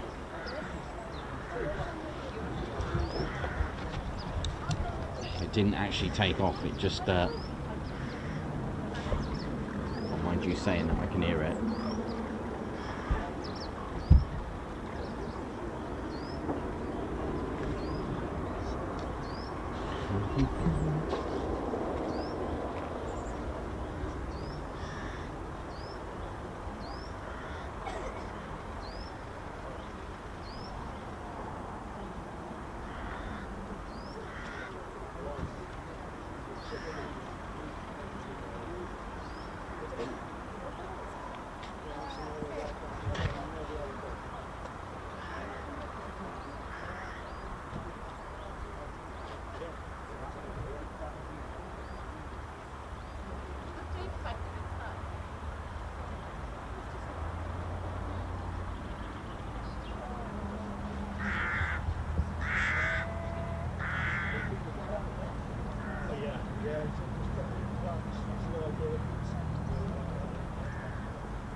Okay, here we go. So the huge 40,400 pounds of thrust on these Pratt & Whitney F-17 engines.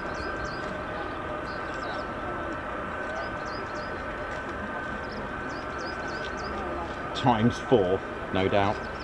These are the Pratt & Whitney's F-117 PW100 turbofans. Now, each engine is equivalent to a Typhoon plus 400 pounds on top, each.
sound on it.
God, that was low. It's under the trees.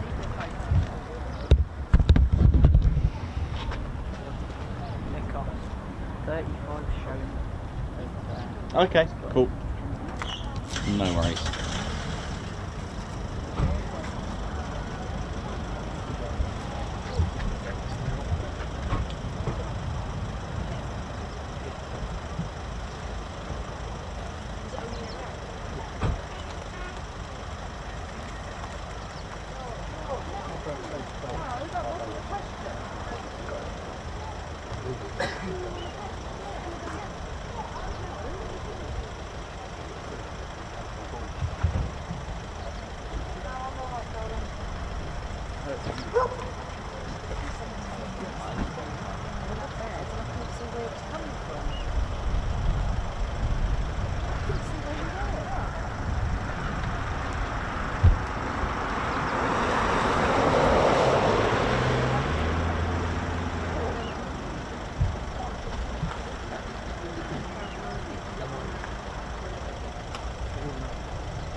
two F-35s just above me, nearby.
Okay, they are. So there are two of them. There's usually a supervisory aircraft when it comes to this nature of situation. And we see them practice this day in, day out. So today is, well, this scene is the real world.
Who's got treats for me?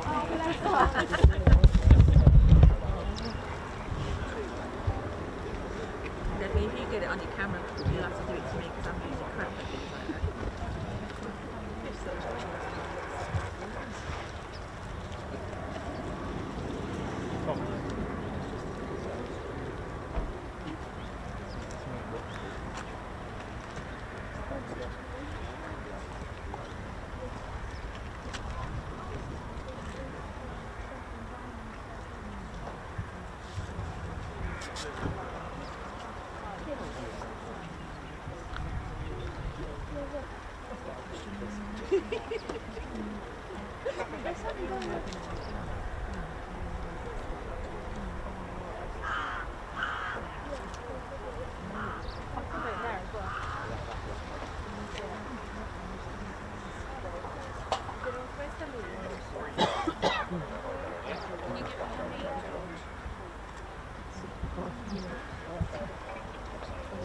So all good, all ended well.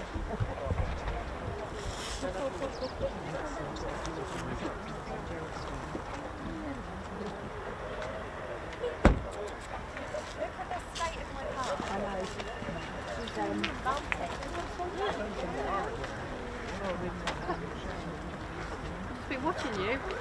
Thank you very much.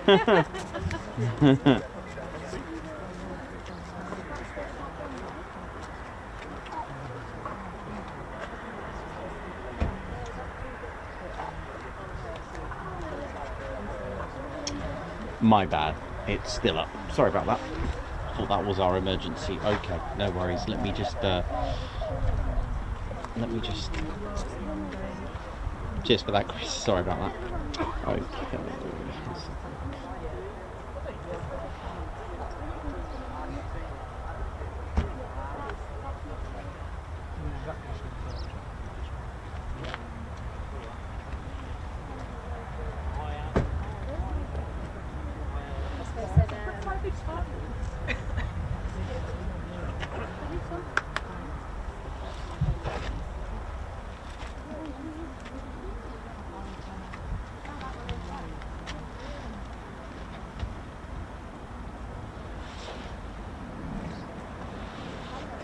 Oh, here it comes. Here it comes. F-15 over there. Now sometimes they can recall the aircraft before the emergency lands, depending on how far it is.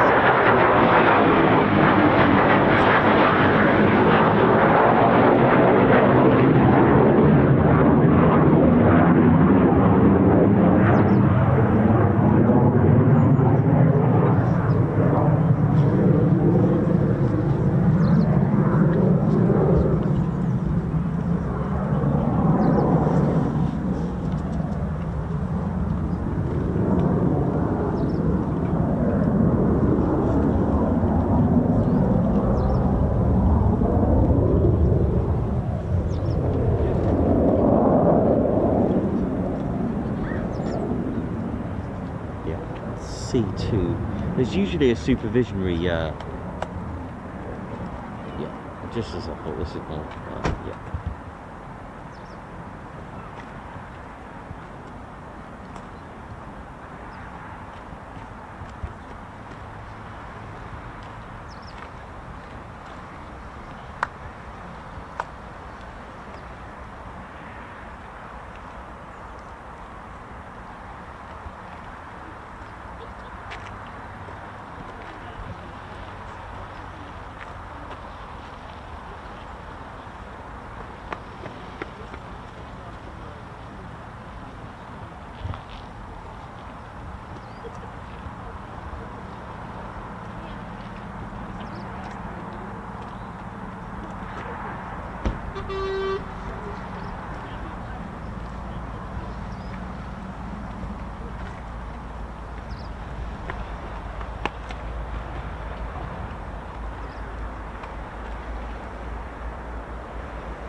well done. And that's our supervisionary aircraft. You usually get one in an emergency, so that's taken care of. All good, landed safely and well. Hope the pilot's fine.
Nicely done.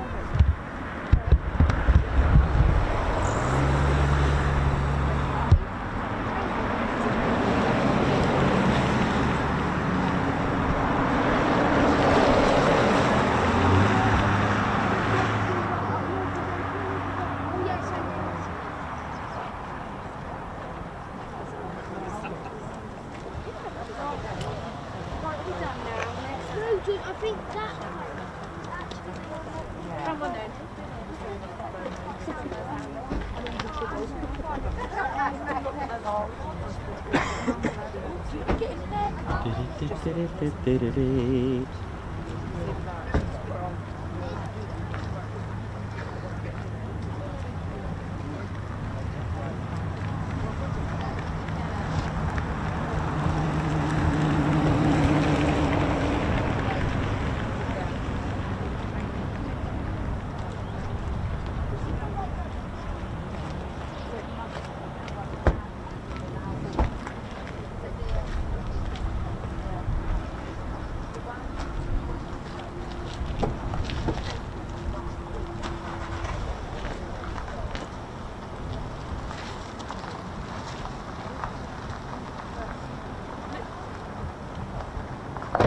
Righty, absolutely. That's exactly right. That's why they train, exactly.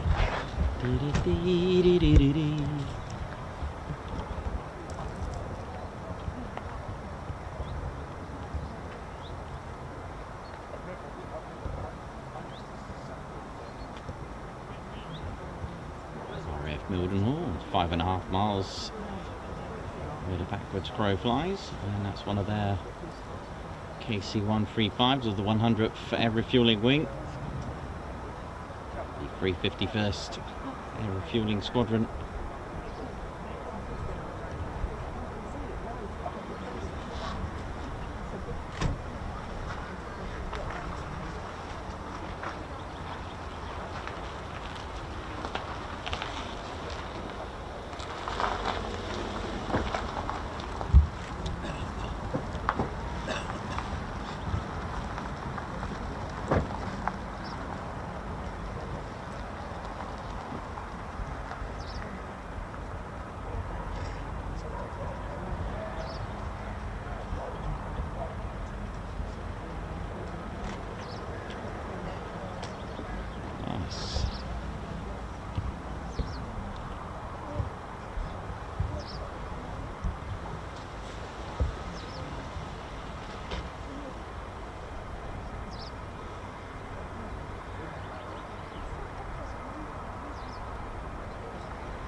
So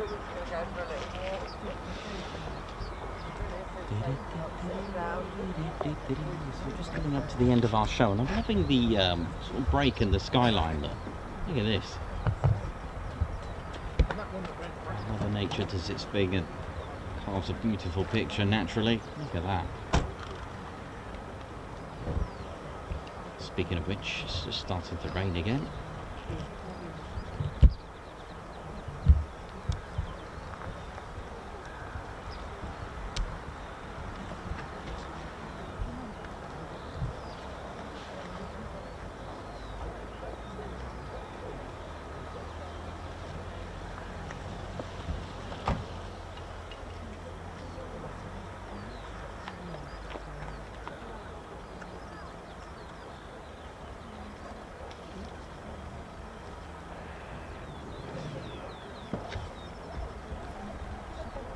Nice one, Emma. How you doing? Oi to you. Hope you're well.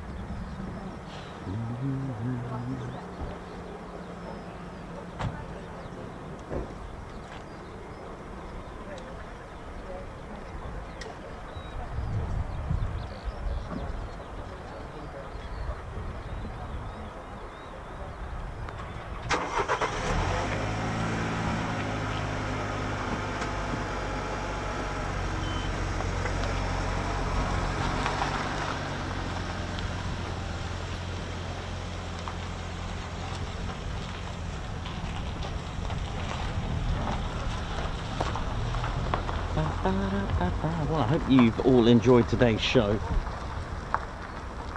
We'll be back here on Friday. I'm just trying to chance a bit of tomorrow, if I can, with the weather, as I dodge it. That's the way it is this time of year at the moment. You've got to work with the weather. Saying that, looks a bit better than what it was set out to be, so this could be alright tomorrow, you know. Ooh, yeah. Yeah, I'll go with that. Looking good.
Then they came out to the runway, they went like 100 yards, vertical, just up into the clouds. But look, there's that big plane again, you know. Is that another water? It's immovable and everything. There is, isn't it?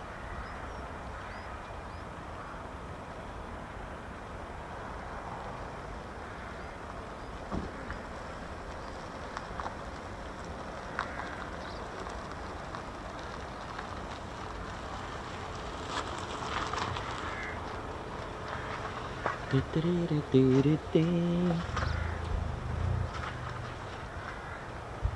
think we're all good to go then. I think we're all wrapped up today.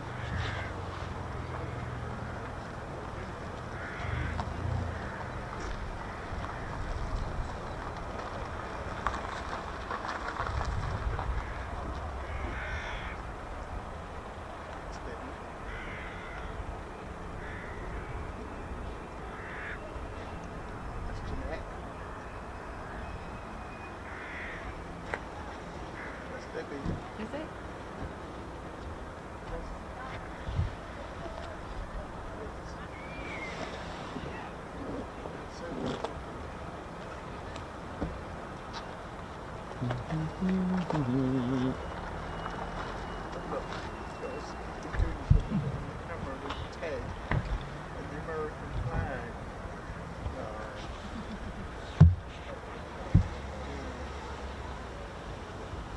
So Emma Tozer, congratulations on your 24 months milestone. Wow, 2 years following a great channel. Thanks guys, and thank you as well, you're most welcome.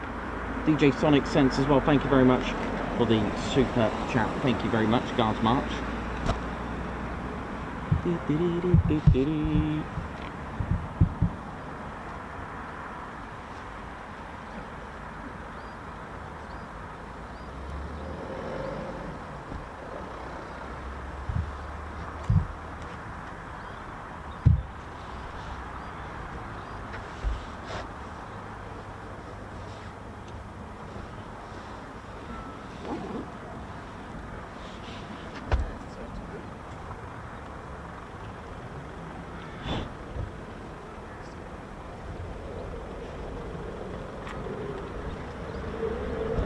Our aircraft just on time. Point Charlie, here we go.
Drag, aero braking there, lovely.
Yeah, it sure does.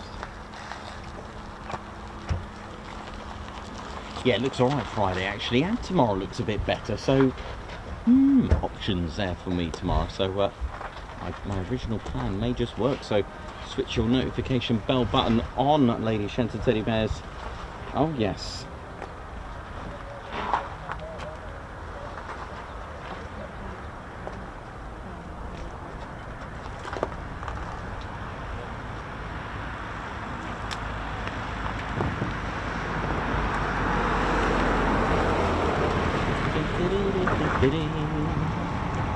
Oh, we've got more.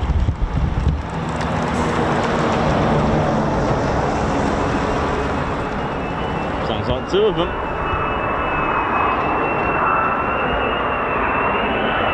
Oh, look at this.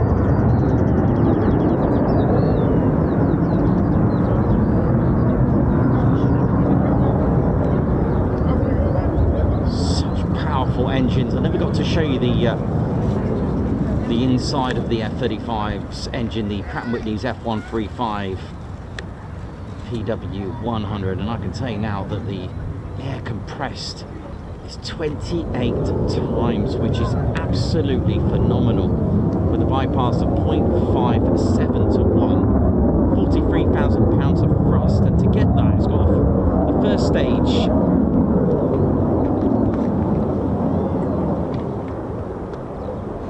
Absolutely magnificent. It's got a 6-stage high pressure compressor with those. The annular combustor, of course, and the single stage high pressure turbine and a 2-stage low pressure turbine. And I never got to show you the diagram, so it's just started to rain a little bit there.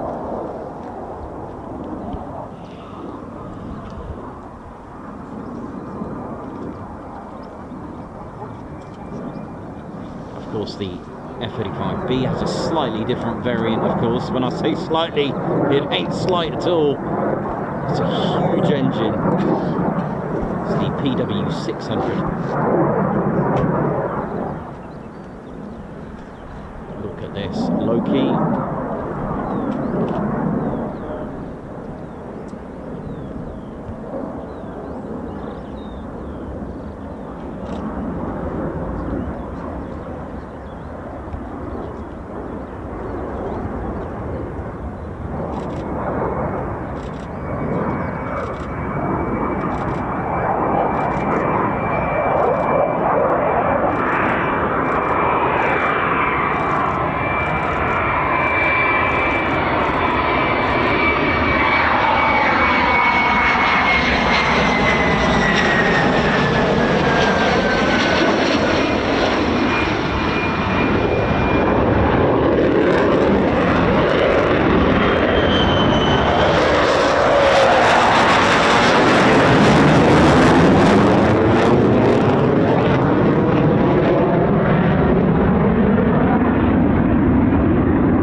entering the circuit. So my 1500 finish time has just been delayed a little bit.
Don't think anyone's going home just yet. Oh yeah.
One, I think.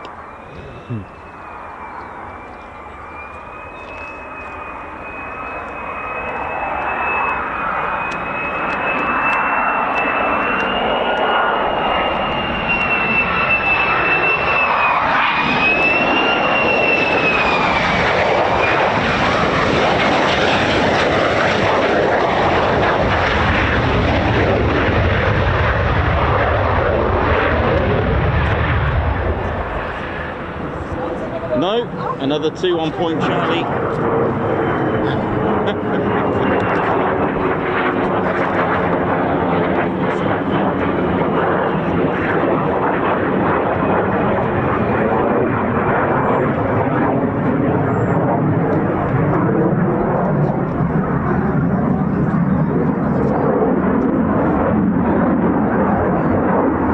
And another 2.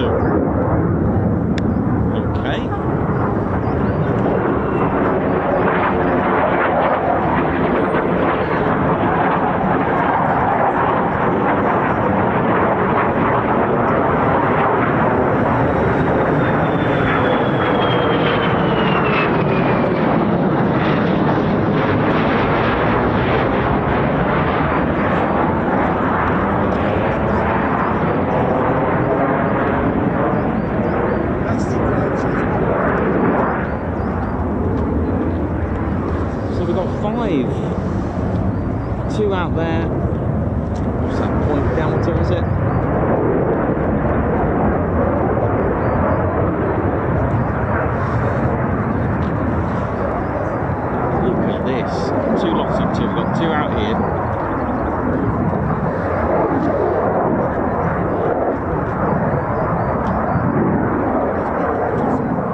two further out.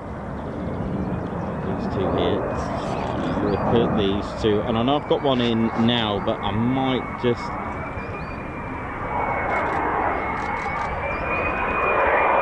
Lost them now.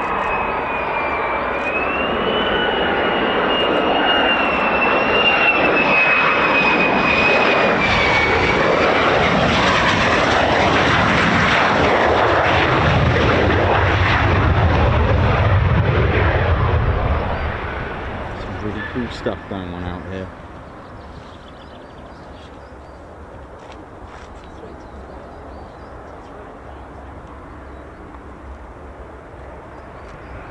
Stop.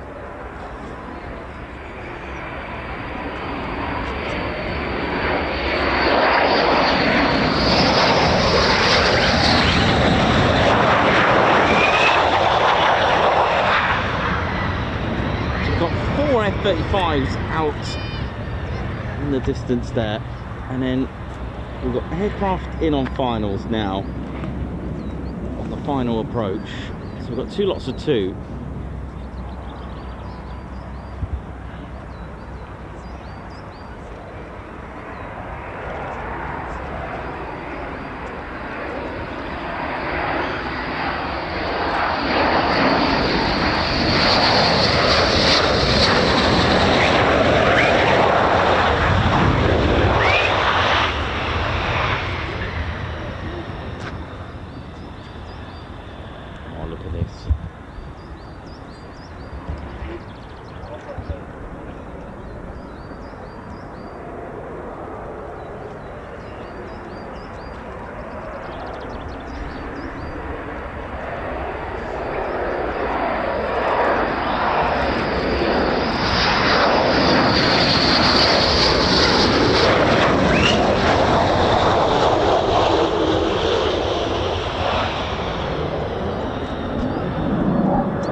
through there.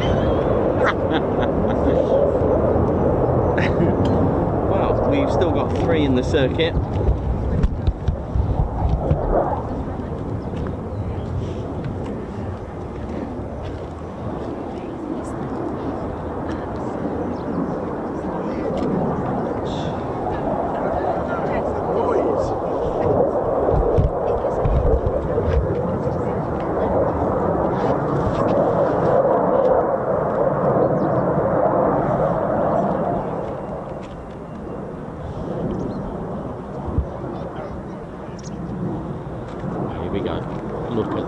Look at this.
No way, look at this control.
wait here for it, see if I can catch it really close. Ready?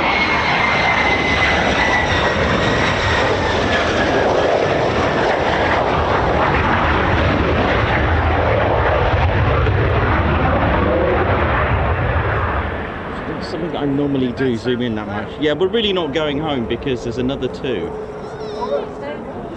on Point Charlie. Usually finish around 3, but not today.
What a way to end the show today, man.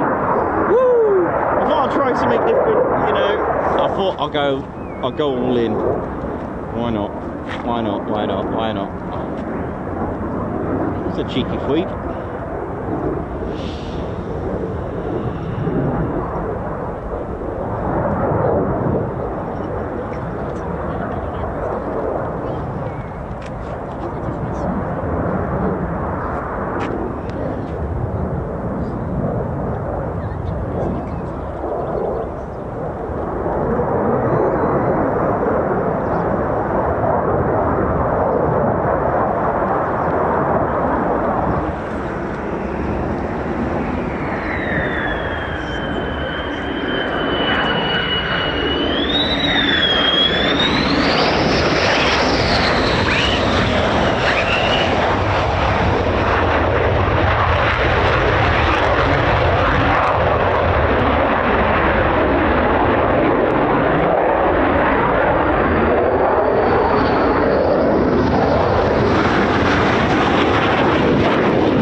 again.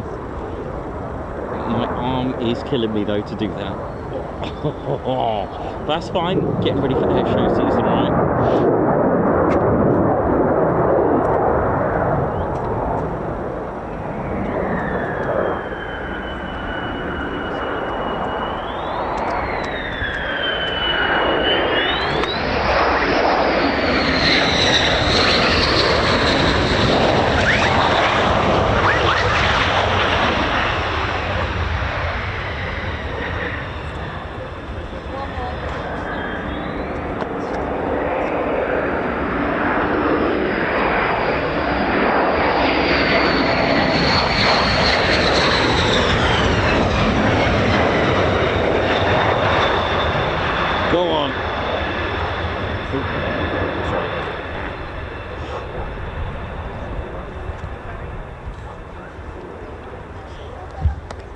There we go, that is a wrap, ladies and teddy bears, and I think the rain is actually about to give us a bit of a show as well.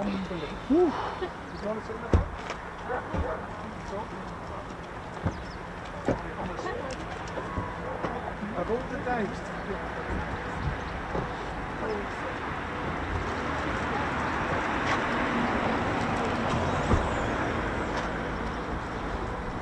That was just incredible ending to a great day, and that is us done, and just a couple of guards marches to do before the rain comes. It's interesting to pack in this, Ted, always challenging. Yanis Gotsis, thank you very much for the super chat guards march, thank you very much. It's been a while since last time, thank you. And DJ Sonic Sense, high five, guards march, thank you for gifting a Ted Coningsby membership. I'm going to actually sneeze here. And Sinan Karakaya, thank you very much for your super chat. Guards March. As for Sinan, thank you very much. Guards March. Oh dear. Right, Ted, we done, mate? We good? Yeah, I think that's a kebab wrap, mate, or a salmon roll, whichever. That was a great ending. We're going to have to probably delay our packing up though due to the weather. Ted, do you want me to take that flag off you, mate? Yep, okay, nice one. Thank you very much, Lady Shanta Teddy Bears. Well, what a day and what an ending. I thought I'd try something new with the style. You know, I thought, let's go all in. Go all in, like real up close and personal with the aircraft, right? Absolutely amazing day, really, really good. And there you go, our midweek special. And we are back here on Friday. Again, I'm going to keep a close eye on the weather for tomorrow. So keep your notification bell button on, and I'll get you a little show on tomorrow as well. So you'll find out where we are later on tonight. So I hope you all enjoyed it. And of course, RAF Lakenheath 48 Fighter Wing, thank you very much. And all our viewers, thank you as well for what has been a sensational day today. Thank you very much, everyone, and I hope you've all enjoyed today. And in fact, it's been a great week. I know, Ted, it's raining, mate, isn't it? I know, mate, you're gonna have to go in. So yeah, ladies and teddy bears, so my name's Nikos. I've been your cameraman and commentator. This is our squadron leader, Ted Coningsby, and you've been watching the Ted Coningsby cut. Ladies and teddy bears, my name's Nikos. I've been your cameraman and commentator. This is our squadron leader, Ted Coningsby, and you've been watching the Ted Coningsby channel live here at RAF Lakenheath. So for the last time for today, it's see you soon, wish you well. What's that, Ted? You can't cut a live stream? Okay, mate. Okay then, I guess right, we're gonna have to go, mate. It's raining. Thanks everyone, see ya.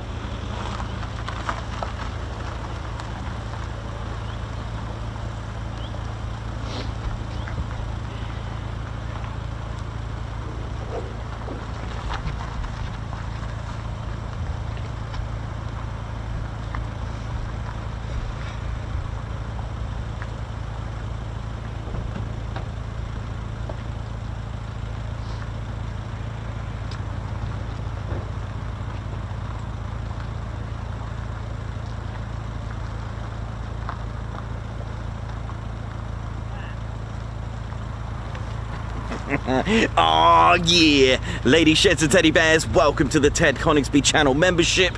I'm Nikos, I'm your cameraman and commentator. This is our squadron leader, Ted Coningsby. Just want to say a massive thank you to all our members. Guns up and oh yeah. Take it away, Ted. Ladies, gents and teddy bears, we want to say a massive thank you to all of our subscribers for getting us to where we are today. We have gone all over the country, from as far as Lossiemouth to Bryce Norton, and military areas such as air weapons ranges, low flying areas, heritage centres and special flights for TED 2. We cannot do this without your support, and your support will be rewarded. You can now join the TED Coningsby Squadron and help fund the channel to get us around the country and provide us with the funds for equipment to bring you better content too. We have 3 exciting membership levels with awesome YouTube perks to reward you back for your support. Our first level of membership is the TED Coningsby Squadron. You'll get a loyalty badge on YouTube, unique TCS emojis that you can use on comments and live streams, members only videos which include behind the scenes, deleted scenes, sneak previews and also music videos that Ted likes to play the electric guitar on. You'll also get access to members only Discord server and discount on all of our Ted Coningsby merchandise. All of this for just $1.99 a month. Oh yeah. Our second level of membership is the Posh Officers Club. This includes all of the squadron perks, private Posh Officers Discord chat room, Posh Officers discounts on all of our Ted Coningsby merchandise, and the poshness of supporting the TCS even more. This is just £4.99 a month. Our third level was inspired by many of our fans who have been supporting the channel massively. So we'd love to reward you back with this, and our third level of membership is the TED Coningsby Fighter Squadron. This gives you a more personal experience with me and Ted, with exclusive live streams and content. You'll get a free Ted Coningsby Fighter Squadron patch, a private Ted Coningsby Fighter Squadron Discord chat room, a gold colour Discord username, and a higher discount on all of our Ted Coningsby merchandise. All this for just $25.99 a month. Ladies, gents and teddy bears, the Ted Coningsby channel cannot thank you enough for all your support, and it's this support that keeps the dream, keeps the stream. Thank you so much. Oh yeah.